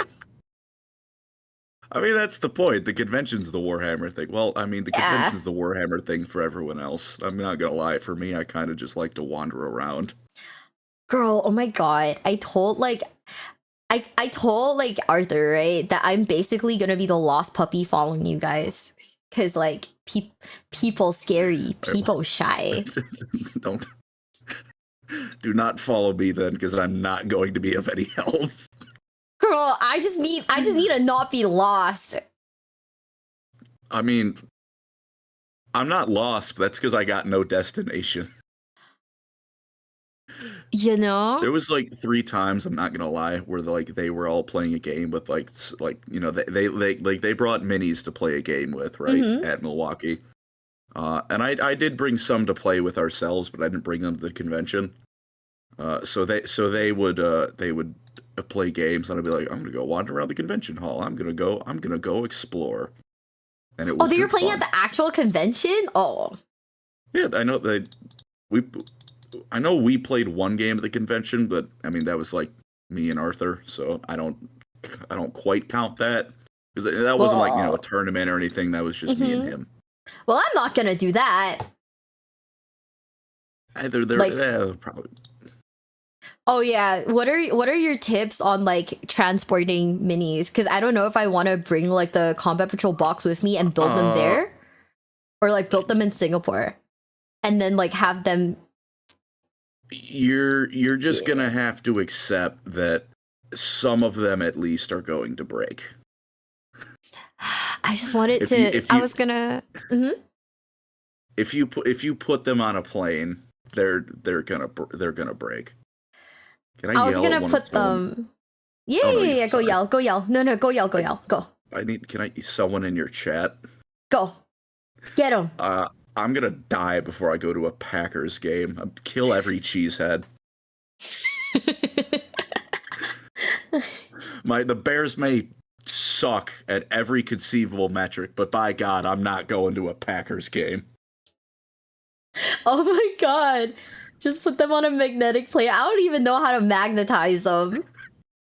Oh my god. Oh, they're fighting you. They're fighting back. Yeah. Well, you know what? Anyone fighting me is a Packers fan, so their opinion is nothing. Is this the what is it? The sports fan thing? Yeah. It might be. Look, I'm not even that into sports, but I know enough that it's on site for any Wisconsinites.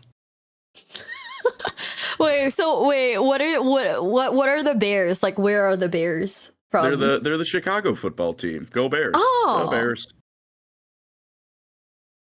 And they also are awful and suck, but they're the Chicago team, so I love them. It's just how it works. I get it now. Oh my god, they're fighting. Oh shit. Yeah. They're fighting each other. Oh, who won the first 2 Super Bowls? Don't care. Oh fuck. I'm gonna fight you. It's on site now. LTC Mad Jack. god. Go Cowboys. I'm sorry for you, too. God, Cowboys fans are... They're not doing great either. This whole thing is so fucking funny. Their last few games, some of their last few games are wins. A lot of them are not wins. Wait, so who's like the winning one though? Who's the winning one? Yeah. Not the Bears. Okay.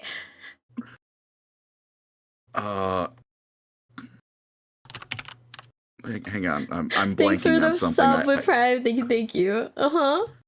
I do need to run after this, but I You're need good. to answer this question Yeah. first. The Decepticon like football team fight club's gonna go hard. Usually the winning team was oh my god, how am I forgetting? Patriots were up there for a while because Tom Brady. Okay. I shouldn't say just because of Tom Brady, but he was quite a good quarterback. And you know, when you get 7 Super Bowl rings, you know. Oh yeah, I forgot they get little rings. Yeah. Yeah. But yeah, no, Patriots wasn't a bad choice on account of him. I'm not gonna say he carried, but he did do quite good work. And then when he joined the Buccaneers, and they immediately won when he joined them, of course. Oh. I gotta kill. No, I'm not gonna say that. He carried. I don't know. I don't think he carried because look, he definitely did a lot of the work. But it's kind of like if the quarterback can't throw the ball well, if everyone in front of him is just totally awful at their jobs and they just let people get through to tackle him, right? Like he was doing a lot of the work, but just kind of by nature of it, like if it's only him doing work, he's gonna get bodied literally. Oh, so he's the ball throwing guy then. Yeah, he is the ball throwing guy. Oh. See, I don't understand American football. So all I know is that there is a man who throws a ball and the rest of them are just like wrestling each other. Yeah, because they're wrestling each other to get to the guy throwing the ball or stop them from getting the guy throwing the ball. And then one guy eventually gets into the end zone, and then everyone who likes that team cheers, and then everyone who doesn't like that team says it's bullshit and that should be a foul.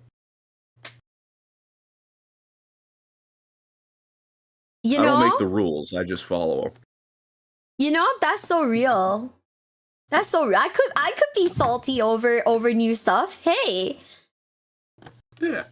Yeah. Oh my god. If we ever go to a game, tell me which one is more likely to lose, and I'll go cheer for that one, so I can be salty later. Will do, but it will probably not be a Green Bay Adepticon game because I think they are scum.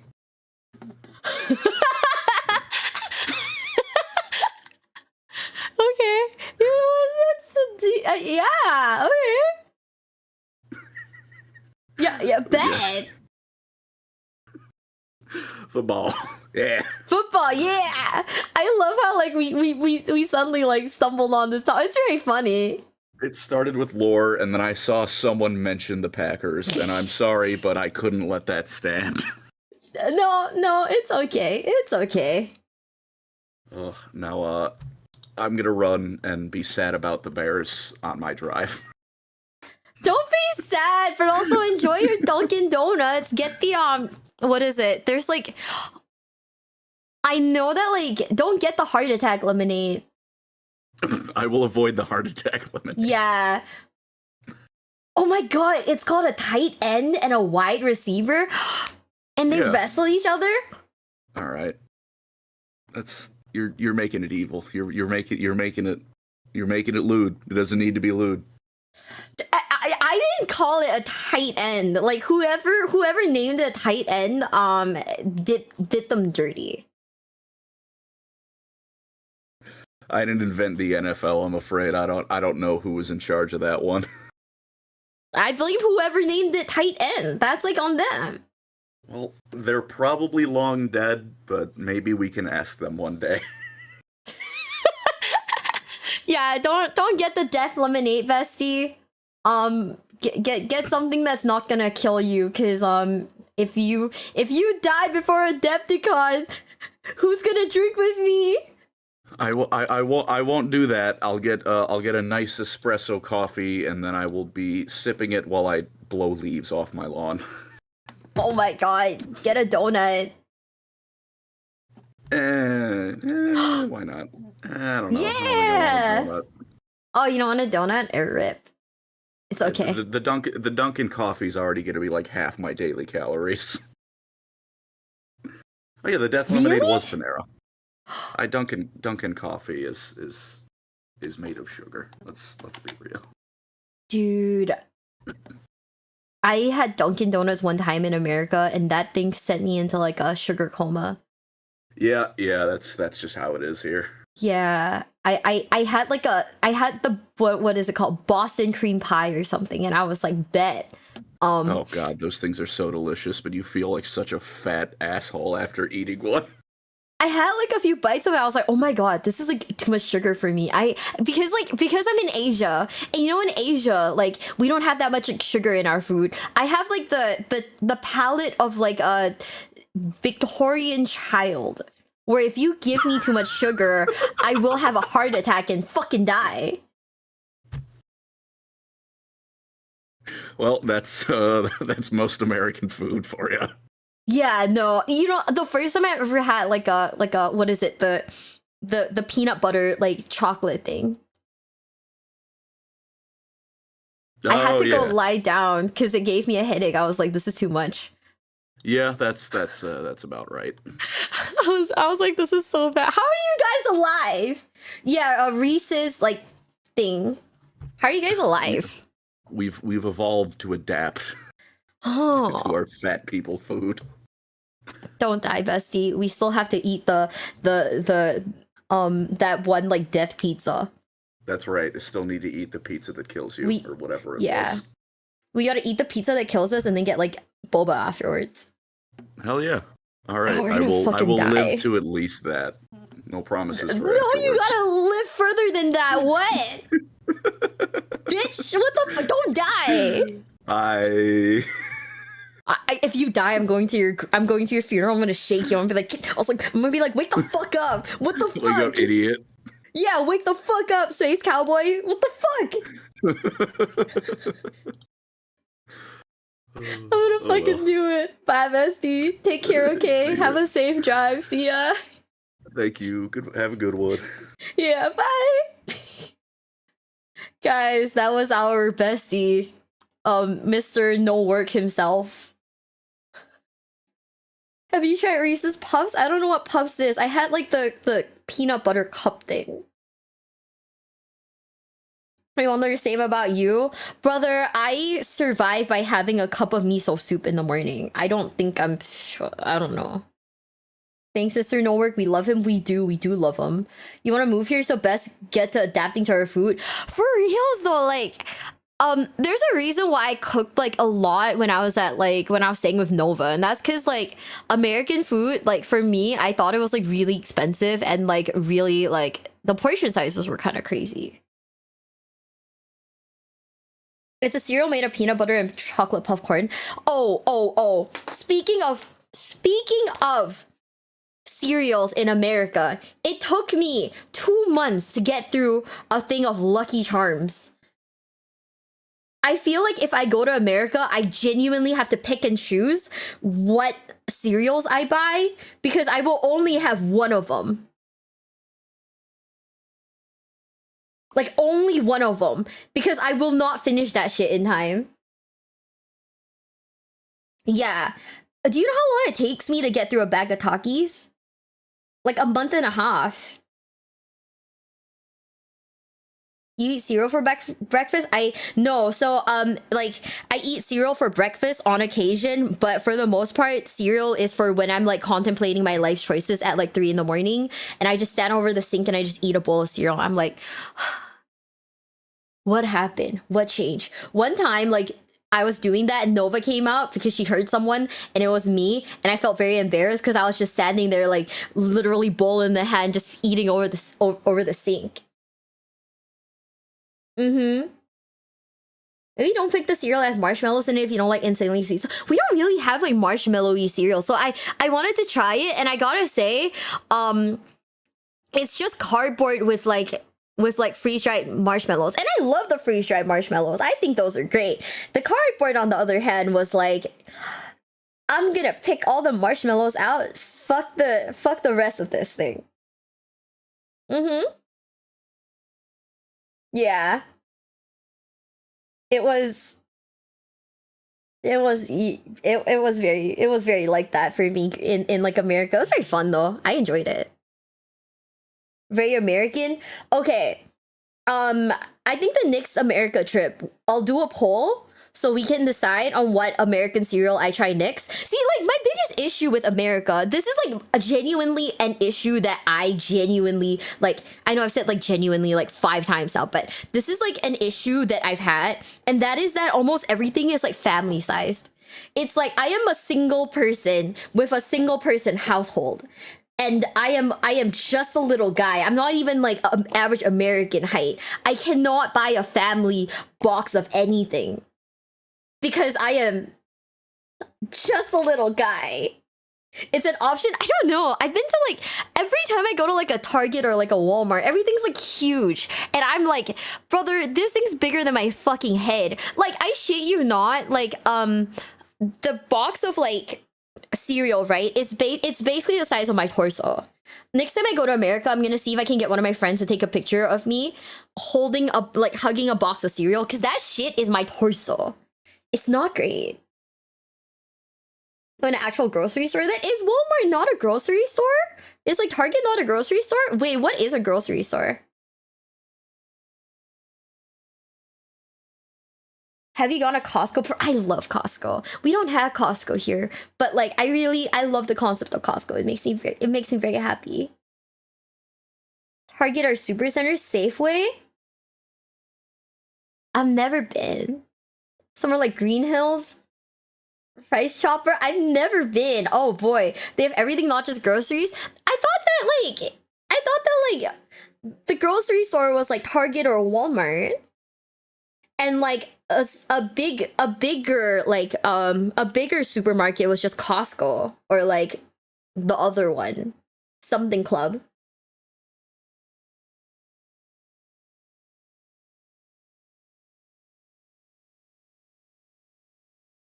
Your hands are chicken nugget size. Oh my god.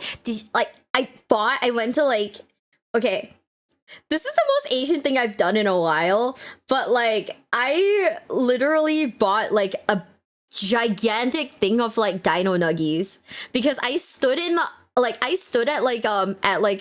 Walmart, right? And looked at like the price of like regular nuggets and dino nuggets and realized that the massive thing of dino nuggets was a better price per pound for it. So I bought like the biggest fucking thing of like dinosaur nuggets, and now I just have like there's just a thing of dino nuggets in like Nova's like freezer. I don't know if she eats it, but I eat it. Try to find a Piggly Wiggly on the next America trip. What is a Piggly Wiggly? That doesn't sound real. Kroger's, ShopRite, Shop and Bag, Aldi, Trader Joe's. Trader Joe's is a supermarket, yeah. Leave now, thank you. Thanks for being here, Captain. I'm sorry, guys. It took like 4 hours to get through a single video. We've been on Yapathons, and we also got like some random like special guests on occasion. My bad. Dude, I remember like, so my friends, like, we wanted to do like s'mores and whatnot, right? And they were like, they sent me to Walmart and they were like, hey, can you go get wood? And I was like, what do you mean can you go get wood at Walmart? What do you mean you guys just sell wood at Walmart? And I was just walking around and I was like, look, they have like these charcoal briquettes. I don't know if they have wood. And my friends were like, no, just ask someone there. And I was like, guys, and I was like, okay, miss, do you guys have wood? She was like, yeah, I'll take you to it. And you actually have like boxes of fucking wood.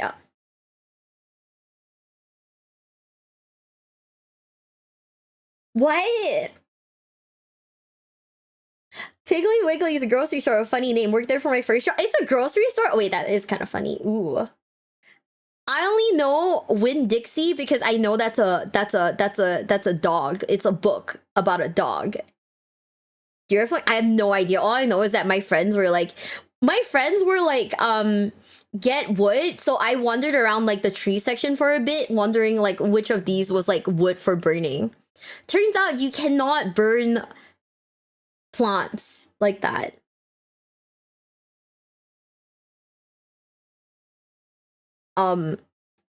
Yeah. Grocery only serves a regional, well, are everywhere, so that might be why they're, okay. It's usually by entrance. I walked around that place looking for it. I was like, oh my god. There's a ton of people here. I'm like incredibly like shy. You sent the one person, the most socially inept person, to go buy firewood. Like, what the fuck? What do you mean finish? You saw him finish the first video. Okay, don't at me. I'm just I'm a little dumb. Okay. I love how I'm sorry. Like I feel sorry for all my editors because it's like I'm sorry. I go on like the dumbest yapathons of all time. That's my bad. I'm sorry. Big ups, my G. Very, very sorry to the editor. Bro, I don't know. I love America. Don't get me wrong. I love America. I think everything about America is really fun and really funny. And I love like, okay, this is weird. Whenever I go to a new country, I like to go to the grocery store to like look at like the cool things. You know? We always been distracted by Yap and chat did nothing stop it totally on us. Chat 07. I feel validated in my yapping. So this is like clown emoji. I should have a clown toggle. Just like a magical floating like clown nose and mask. All this yap because Sim likes Beastman. We haven't even gotten to the Beastman. You're fucking right. Oh shit.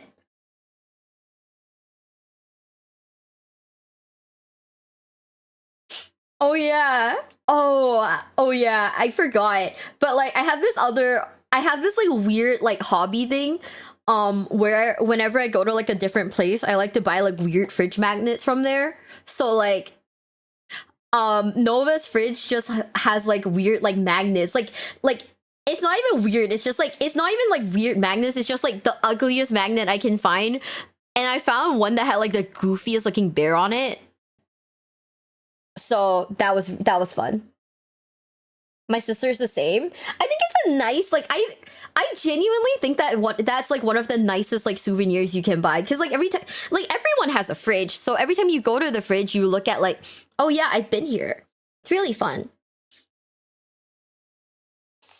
Grocery stores are great to see what culture is about. Bro, I like to buy and try like regional, like special like regional stuff. Like if it says like limited edition, like America exclusive or Hong Kong exclusive, like you know my ass is gonna buy that and I'm gonna eat it and I'm gonna try it.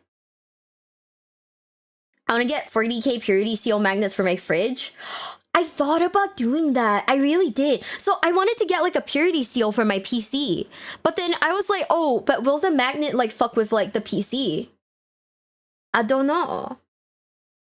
I'm scared. We're the clowns that encourage the yapping. We've been like off topic for like ever. Now like we've gone from like, oh yeah, Stim wants to fuck the Beastman to what do you guys do at grocery stores?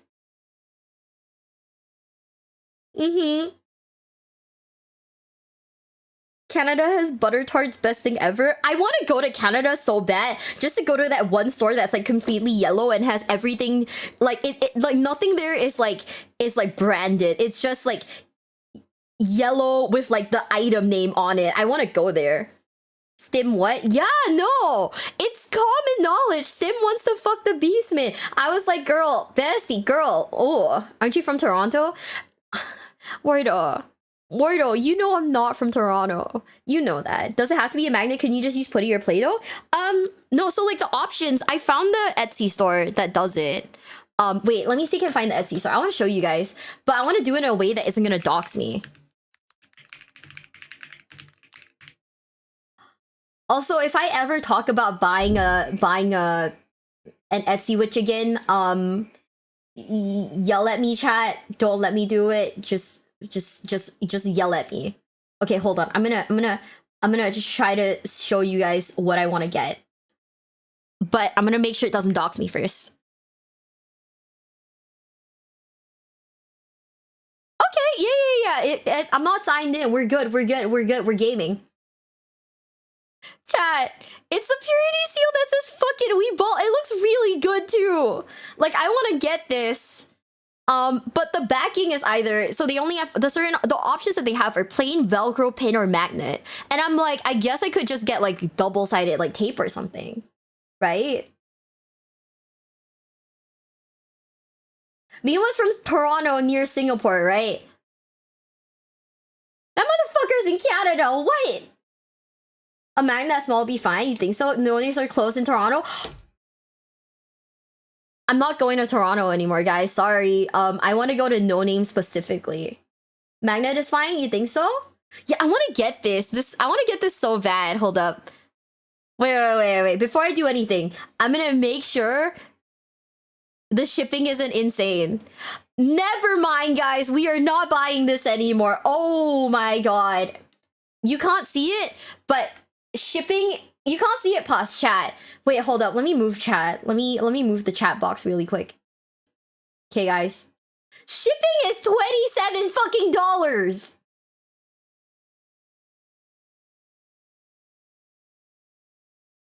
Oh, you can see it on the... Never mind. You can see it on the left too. Oops. Hold up. Back to the right you go, chat. I'm not buying it. I might like buy it and send it to like Nova or something. Oh. International standard is $27, but if I want it really fucking bad, it's $89. Oh boy.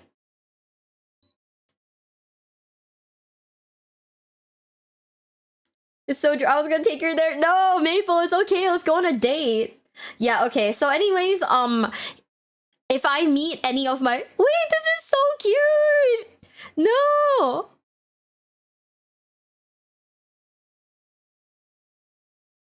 Hail the Omni Toaster! This is where people are gonna call me, Oh, see, we could get the real ones that have, like, the actual things on it, or we could get the ones that say, fuck it, we ball.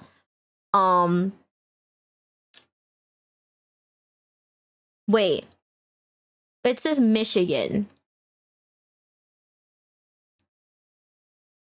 What if I PayPal, like... What if I PayPal Colin? I go, Colin, I have something, but the shipping is really expensive.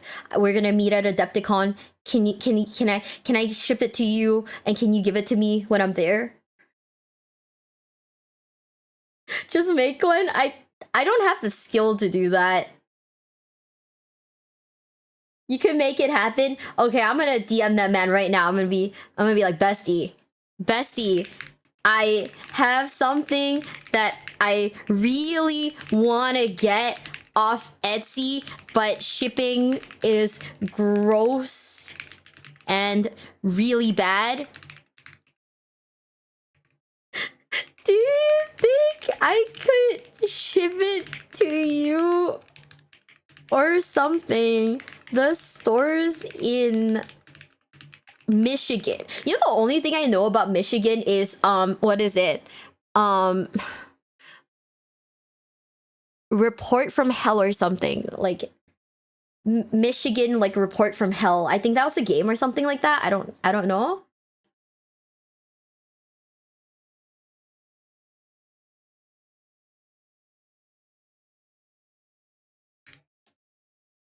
Do you know what I'm talking about? Hey, I live in Michigan. Why did they make a game where you're like state went to like hell. Aren't the Warhammer guys from Michigan? Yeah, but I feel bad asking them because it's not like I'm gonna meet them. So yeah.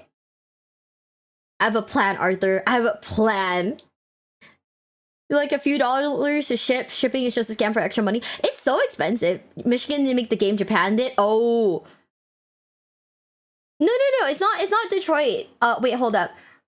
Let me Google it. It's called Report from Hell. Michigan Report from Hell. Yeah. That's the name of the game. It's like kind of insane because like if any of the main, okay, so spoilers for anyone who isn't intending on playing the game, but you're basically playing as a cameraman, right? In like a hellscape.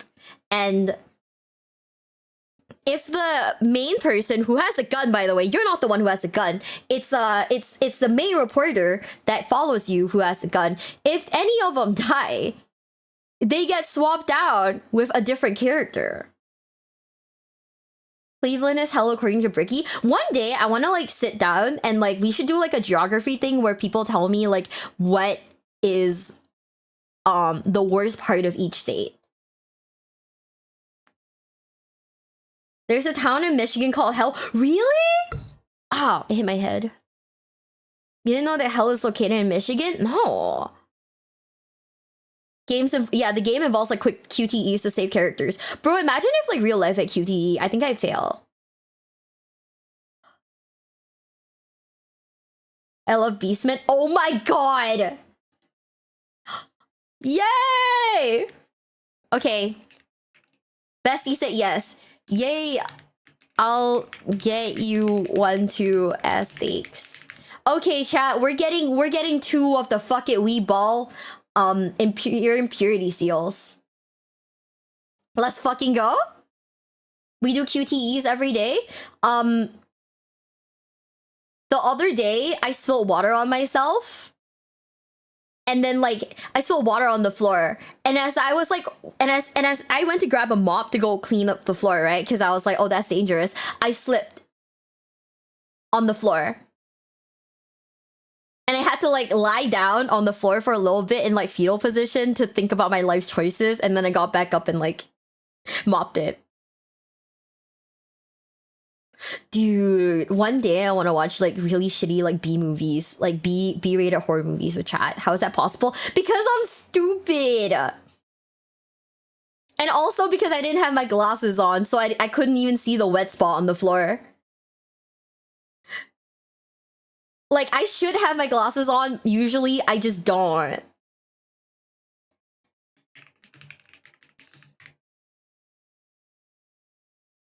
She's special like that? Oh my god. The most special thing about me, I'm an idiot. I'm trying to put that on Hinge. Failed QTE.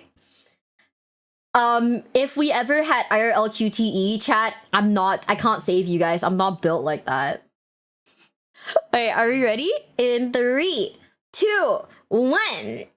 Bribe them with gifts to ensure their worship. Unfortunately for them, this means the beastmen rarely, if ever, get any gifts from the gods. They know they'll always have their worship, so they get the scraps the proper Chaos Warriors get. Given that one theory of how they came about is man and beast getting a bit too friendly with each other, I don't feel too bad for them. Don't let that fool you, though. While the nations of men consider them to be a nuisance for all but the most isolated towns, and the dwarves view them similarly, the wood elves know the true danger they represent. In the forest of the world, millions of them lurk, and when they go to war, entire swaths of the country are trampled underneath their hooves. They defile nature with their every step, and won't stop their savage crusade until the civilized peoples of the world exist in a constant state of being hunted by their bestial overlords. At least that's what we're told in between lore blurbs of them being butchered like the cattle they look like. For the love of God, at least so the elder are sad. powerful on the tabletop more often than not. The beastmen usually suck on tabletop and in the lore. I'm trying to be a hype man for the factions here, but while I wasn't for Bretonia because I hate them, I'm not for the beastmen because I pity them. For what it's worth though, they are incredibly dangerous to the average person in this setting. Villages at the frontier of almost every faction are regularly under assault by beastmen raiders, and when they gather in force, they'll be wiped off the map at a moment's notice. And since they're all part animal, they have incredibly sharp senses. If you get in a fight with one while you're traveling, it's already game over. You can probably take that one on, but the 20 or so more beelining it in your direction because because they heard a That's fight so is a different scary story. and The beastmen horrifying. are a What the savage race fuck? to the point that things like intact walls drive them to frothing rage, such as their hatred for civilization. All they do in their free time is get into brutal fights amongst each other, sometimes involving one challenging another for a position in the hierarchy, but usually just to assert dominance or for fun, hunt people, and drink. They do have some Okay, what's so bad about just T-posing on your enemies? What the fuck? forms of worship for the chaos gods, and their shamans both help construct effigies and are actually revered by other beastmen as something above their common squabbling, but for the most part, they're every stereotype of barbarians squashed into one. Aside from those shamans, they have no desire to form their own culture, civilization, or cities. They just want to hunt like the beasts they are. The beastmen may be a bit of an acquired taste, but for what it's worth, I don't think I've ever seen people address beastmen players with anything but some measure of respect. Well, the beasts of Acquired chaos are no taste is more, the OG crazy. beastmen of fantasy have returned to the tabletop. If you like the idea of being this savage force of nature that just wants to ruin, all the while being backed by the dark gods, the beastmen might be for you. Just, don't expect to win all that often. Part of the respect beastmen players get is for sticking with an army that Games Workshop seems to hold in utter contempt. Okay, how does Sim look at this and go, oh yeah, I want to fuck that thing?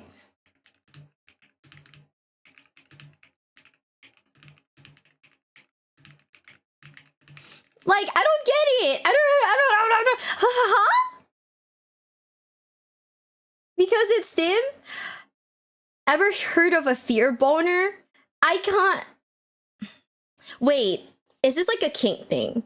Like when a guy's being like really like domineering and like you're just kind of like, oh yeah, I'm down for that. Is that like what that means?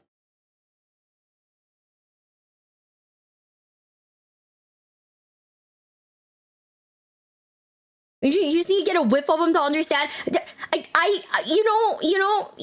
not gonna lie. I like kitties a lot. Like I like cats a lot, but I think they smell great. But I've been to like a farm. Okay, so when I grew up, right, for like a while, I lived in Cornwall in England, and I lived basically next to a cow farm, so I've seen cows.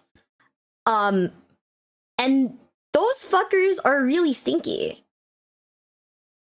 Like every morning, like there's like one bedroom, yeah, that eventually got turned into a storage room because nobody would fucking sleep in there. Because every morning, like it was the window facing the cow farm, and you could like smell the cows through the window.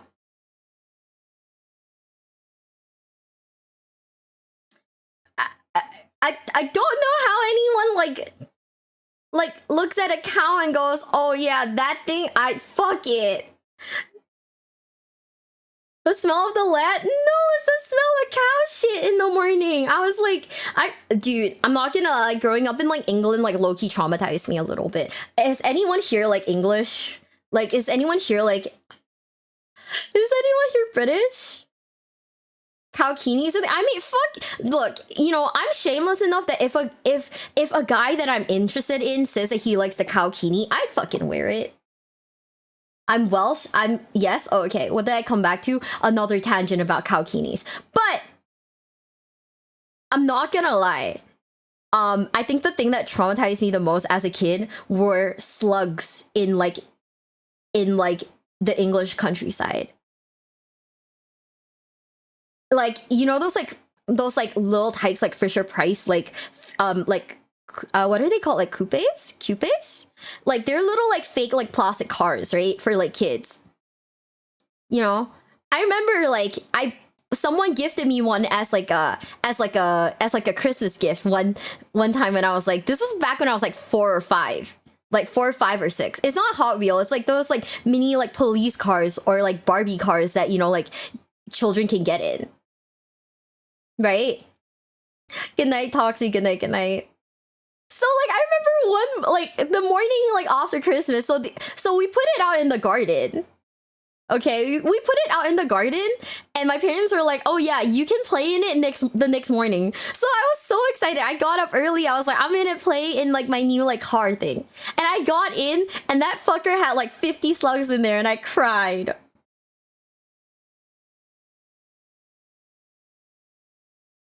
I cried because one of them, like, there were like a billion fucking slugs on that thing, and one of them fell on me. And I cried, and I never got in that thing ever again. My parents sold that thing after because they were like, well, she's not gonna get in it.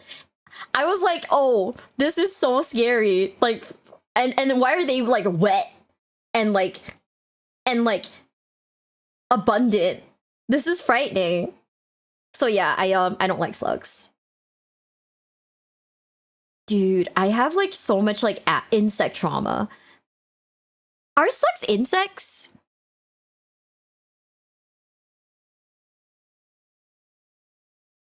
Are slugs insects? At least you weren't in Australia, it wasn't a huntsman spider. Bro, one time I was like staying over at a friend's place and like I was like about to take a shower and there's a big fucking spider in the bathtub, and I was like, and I had to message her to be like, hey, can you like help me with something? There's a big fucking spider in your bathtub and I can't shower because what if that thing like turns me into like Spider-Man or something? Like, shit, dude, you know me. I'm terrible.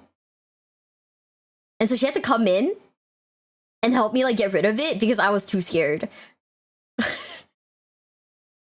That was the one thing I was like, I'm not doing this.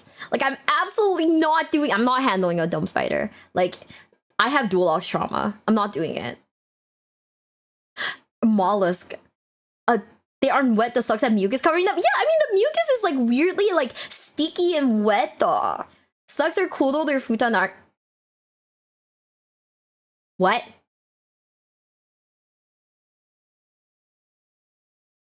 What the fuck? You cry if you see all the spiders that are at my work. One time, a cockroach fell on top of me, and that was the moment where I was like, I don't need my arm anymore. I was like, I don't fucking need my arm anymore. I'm gonna like chop that shit off. Like that, my arm's tainted now. It's disgusting now. It's gross. They're all they're hermaphrodites. I don't know what that means. Oh, is it the like oh never mind. I know what that means. I got a bit confused. Miwa's so brave. I can't handle like insects, man. Like insects are scary. Miwa lost a maxi. Yes, they got both parts. Oh. You know, I'd ask how that works, but then I don't think I should ask how that works. Anyways, let's just keep it going because now I'm embarrassed and sad. 3, 2, 1. No, I'm incredibly biased, but I do not care for the motivations of most Isn't of the that traitor Abaddon? legions. They strike me as like listening to a story about me and my siblings not getting along when we were kids. Which I'm sure is at least partly intentional, but that's not the kind of motivation I want for why someone sold their soul to the forces of hell. At least not on a faction-wide level. There's like a Chinese By artist who contrast, does like let's look at sexy the warriors Abaddon of art. chaos motivations for worshipping chaos. I'd say there's two blanket ones you can say. The reasonable Ooh. one is that they live in the barren, icy lands of Norska. Aside from the southernmost regions, permafrost covers the whole land. Oh, No this is crops the one can be you guys said grown, was and sexy. few animals are around to hunt. Because of their proximity to the North Pole, where the realm of chaos intersects with reality, a lot of those animals are heavily mutated, if not outright demonic. A lot of these people are also almost explicitly forsaken by Sigmar, as a lot. I'm sorry. A lot of the time, the male part gets ripped off during fertilization. Ow! Ow! Wolfric? Is that the name of the wolf? Try to be good though, Yu-Gi-Oh! YCS for you? Yeah! Do your best at pencil at it's... Do your best at YCS Pittsburgh! That's the name of the guy. Oh. It had you guys said wolf and I thought it was the wolf in the back. Oops. Is that better or worse than a mantis? I don't know. The animal kingdom's fucking scary, dude. That shit metal as fuck. I'm scared. Like, you know how like bees will like fucking then die? Like that shit's scary. Like, what do you mean? Wolfric the Wanderer is the biggest chat. He can speak any language, usually insults. Oh my god, he's like me for reals, for reals. Are you guys ready? In 3, 2, 1.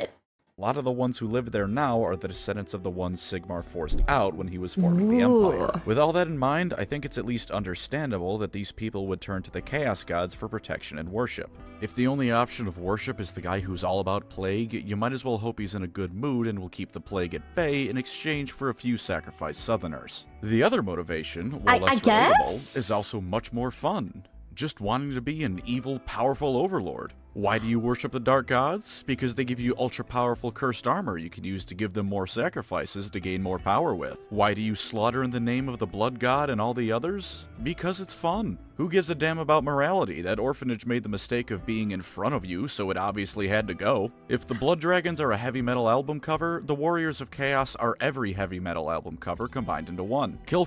Okay, stop. What is that edgy ass armor with all the spikes though? That shit looks metal as fuck. Because it's fun? No, that makes sense. One time I was laying in bed under a blanket, I felt something in my thigh, scratched it, tickled a little bit. I thought it was no way. I was like, ew, no, bestie. You see, if you feel, if any of you guys have ever had like an insect touch you, right? Then you know that feeling of like, oh yeah, my body is now dirty and I hate everything. Old Warhammer art goes hard. This shit looks metal as fuck. It's kind of crazy. Like, what is this?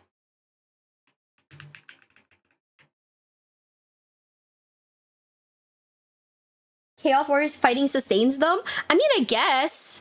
You know what's the thing? There's like a certain level of like respect that I have. I wouldn't say respect that I have. It's kind of like my logic when it comes to the Tyranids, where their entire thing is just I'm hungry and I eat. You know? I kind of get that. So it's like a singular motivation, I guess. I live in Hawaii, so we have cockroaches that fly and they like to fly towards you. That would be my nightmare. You would literally watch me cry. Dude, oh my god, you're right. There's just this one dude just pogging in the back. Fucking sick. One of my glasses, they crawl across it, freak me out. I can imagine crawling. Oh my god, no. It's always so scary. I once was on a train, the person next to me had some kind of insect running around his face. See, okay, that's the thing. Okay, you know how like some people have like insects as pets? I don't know if I could date someone like that. Just because I'd be like a little too scared, you know? Could you date a girl with like who like had spiders or something like that? I don't think I could. I think that's like where I draw the line, like me personally, you know?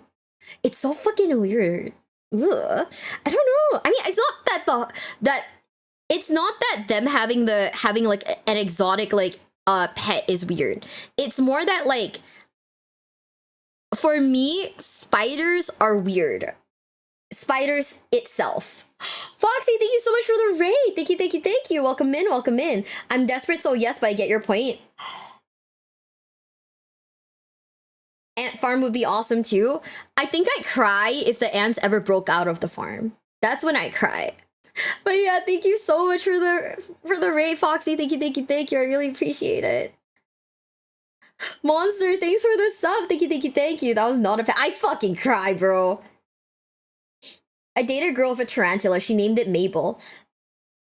I had scorpions at one point. Snakes are great. Tarantulas are great too. I would cry. I don't know. Like, I think if I ever dated a guy with like exotic like pets, right? And if I woke up and they were crawling on me, I would absolutely end it all in that moment. I would have like the biggest panic attack. How are you doing, everyone? Oh, it's taken us 5 hours to get through a video, but we've also had like 2 special guests on, so I guess like it balances out.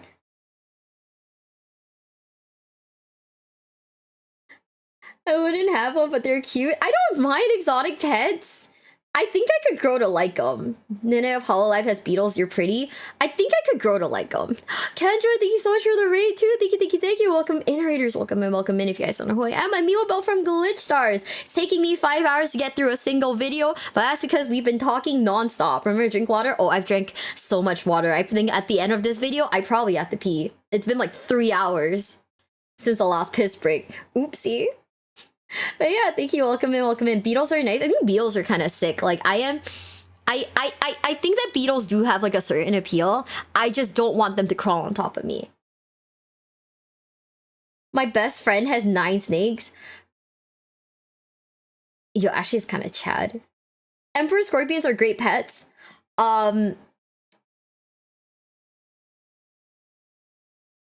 safe are they? Like, what if you get stung?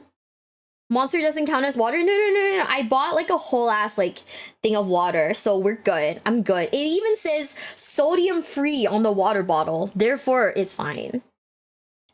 How I was learning about Warhammer, it turns out that I have very specific tastes in men. We're learning more about me than we're learning about Warhammer. I'm not gonna lie to you. It's very eye-opening. It's like a bee sting. Emperor Scorpion is very mild. I have never been stung before in my life. I could not tell you. Shouldn't all water be sodium free? That's what I'm saying.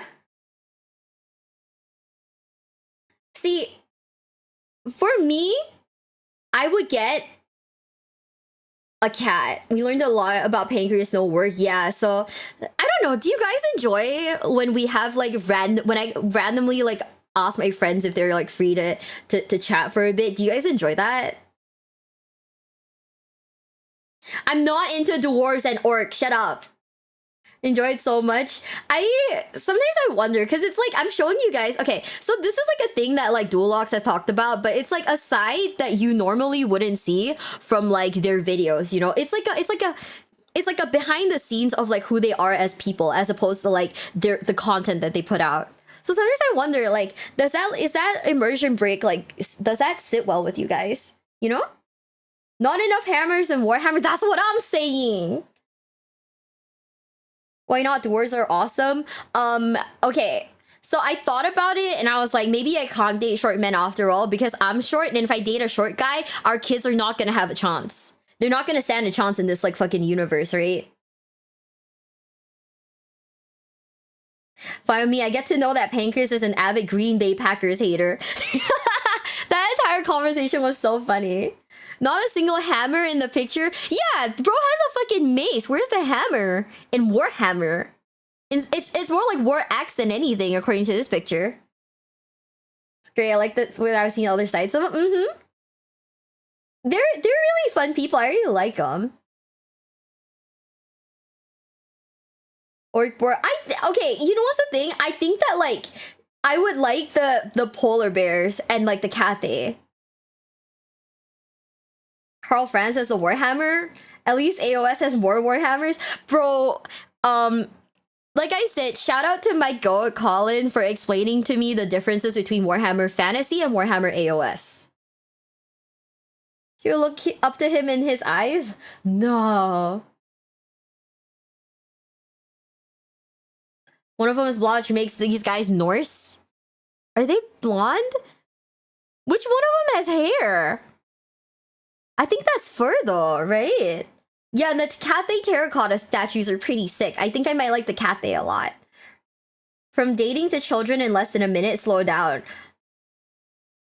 I'll never forget. So Sunny and like Leah, when they went out, while I was like helping take care of like Sunny's chat, when they went out, apparently they sat next to this one like lady who straight up like told them, "I'm a time wizard. Do you want me to do a reading for you?" And oh, you're right. The guy on the left is blonde. This one right here. He's got like blonde hair, and like. So this time wizard lady basically did like a tarot reading for Sunny, and like Sunny and like Leah both thought it was really funny. It was like it wasn't a bit, but they thought it was really funny. And basically the time wizard told Sunny that she's gonna give birth in like spring. So Sunny was like, "Oh, that means that like she has to be pregnant like as soon as possible just to fulfill this lady's like prophecy then."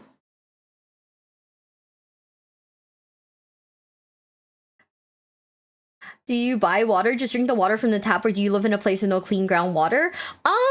No, we have like clean water, but because of my childhood, yeah, because I grew up in like moving around a lot, especially in like Southeast Asia, I am used to drinking bottled or boiled water.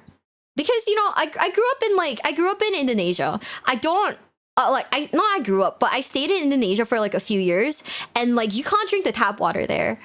Like, so I'm not used to drinking tap water at all.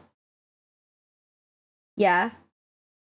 As a wizard, my subconscious time was confusing and Desi. I was like, this is so funny. Little did she know she was already pregnant. As long as the person's harmless, why not indulge them? Yeah, no. So like, apparently that lady was like smoking a blunt like right next to them too. So they just like locked in and listened and listened to this one lady over like dinner. And I was like, man, why didn't I get to meet the time wizard when I went to go see Sunny? Get a Brita filter. Brita filters are like pretty expensive here, so that's why I just boil. I straight up boil water, or like I'll just like buy like or if I don't have like cool boiled water to put in the fridge, I'll just buy like a bottle of water from like the convenience store for like $1. You know, it's just not that bad. Yeah.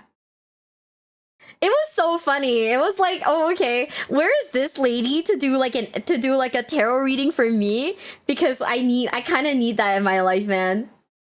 You know, my country we drink tap water. I could drink tap water. Like, it's not like I can't. It's just that I'm not used to it, so that feels foreign to me. That feels really alien. You know, that's the thing.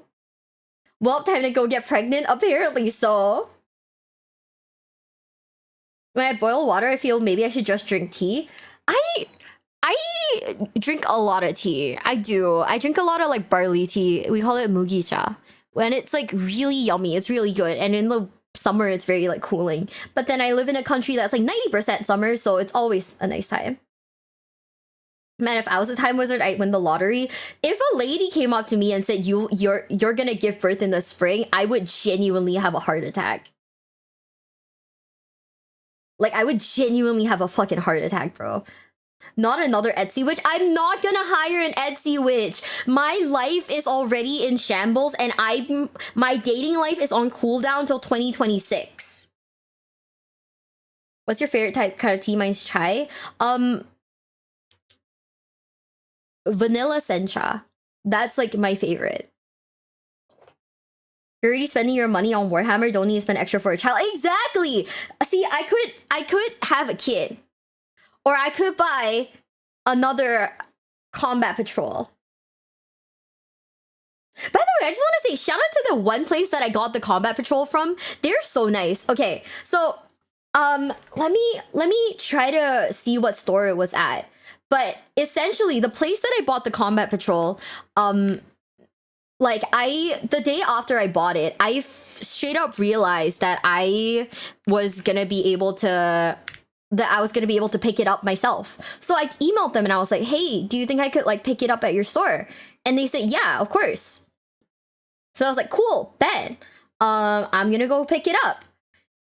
And it was so nice. It's from a store in Singapore called Rogue Trader Games. Okay? Really nice place. I went in the afternoon. It was very quiet. And they have a section of like, they have essentially it's like a bookshelf. And if you're in Singapore, by the way, but they have a bookshelf with like different books from different Warhammer series. And they have like the entire concept is you take a book, you leave a book. So because I was there for the first time, the guy at the store was like, you can take a book and like, you know, next time just leave a book. And I was like, bet. And you know what they had? Do you know what they had that I've been looking for that I just couldn't find? They had The Flight of the Eisenstein, which is like the last book that I need in the series. So I was really happy when I saw it. I was like really grateful. Mm-hmm. Sounds like they've been around a long time. No, they're like a new store. So the vibes there were really nice. The guy who runs the store, he's like this nice like older man. And he was like showing off like he was showing me his miniatures. I was like, oh, that's really nice. Like, you know, he was like very excitedly like showing me his like the miniatures that he was painting and whatnot. I was like, oh, that's really nice. Like, it's really cool. It was very fun. It was very fun. Like, I'll probably order from them again. When I got to 100 Warhammer books, I didn't know what to do with them, so I donated them to the library. I don't mind the concept. Like, I really enjoy the concept of like a community library like that, because I think that if the books are going to a place that will appreciate, like if the books are going to a place that will definitely appreciate them, that makes me happy. You know? Isn't that the one where the Mechanicus uses? I have no idea. I haven't read it yet. It takes up a lot of space. Oh no, I bet. That's why like the Horus Heresy books I have like in paper, because for some reason the Horus Heresy isn't available on the Kindle in my region. Cause you know, fuck me, I guess. So yeah. But yeah, no, if you're based in like Southeast Asia or you're based in Singapore specifically, Rogue Trader Games, great store, big recommend. The guy who runs it is a very nice person. Mm-hmm.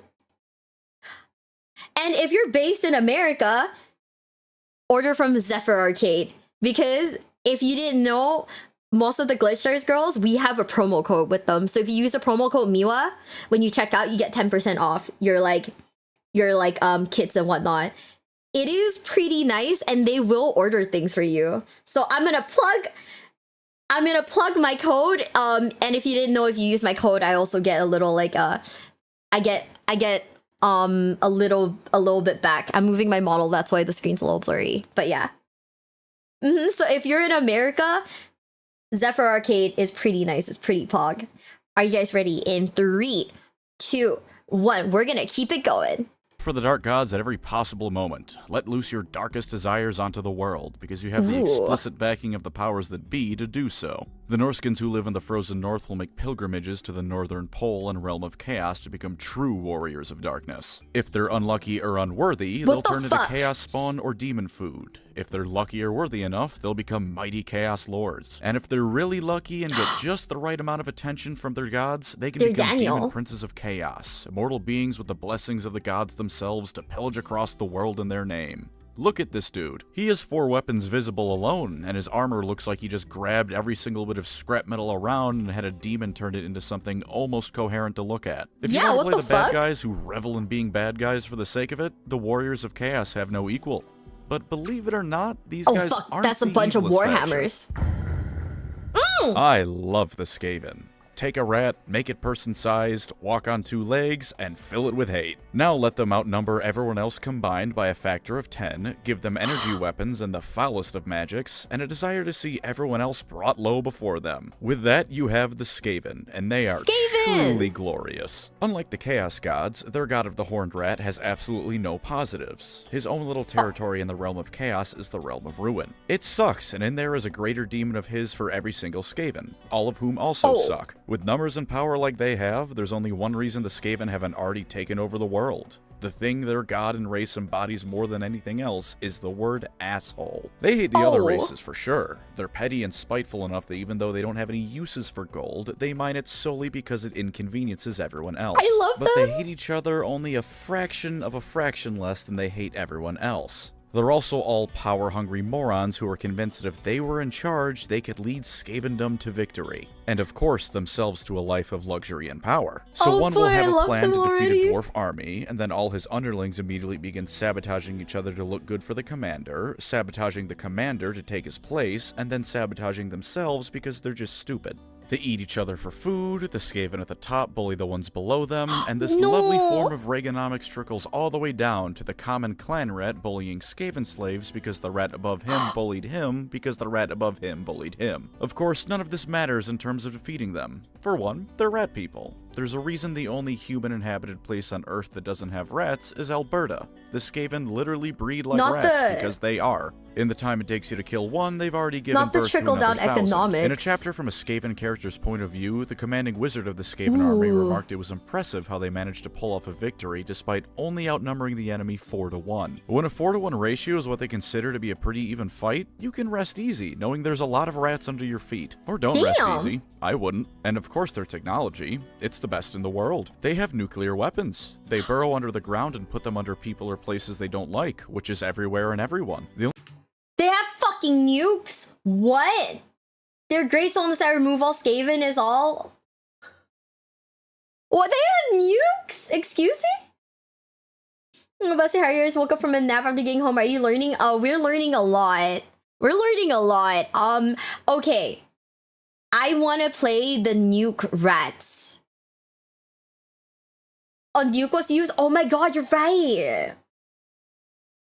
I want to play the nuke rats. The only places the Skaven don't have some presence on is Ulthuan, the High Elf home, and Athelloren, the Wood Elf home. They can't get to Ulthuan because it's a floating island continent that doesn't touch the sea floor. There's no ground for them to dig up under through. They can't get to Athelloren, meanwhile, because the ground itself is alive and actively hates them for trespassing. They'll send thousands of their slaves and basic soldiers to death in order to slightly soften up the enemy defenses. As far as the Council of 13 that rules Skavendom is concerned, 1,000 slave rats in exchange for the enemy losing a couple rockets and cannonballs is a positive trade. This is before they start firing at you with magically powered Gatling guns, throwing poison gas at you, and lighting you on fire with magically powered flamethrowers. Every single one of those things has the potential to break and kill the operators because the magic rocks powering it are incredibly unstable, and it just doesn't matter to the Skaven. Other Skaven killed are other potential rivals killed, and everyone else they kill is one less obstacle to Skaven domination over the world. That magical substance they use to power their weapons is a rock called Warpstone, by the way, and the Skaven covet it above all else. They use it to power pretty much everything that isn't manually powered by treadmills of slave rats. Other uses for it include using it to boost their magical strength, boost their physical strength, as food, and as a cocaine equivalent. Everyone else that touches the stuff either mutates or dies on the spot, and for the Skaven it's nose candy. If they sound goofy, it's because they are, but consider what it's like on the other side of a Skaven invasion. You're walking down the street, things have been a bit rough with the goings-on in the town, but nothing that can't be explained by natural causes. Then all you hear is explosions, the sounds of the most horrifying mutated monstrosities ever conceived, and right as you turn the corner, all you see is dozens of beady red eyes staring at you with full intent to kill and eat you.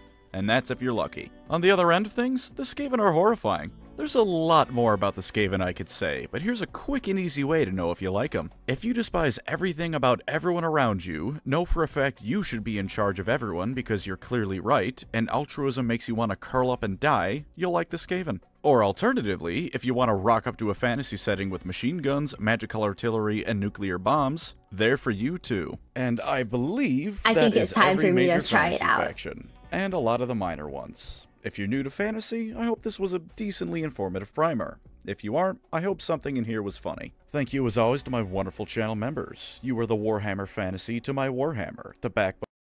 The Warhammer Fantasy by Warhammer. And since. If you'd like to support the channel, feel free to subscribe or become a member. Either way, thank you for watching and take care out there. I love the nuke rats, they're so fun. I low-key, okay, I know that like, I mean, I'm definitely not like any of those like traits that he mentioned, but I feel like I want to be on like my evil arc. Made a video saying the Imperial men are space Skaven in all, but looks, it was hard to disagree. I love that you started watching this 5 hours ago. Thanks for being here for like 5 hours. Teehee. Oopsie. Guys, okay, so I think we've narrowed it down. I like the polar bears, I like the terracotta, and I like the rats. And I just want to be on my evil arc. The nuke rats. Yeah, I have like a next week I have someone teaching me, but it's not Sim. Poor editor. I'm sorry, editor. I'm sorry, editor. I'm like really sorry. You're gonna have to, okay, if you have like a suggestion, you have to drop it in like the Discord, because I will, if you tell me like I shit you not, if you tell me right now, I'm not gonna remember it. I will literally end the stream, take a nap, wake up and be like, I'm supposed to do something. I don't remember what it is. Yeah. You're kind of wholesome, not evil. See, that's why I need to be on like my evil. I need to be on my evil arc, you know? Like my evil arc. Because I should learn how to be more evil so that when guys are mean to me, I can go be mean right back. There's a whole faction of vampire pirates I didn't really talk about. For the overall lore, they're just not important, but one of them has the largest navy in the world. That's what Warhammer Fantasy considers forgettable. A pirate vampire with the largest navy in the world. Total War only for the most part, but hey, it's pretty cool to play in that. Damn. 07's in the chat if you like the vampire pirates, because apparently they're not like in the lore. Fuck, that's so sad. Nothing mean, just be smart. Bro. Can I did I tell you guys about how I was mean? Is there a link to the video I just got here? Yeah. here it is. I will drop the link, the fattest link to this video. Yeah, I want to learn how to be more evil. It's called having a backbone. You know I don't have a backbone, right? Like the other day, I said something like really mean to a guy. And like I felt bad about it for like a few hours after that. And then I took a shower and things were okay. But I felt bad about it. I really did. So basically this guy was like, you know, you're in like your late 20s. You're basically almost 30. You don't have many like good years left. You don't have like many options. But me, you know, I still have like, you know, a few, like I still have like years left ahead of me. I want to, you know, like play out my options. So, you know, you're not the only girl that I'll be talking to. And I told him, brother, you have like a few, like you have like maybe a year or two of hair left in you. Like, go find someone who likes that. How or where the hell do you find this? These people? Hinge. And I deleted it.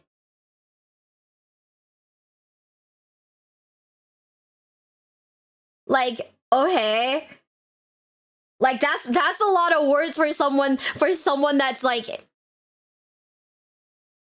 how do you keep running into assholes? I think it's the general, like, I honestly think it's to a certain extent the general like dating scene here, because like there's a very like heavy emphasis on like Chinese like culture, where it's like, oh yeah, if you're like, it's not even Chinese culture, it's Asian culture, where it's like, you know, if you're like 30 or like if you're a woman that's like almost 30 or 30, you become like what they call leftover Christmas cake. Because after like, you know, the 25th, after you're 25, nobody wants you. That made you cry, you defended yourself? No, I felt bad about it. Yeah. If you could like ping me the DLC. Yeah.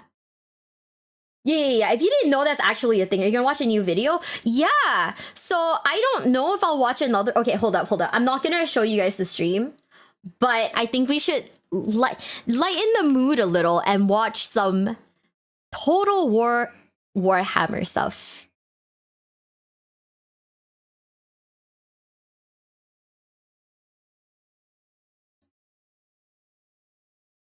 Because I actually don't think we've seen this yet.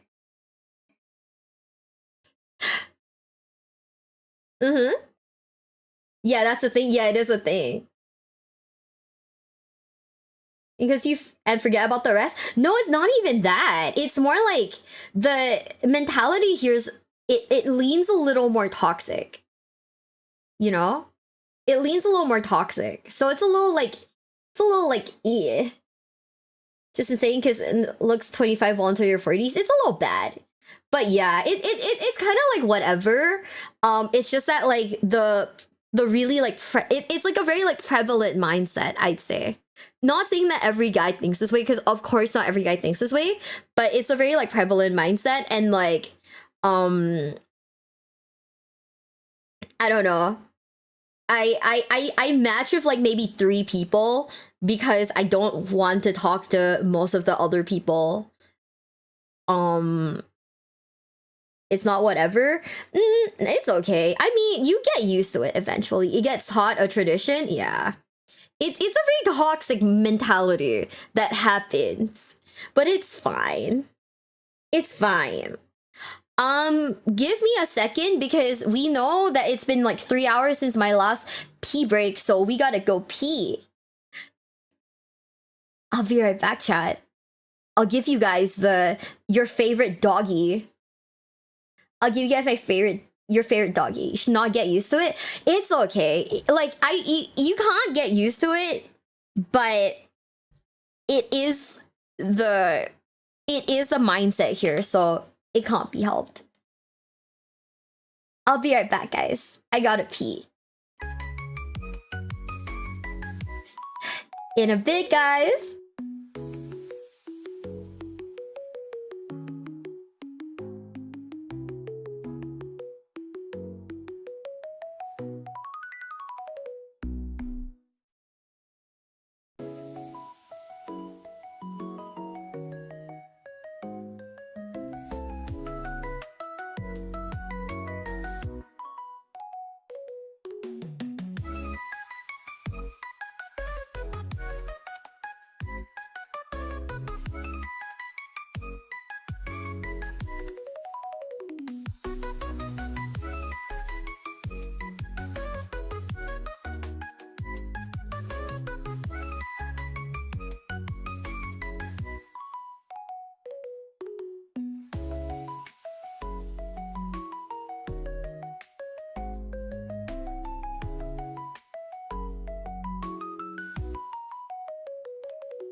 Okay, I'm back.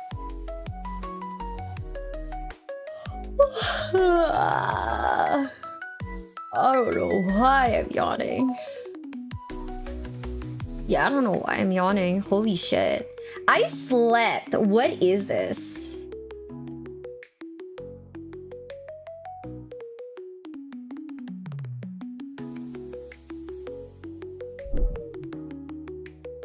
Okay, are you guys ready? Now that I'm back in 3, 2... Didn't you stay up all night? No, I didn't. That was yesterday. I'm like awake now. Monster caffeine withdrawal? Fuck, you're right. Okay, guys.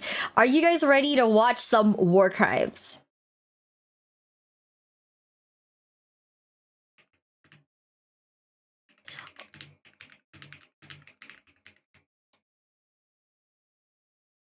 Yeah? So I'll be awake for another 2 or 3 hours. I don't think I don't think we'll be straight for that long. But are you guys ready? Finding advanced pirates, or we might be getting some undead pirates in AOS? Do they hate Warhammer Fantasy? What time is it right now in Singapore? Oh boy, it's 6:42 in the morning, baby. I woke up at like 9. Should you take your meds? Yes. New or old war crimes? Well, this video's from 4 months ago, so it's a pretty old war crime, I guess. Dude, okay, should I do a RimWorld? How do you say it? RimWorld. Should I do a RimWorld stream? Like, I got gifted I can't say it. There's too many R's in that. RimWorld. I got gifted it on Steam. Should we play it one day? Yeah? Dude, I don't know how to play it, but I'm excited. Warhammer Fantasy didn't sell so much, the company almost went under, that's why they got rid of it. And then they brought it back. Tough start for a new player, oh my god. I'm scared. I have no experience playing RimWorld. This is gonna be great. Good evening. Anyways, are you guys ready to lock in 3, 2, 1.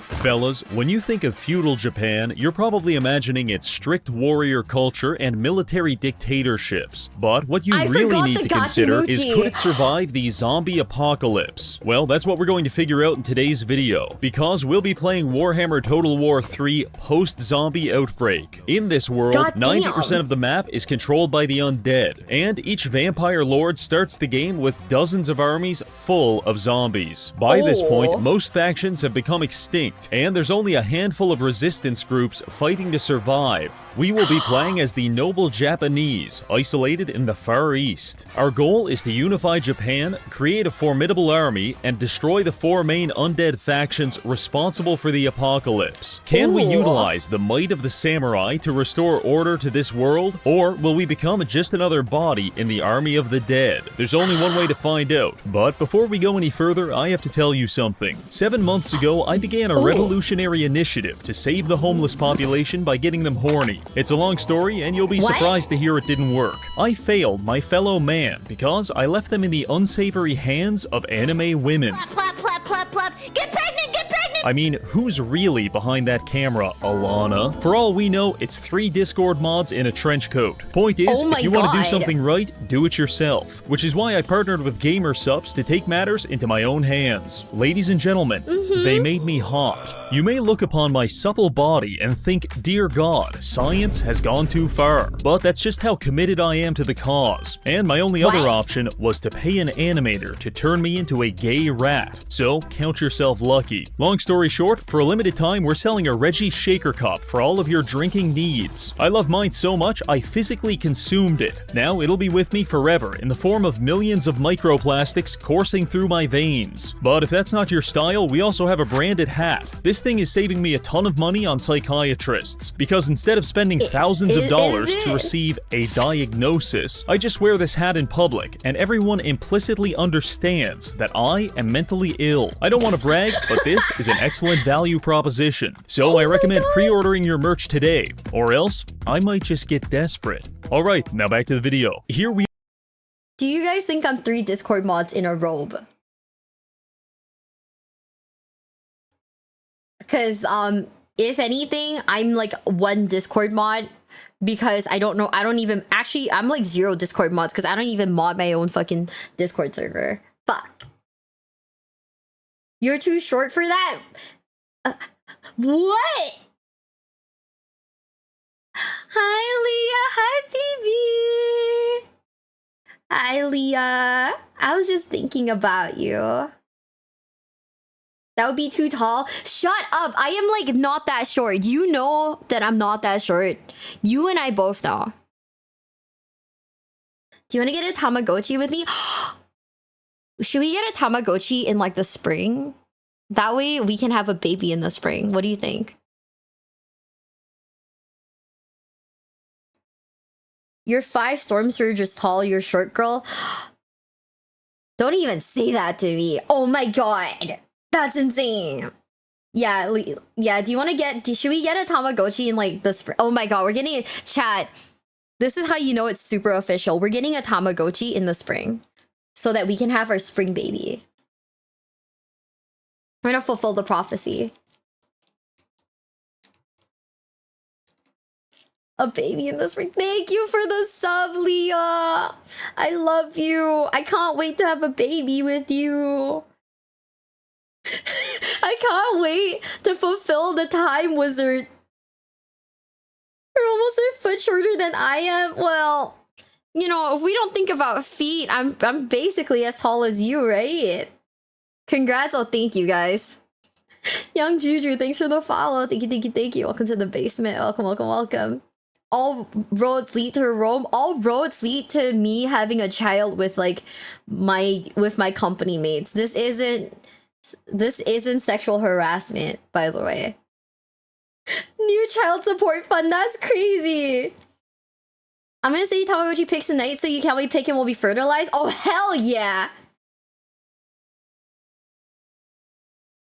I love basements. Real. I got you pregnant in The Sims. Who's the dad? Is it you?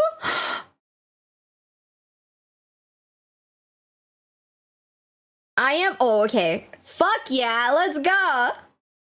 Everyone's the same size if you don't understand numbers. Well, I don't fucking I don't read. I don't understand numbers, so that's pretty good. Surrogacy anime arc one. Never. Like, this is me and if this is me and Leah's baby, I will carry that shit with me in my heart because it's a Tamagotchi. I don't think I can carry that shit in my womb. But yes. New child support fund's crazy. Thank you, Zach. Thank you, thank you, thank you. Here for the new arc. I'm in my mother arc chat. Hell yeah. Are you guys ready? In 3, 2, 1. We are in the beautiful fantasy world of pre-anime Japan. My name is Shingen Takeda of the Takeda clan, and I'm a provincial daimyo, which means I spend most of my time exploiting local farmers and beating the ever-living shit out of my neighbors. Some might say it's the perfect life, but there's one problem. We've got way too many Chinese guys. In fact, there's also some Egyptians and even a few furries. Point is, if we want to survive the zombie apocalypse, we're going to need to unify Japan under a singular identity. There are a few options for achieving this, but above all else, I believe in historical accuracy, which is why I'm going to kill everyone, starting with this guy. I'm not necessarily doing this because he's Chinese, though that would be historically accurate. I'm doing it because his goddamn name is 30 pages long, and whenever I select him in the diplomacy screen, it stretches out somewhere into the Atlantic Ocean. You see, when you have a name this long, it dehumanizes you, because people don't even try to remember it. Instead, they just give you terrible nicknames like Dick Stroker and Ass Master. Okay, chat. This is where I find out my social credit score. Non-existent. I'm basically cooked, chat. I live in Asia. I'm cooked. Oh boy. Okay, guys. Every Thanksgiving, your grandmother says to you, "Hey, come goblin, pass the gravy," and then she spits in your eye because she doesn't respect you. Gradually, your sense of identity is eroded and you sink into a deep depression before lying down on the highway. I think in light of that nightmarish reality, killing this guy is honestly the nicest thing we could do for him. So we start by taking 2 of his settlements and then setting up an ambush outside his capital. Luckily, he's too busy alphabetizing his names to notice, so he walks right into it. At face value, our army is composed primarily of impoverished rice farmers. However, the enemy army is mostly crows, so I think we've got a chance. Setting up the ambush, I attack the left side with a few units of samurai, and turn the right side into a peasant gangbang. After a few minutes, thousands are dead, and Japan is victorious. I can already feel my ultra-nationalism rising. After that, I spent a few turns culturally assimilating the Tomb Kings by stabbing them repeatedly with a wakizashi. Meanwhile, in Southeast Asia, the first undead overlord Helman Gorst is quickly expanding his empire through the destruction of resistance factions. Once he gets past these French armies, he'll share a maritime border with us, which is really bad. But we don't have time to worry about that, because I just declared war on Sinch and I'm taking all of his territory. Also, I've unlocked a new mount, which I definitely know how to ride. The Sinchian conflict culminated in one final battle at his northernmost province. Sinch armies are usually threatening because of how many ranged units they can field. So to counter this, I've researched and developed matchlock rifles. You might not think this is a big deal, but let me give you a choice. You can either get attacked with funny bisexual magic, or if you prefer, I can blow your face off with a black powder musket. I know which one I'd pick. Anyway, the battle got underway, with trebuchets bombarding the enemies and our muskets controlling the sky. Okay, so bisexual lighting or shotgun to the face, chat? What do you think? I just know that this entire video is going to be... It's gonna be me and my culture being personally attacked. This is so funny. Both are good? Oh my god, okay. It's... okay. The shotgun? See, I feel like the shotgun too. See, Zincho's an ally. His army's pink and like pink and like blue. Like, goddamn. Pretty sure Zincho doesn't throw bisexuality at you as warp fire. Okay, but how funny would it be to get hit by the like bisexual beam though? How funny would it be?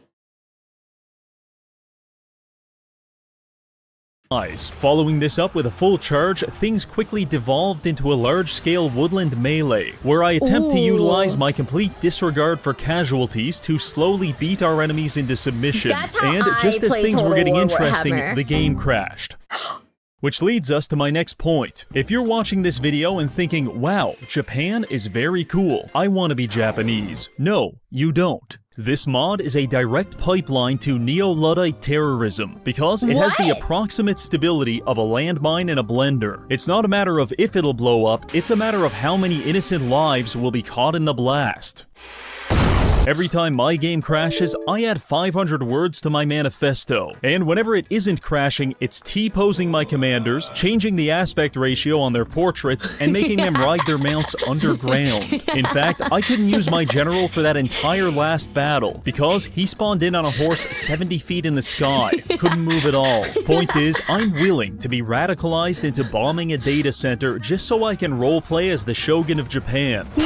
But I don't recommend it. Anyway, after reloading the save, I did the honorable thing and auto-resolved Sinch into oblivion. The only people left to resist us now are the Skaven. And now that my commander isn't doing the Skyblock challenge, I'm headed straight for them. I was lucky enough to attack their capital while most of their armies rode at sea, so I only had to kill millions of rats instead of billions. But any battle against the Skaven is and always will be a monumental pain in the ass. Also, we crashed. After exterminating the rats, we controlled most of the country, and I established a defensive alliance with the only other Japanese faction. Now, after hundreds of years of bloodshed, Japan is finally unified under a singular vision, which means we can devote all of our resources to creating the most vile pornography imaginable. This is the samurai way. Also, I guess we should do something about the millions of zombies. In fact, by this point, the undead hordes have completely obliterated French Vietnam, and Helm Helman is now actively extorting us for money. Money which I gladly pay him, because he's the strongest faction in the game, and the endgame crisis hasn't even triggered yet. Up to this point, we've been practicing the isolationist policy of Sakoku. In case you're not familiar with this principle, allow me to put it into a hypothetical situation. Your name is John Fortnite. You live in Section 8 housing with your father, who forces you to refer to him as the Shogun. Your mother, the Emperor, and approximately 12 to 18 million siblings. One day, an African dandy knocks on your door and asks you for directions to the gas station. You slice him in half with a katana for violating your national sovereignty, and then your father exiles you to live the rest of your life in the backyard for the crime of interacting with a foreigner. This is Sakoku, and it has kept us safe up to this point. But once the endgame crisis hits, we won't be able to hide any longer, because all zombie factions will declare war on us and we'll probably die. So to improve our odds of survival, we need to continue expanding and developing our empire. Which leads me to my next point. Taiwan. I like you, and I want you. Right now, it's under the control of the Taiwanese Dark Elves, but I'd like to turn it into a military base to train samurai, so let's get to work. I send my navy to Taiwan on a diplomatic mission. I kill the Taiwanese and rename all of their settlements. This is the equivalent of stealing someone's barbecue before scratching off the serial number and repainting it. Basically, foolproof. I also forged alliances with the Filipino High Elves, because with 90% of the world taken over by zombies, it's probably bad policy to keep killing the only survivors. Now that we've got land, military infrastructure, and unmitigated ultra-nationalism, we are easily one of the strongest remaining human factions. So what's our next move? I ask myself this question, and my inner Japanese daimyo screams the answer. No! Right now, it's controlled by the undead, with a small South Korean resistance led by Lokir Felhart. I sail my navy in that direction to help out. However, before I can get there, I receive terrible news. The endgame crisis just popped, and Helman Gorst is looking at me the same way Jeffrey Dahmer looks at gay black men in the suburbs. So that changed my priorities just a bit. Good luck, South Korea. I'm sure you'll be fine. Our win conditions for this campaign are simple. Destroy the 4 dominant undead factions. And since Helman is right next to us, we may as well start there. At the moment, our main army, led by Shingen, is composed of highly trained samurai and a few riflemen, while our other 2 armies are primarily peasants and a couple of long-range cannons. It's not much, but hopefully it's enough. Landing at Saigon, we quickly capture the settlement, but it turns out we are the wrong type of Asian, because the magical forests of Vietnam are completely uninhabitable to us. So I decide to donate the land to the French resistance in exchange for them joining the war. Our blitzkrieg against the undead was going quite well. We managed to liberate 3 more settlements and sell them back to the French. But our success was short-lived, because after 5 turns of casualties, vampiric attrition, and a low replenishment rate, my army of hardened samurai warriors may as well be an army of femboy twinks, because with a combined 50 health, we're looking awfully submissive and breedable. My conclusion from losing 5,000 men in just a couple turns: our artillery is trash, and we need anti-cavalry, because our rifles can't do shit when an 1,100-pound horse is tap dancing on their balls. So for attempt 2, I brought in some Naginata samurai and started upgrading our units with Sakura blessings. However, our downfall, as always, was trusting the French, because I accepted a battle to defend their settlement against the undead. But these chalk-eating, window-licking French bastards deployed facing the wrong direction and got slaughtered before I could even show up. Maybe, just maybe, we're on the wrong side of history. Anyway, everyone died, and I was back to twiddling my thumbs in the Pacific Ocean. As if that wasn't bad enough, the undead launched a surprise invasion of Taiwan, taking half of the island before I could even react. If Taiwan falls, we lose access to all samurai units, so this is kind of a big deal. I managed to cobble together an army of swordsmen and reinforce it with Ronin from the mainland. This culminates in one final battle for control of the island. We establish a defensive formation, and the undead armies wash upon us. For every zombie we kill, 2 seem to take its place. It wasn't until our archers started focus firing the enemy leadership that things started going in our favor. Before long, the battle was over, resulting in a massive victory for mankind, with 6,500 undead casualties. With that taken care of, there's only one thing left to do. Fellas, grab your M16s and jungle heroin, because we're going back to Vietnam. I'm sorry, M16. For this second invasion, I adopted the approach of fanning out my armies and attacking Hellman on multiple fronts. Then I realized that's stupid as hell. Hellman's weakness is that he has to defend all of his fronts, which allows us to instead group up 3 or 4 stacks and overpower him at a singular point. By this point, I've successfully vassalized the French, High Elves, and the Japanese, so I coordinated their armies to distract the undead in the north while I took our navy to the deep south and established a beachhead. It doesn't take long for the locals to come greet us, and I'm sure they're expecting us to instantly capitulate and suck them from behind. But we've got a secret weapon, the Shogun's first samurai. Usually, a singular unit cannot sway the tide of a 10,000-man battle, but this regiment of renown cost 4,000 gold just to recruit, and that's because they're absolutely and completely busted. They have triple the attack of our usual samurai, they're unbreakable, armored, armor-piercing, and they can even deflect projectiles with their swords. Truly, this is Japanese apotheosis. So when I tell you that we attacked 3 undead armies and absolutely crucified them in open combat, you shouldn't be surprised. You also shouldn't be surprised when I explain that it took me 9 hours to do this, because every time I loaded the fight, my game would crash. One of our units in the army is causing the crash, and I spent several hours finding who was responsible. Turns out it was my Wish.com Naruto. Not his existence in a general sense. In fact, I have a lot of retarded people in my army. They fight very well. The issue was that Mr. Uzumaki was trying to ride a horse, and the game didn't like that shit one bit, so it crashed 20 times in a row. Yet again, our greatest struggle in the zombie apocalypse is against our own mod pack. Anyway, upon politely revoking Naruto's license, we're back on track. After breaking through Hellman's first response force, there was nothing to stop us from carving up his southern provinces and selling them to the French. We also deployed half a dozen ninjas throughout his territory to monitor his troop movements. But eventually the fun had to end after I came across what I describe as the Indigestible Wad, a collection of 8 or 9 undead armies traveling in one giant doom stack. This is a problem, and I have the solution. Earlier in the campaign, a sex criminal was covering us in his bodily fluids, and our solution was gun. God bless America. And now, when a giant horde of undead creatures are barreling down on us, our solution will be Bigger Gun. The Big Cannon Samurai are Tier 3 ranged units with an absurd stat line. You may be wondering what's so big about these cannons, and I'll tell you. It's the projectiles. We're not shooting our enemies with bullets anymore. We're smoking them in the face with flaming dicks. Because each projectile is 12 inches long and hurts like hell. Bad Dragon would be proud. I tested these out in some battles against the undead, and it quickly became clear to me this shit is absolutely busted. Because not only does it do massive and accurate damage, but it doesn't even need a line of sight. So as long as you're within 200 range, you're dying. Random skeletons charging across a field?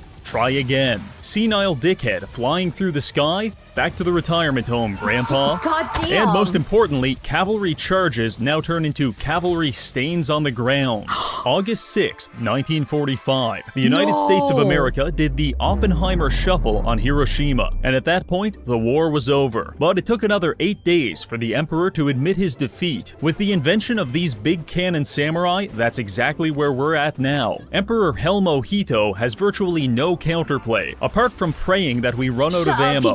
So we spent the next 15 turns obliterating all of his armies and strengthening our allies. By the time his faction went extinct, we controlled all of Southeast Asia through a series of French, Japanese, and Filipino puppet states. That's 1 zombie faction down, 3 to go. So let's check on the others and see how they're doing. Manfred von Karstein once controlled the entirety of the Neo-Assyrian undead empire, but in what can only be described as a generational fumble, he somehow created 20 resistance factions which are now taking turns beating the fuck out of him. So we should probably go put him out of his suffering. On the other hand, Heinrich Kemmler has control over all of Ulthuan and most of Bretonia, while Vlad von Karstein has a good chunk of the empire, placing them at strength rank 1 and 2. So what's the plan? Well, a reasonable man might just decide to make 10 full armies of big cannon samurai, but that's exorbitantly expensive, and our country hasn't yet figured out how to monetize gooning to anime women. So instead, we'll have to settle for some more affordable options. Army 1, 5,000 peasants. Army 2, 5,000 peasants. Army 3, people I actually care about. Army 4, 5,000 peasants with guns. Army 5, a collection of dangerous mythological creatures such as a Riflemen, and finally, Army 6, the only cavalry I could recruit without crashing my game.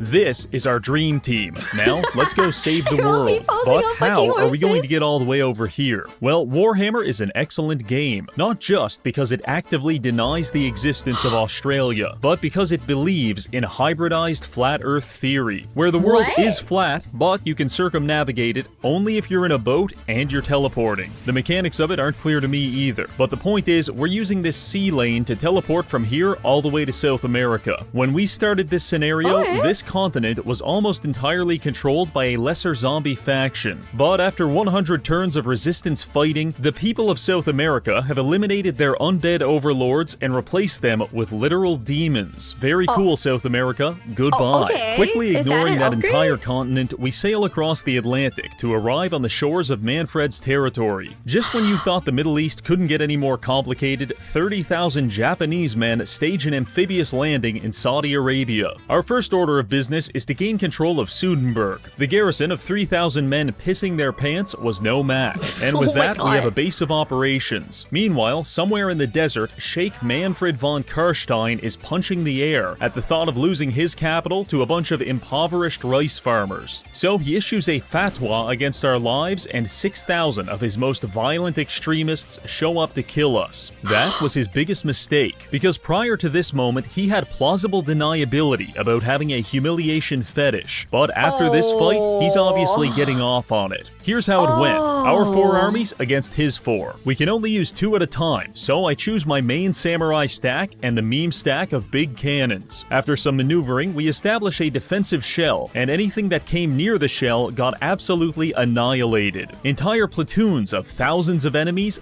gone in an instant. Food nourishes my body, books nourish my mind, and 19 big cannon gunners nourish my soul. Occasionally, Manfred's cavalry might barely survive the gunners, at which point they charge headfirst into my spear wall. This is already a bad idea, but after I activate the spear quilt ability, my spearmen gain 600% mass, which means Manfred is basically charging headfirst into a concrete wall. So that was the battle. 20 minutes of shooting everything that moved, and then 10 minutes of stabbing it with spears after it stopped moving. Final result, 250 friendly casualties, 3,500 enemy casualties. Eat shit, Manfred. Manfred participated in his next humiliation ritual at the Siege of the Great Pyramid, where that's what we hate, right? Manfred? Was that the Isekai Mom manga? Yes.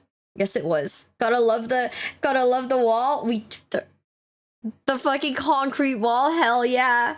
he attempted to defend the castle using 90% cavalry. In case you're not familiar, that's like attempting to perform open-heart surgery with a Ford F-150. It's just not applicable. So obviously, we scaled the walls with riflemen and spent 30 minutes putting football-sized holes in all of his units. Not sure what he was expecting, but getting shot 1,200 times was kind of the high watermark of Manfred's career, because after that, we just casually conquered the rest of his territory. This was boring, but it gave us a chance to forge alliances with Raponce and Volkanovsky the Grim, which helped bolster our income to a massive 15,000 gold per turn. And perhaps more importantly, our alliance with the Empire now allows us to recruit actually good artillery. With Manfred decomposing in the sand and several new allies to control the region, we can move on to the second last undead lord, Heinrich Kemmler.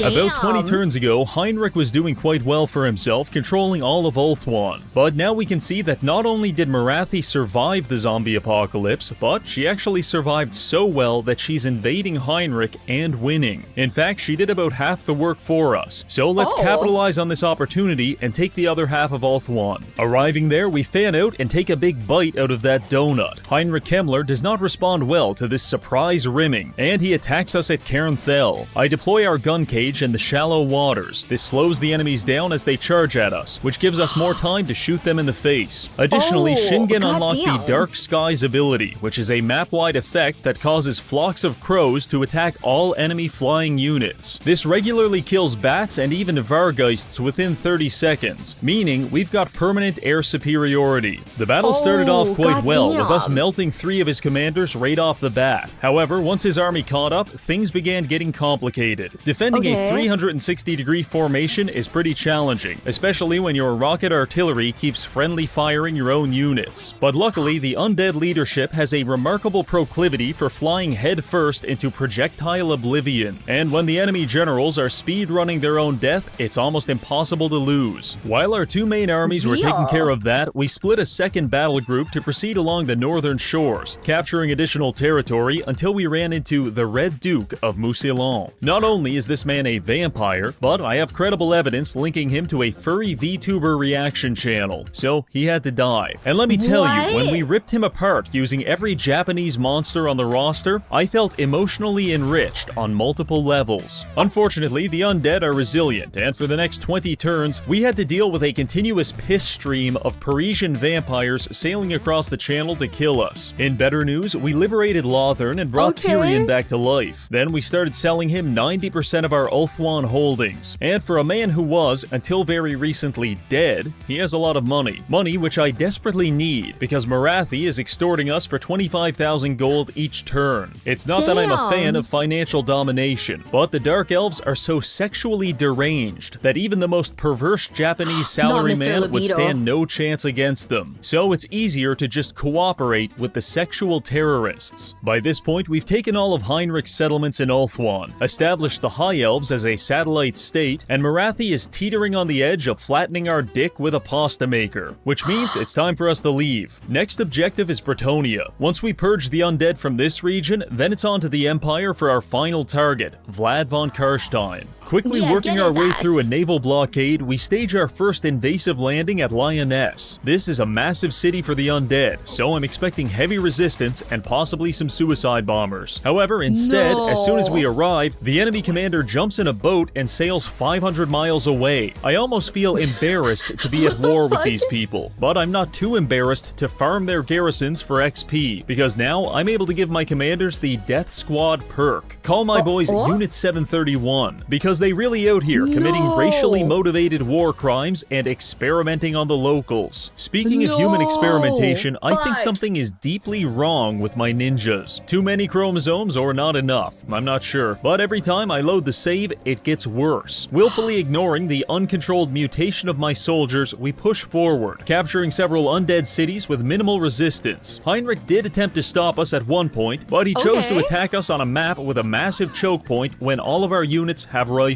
So you can imagine how that went. I take a moment to appreciate Heinrich's situation. According to lore, this man spent 6 years living in the forest, eating tree bark and going insane before selling his soul to the devil to obtain necromantic powers. All of that just for some goofy Asians to show up T-posing on horses and dismantle his entire empire.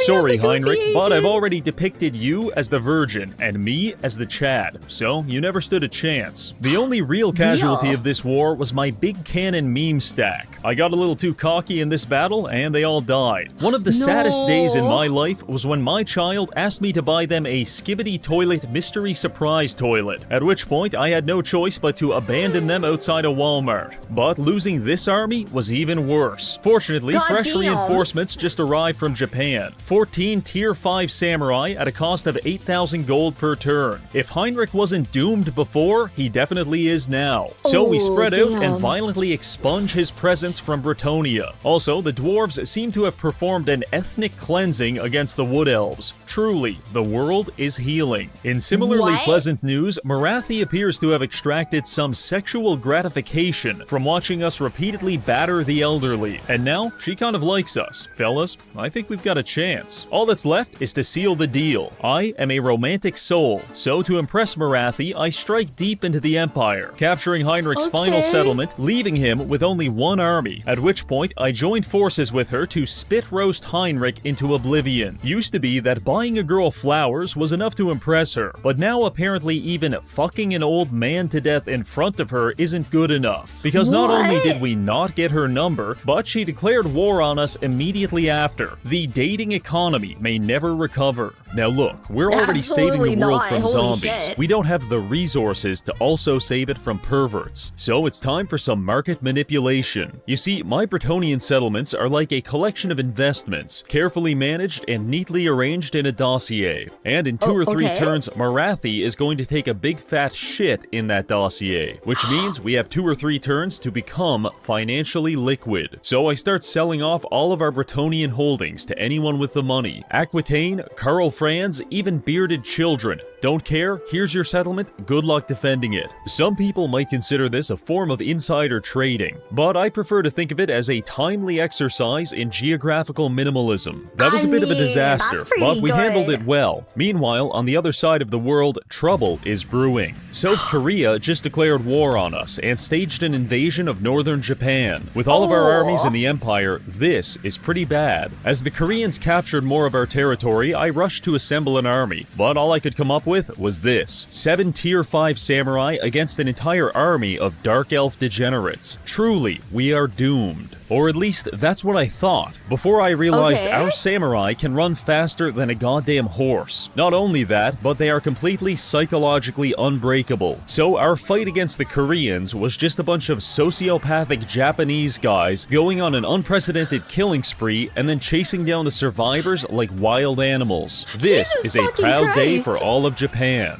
Shortly after that, we executed the South Korean president, and their territory was colonized by Mongolian lizards. I'm starting to understand why every Asian hates other Asians. In fact, at this point, our greatest threat is no longer the undead. It's the dozens of warmongering factions that have rushed into the power vacuum left by the undead. But we've got a goal to complete, and Vlad is still alive. Kind of. So let's get back to work. We begin pouring our armies into the Empire, splitting one group to the south and one to the north to capture as much as we can. We run into our first resistance at Averheim, when 4 undead armies attack us. However, they're attacking our stack of tier 5 samurai, so it turned into an absolute bloodbath. By the end, there was 5,000 corpses in this ditch alone. The good news is only 500 of those were ours, but the undead seem to have a near limitless supply of soldiers, and they're trying to wear us down. We can only win this if we fight them smarter, in advantageous maps such as this one. An open field bisected by a river, leaving 2 bottlenecks for us to utilize. We rush to gain control of them with our samurai, as 6,000 zombies descend upon us like the plague. I'd like to tell you we fought bravely and had some kind of Japanese Thermopylae, but all I can actually tell you is my game crashed 3 times. You see, our mod pack is like a Russian egg homunculus. It's a bastardization of genetic code that is born into this world, writhes around in agony for a few moments, and then dies painfully. And currently, we're getting close to the dying part, because with each passing turn, the game becomes massively less functional. So we need to finish this challenge before the mod deletes my operating system and hires a Bitcoin assassin to kill me. The issue we're facing right now is that Vlad seems to be turtling all of his armies in a doomstack at Averheim, and we're definitely not ready to kill that. Hypothetically, it is difficult to defeat Prime Ronnie Coleman in martial combat, but if we were to economically cripple him until he could no longer afford to feed himself, then it would become a lot easier, and we're going to adopt that same approach against Vlad. Instead of confronting him at Averheim, we're going to split up and capture the rest of his territory. This should drain his economy and force him to sell off some of his armies. Then, when he's weak and vulnerable, we strike. It took about 15 turns to take all of Vlad's territory and fully encircle him at Averheim. Every so often, he would lash out and send a few armies to fight us, but the samurai body is a well-oiled machine that turns dead people into chopped up dead people. Also, we've just sold his capital city to the dwarves for 200,000 gold, and we're closing in on 1 million. So we can do this all day. At this point, the Japanese noose is tightening around Vlad's neck, and just as I'm getting ready to pull, tragedy strikes. I try to end my turn on turn 206, and then the game clenches its fist, grabs at its chest, and collapses dead. That's a bit weird. Let's reload and try again. End turn 206, and crash. This shit ain't good. Every time we end turn 206, the game crashes without fail. But we're far too close to our goal to give up now. After a brief investigation, I realized every crash takes place when the game is processing the actions of the 7th faction, which happens to be our old friends, the Chinese. Which of course raises the question, what if China didn't exist? Maybe, just maybe, we wouldn't crash. So I downloaded a console command mod and got to work wiping 1.4 billion people off the face of the earth on a hunch. I'm not proud to admit that mass genocide was the first solution I went to, but it fucking worked. After making the Chinese extinct, I gave their territory to Balthazar Gelt and we passed on to turn 207 without a problem. Thank Christ. With the fabric of reality now patched up using the bodies of 1 billion Chinese, we can finally finish Vlad and end the apocalypse. I link our southern and northern army groups and drunk drive them straight into Vlad's doom stack. We get a massive 4-on-4 clash, which I could just auto-resolve. But where's the spectacle in that? We're fighting this one manually. Loading in with a pretty strong army, I get a bit cocky and charge straight across the field at our enemies. Predictably, this was a bad idea and things get pretty messy pretty fast. Our flanks aren't secure and the undead are starting to overwhelm us. But at the last moment, we receive a massive influx of reinforcements, which blitz across the field and begin massacring the undead. This is a highly contested battle, and then we just won. Don't worry about how, just know that we definitely didn't crash for the 500th time. With that battle over, Vlad's armies scatter and we take our time grouping up and beating the shit out of each of them individually. In fact, I have so many commanders in this province with the purification trait that we've completely removed all of the vampiric corruption in like 2 turns. So Vlad's remaining armies are now suffering attrition from being undead, being homeless, and some of them also have the plague. Now, as much as I'd love to sit here and watch his final army decompose, I can't risk our mod breaking and forcing another genocide. So I attacked Vlad's last army, kill it, and achieve absolution. After 200 turns and countless human sacrifices, the zombie apocalypse has been stopped, and Shingen Takeda is a hero. So what happens to all of our favorite characters now that the world has been saved? Well, Mr. Takeda retired back to Japan to continue his career in real estate, eventually causing the 2008 financial crisis and inventing the George Foreman grill to become a multi-millionaire. Marathi continued her world domination before eventually overdosing on Percocet in a Burger King washroom. The continent of South America continues its descent into chaos, with its average inhabitant being considered too dangerous for human contact. Tyrion and the High Elves renounce their titles and open the world's first gay auto body shop. Need the buttholes. That's what my garage is all about. The French are their #1 customers. And finally, 1.4 billion Chinese are still missing to this day. The world isn't perfect, but thanks to us, it's got a chance.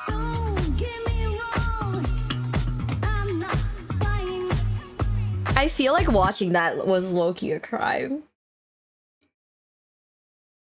Like, I don't know about you guys, but I feel like watching that, I feel like a crime has been committed. And oh my god. If you don't know what video this is Can Feudal Japan Survive the Zombie Apocalypse in Total Warhammer 3 by Reggie.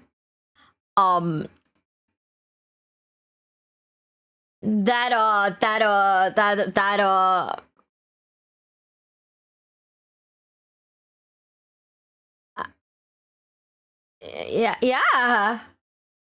Yeah, but like all his videos are like, this is part of the experience. Oh my god, I can't wait to play Total War. I DM'd my friend who is gonna teach me it, and I said, hey, the name of the game is How Many War Crimes Can I Commit? And my friend said, bet. If crime, why funny? Exactly. See, checkmate atheist. If legally unwell, why funny? Let me see who's live right now, and I'll read into them.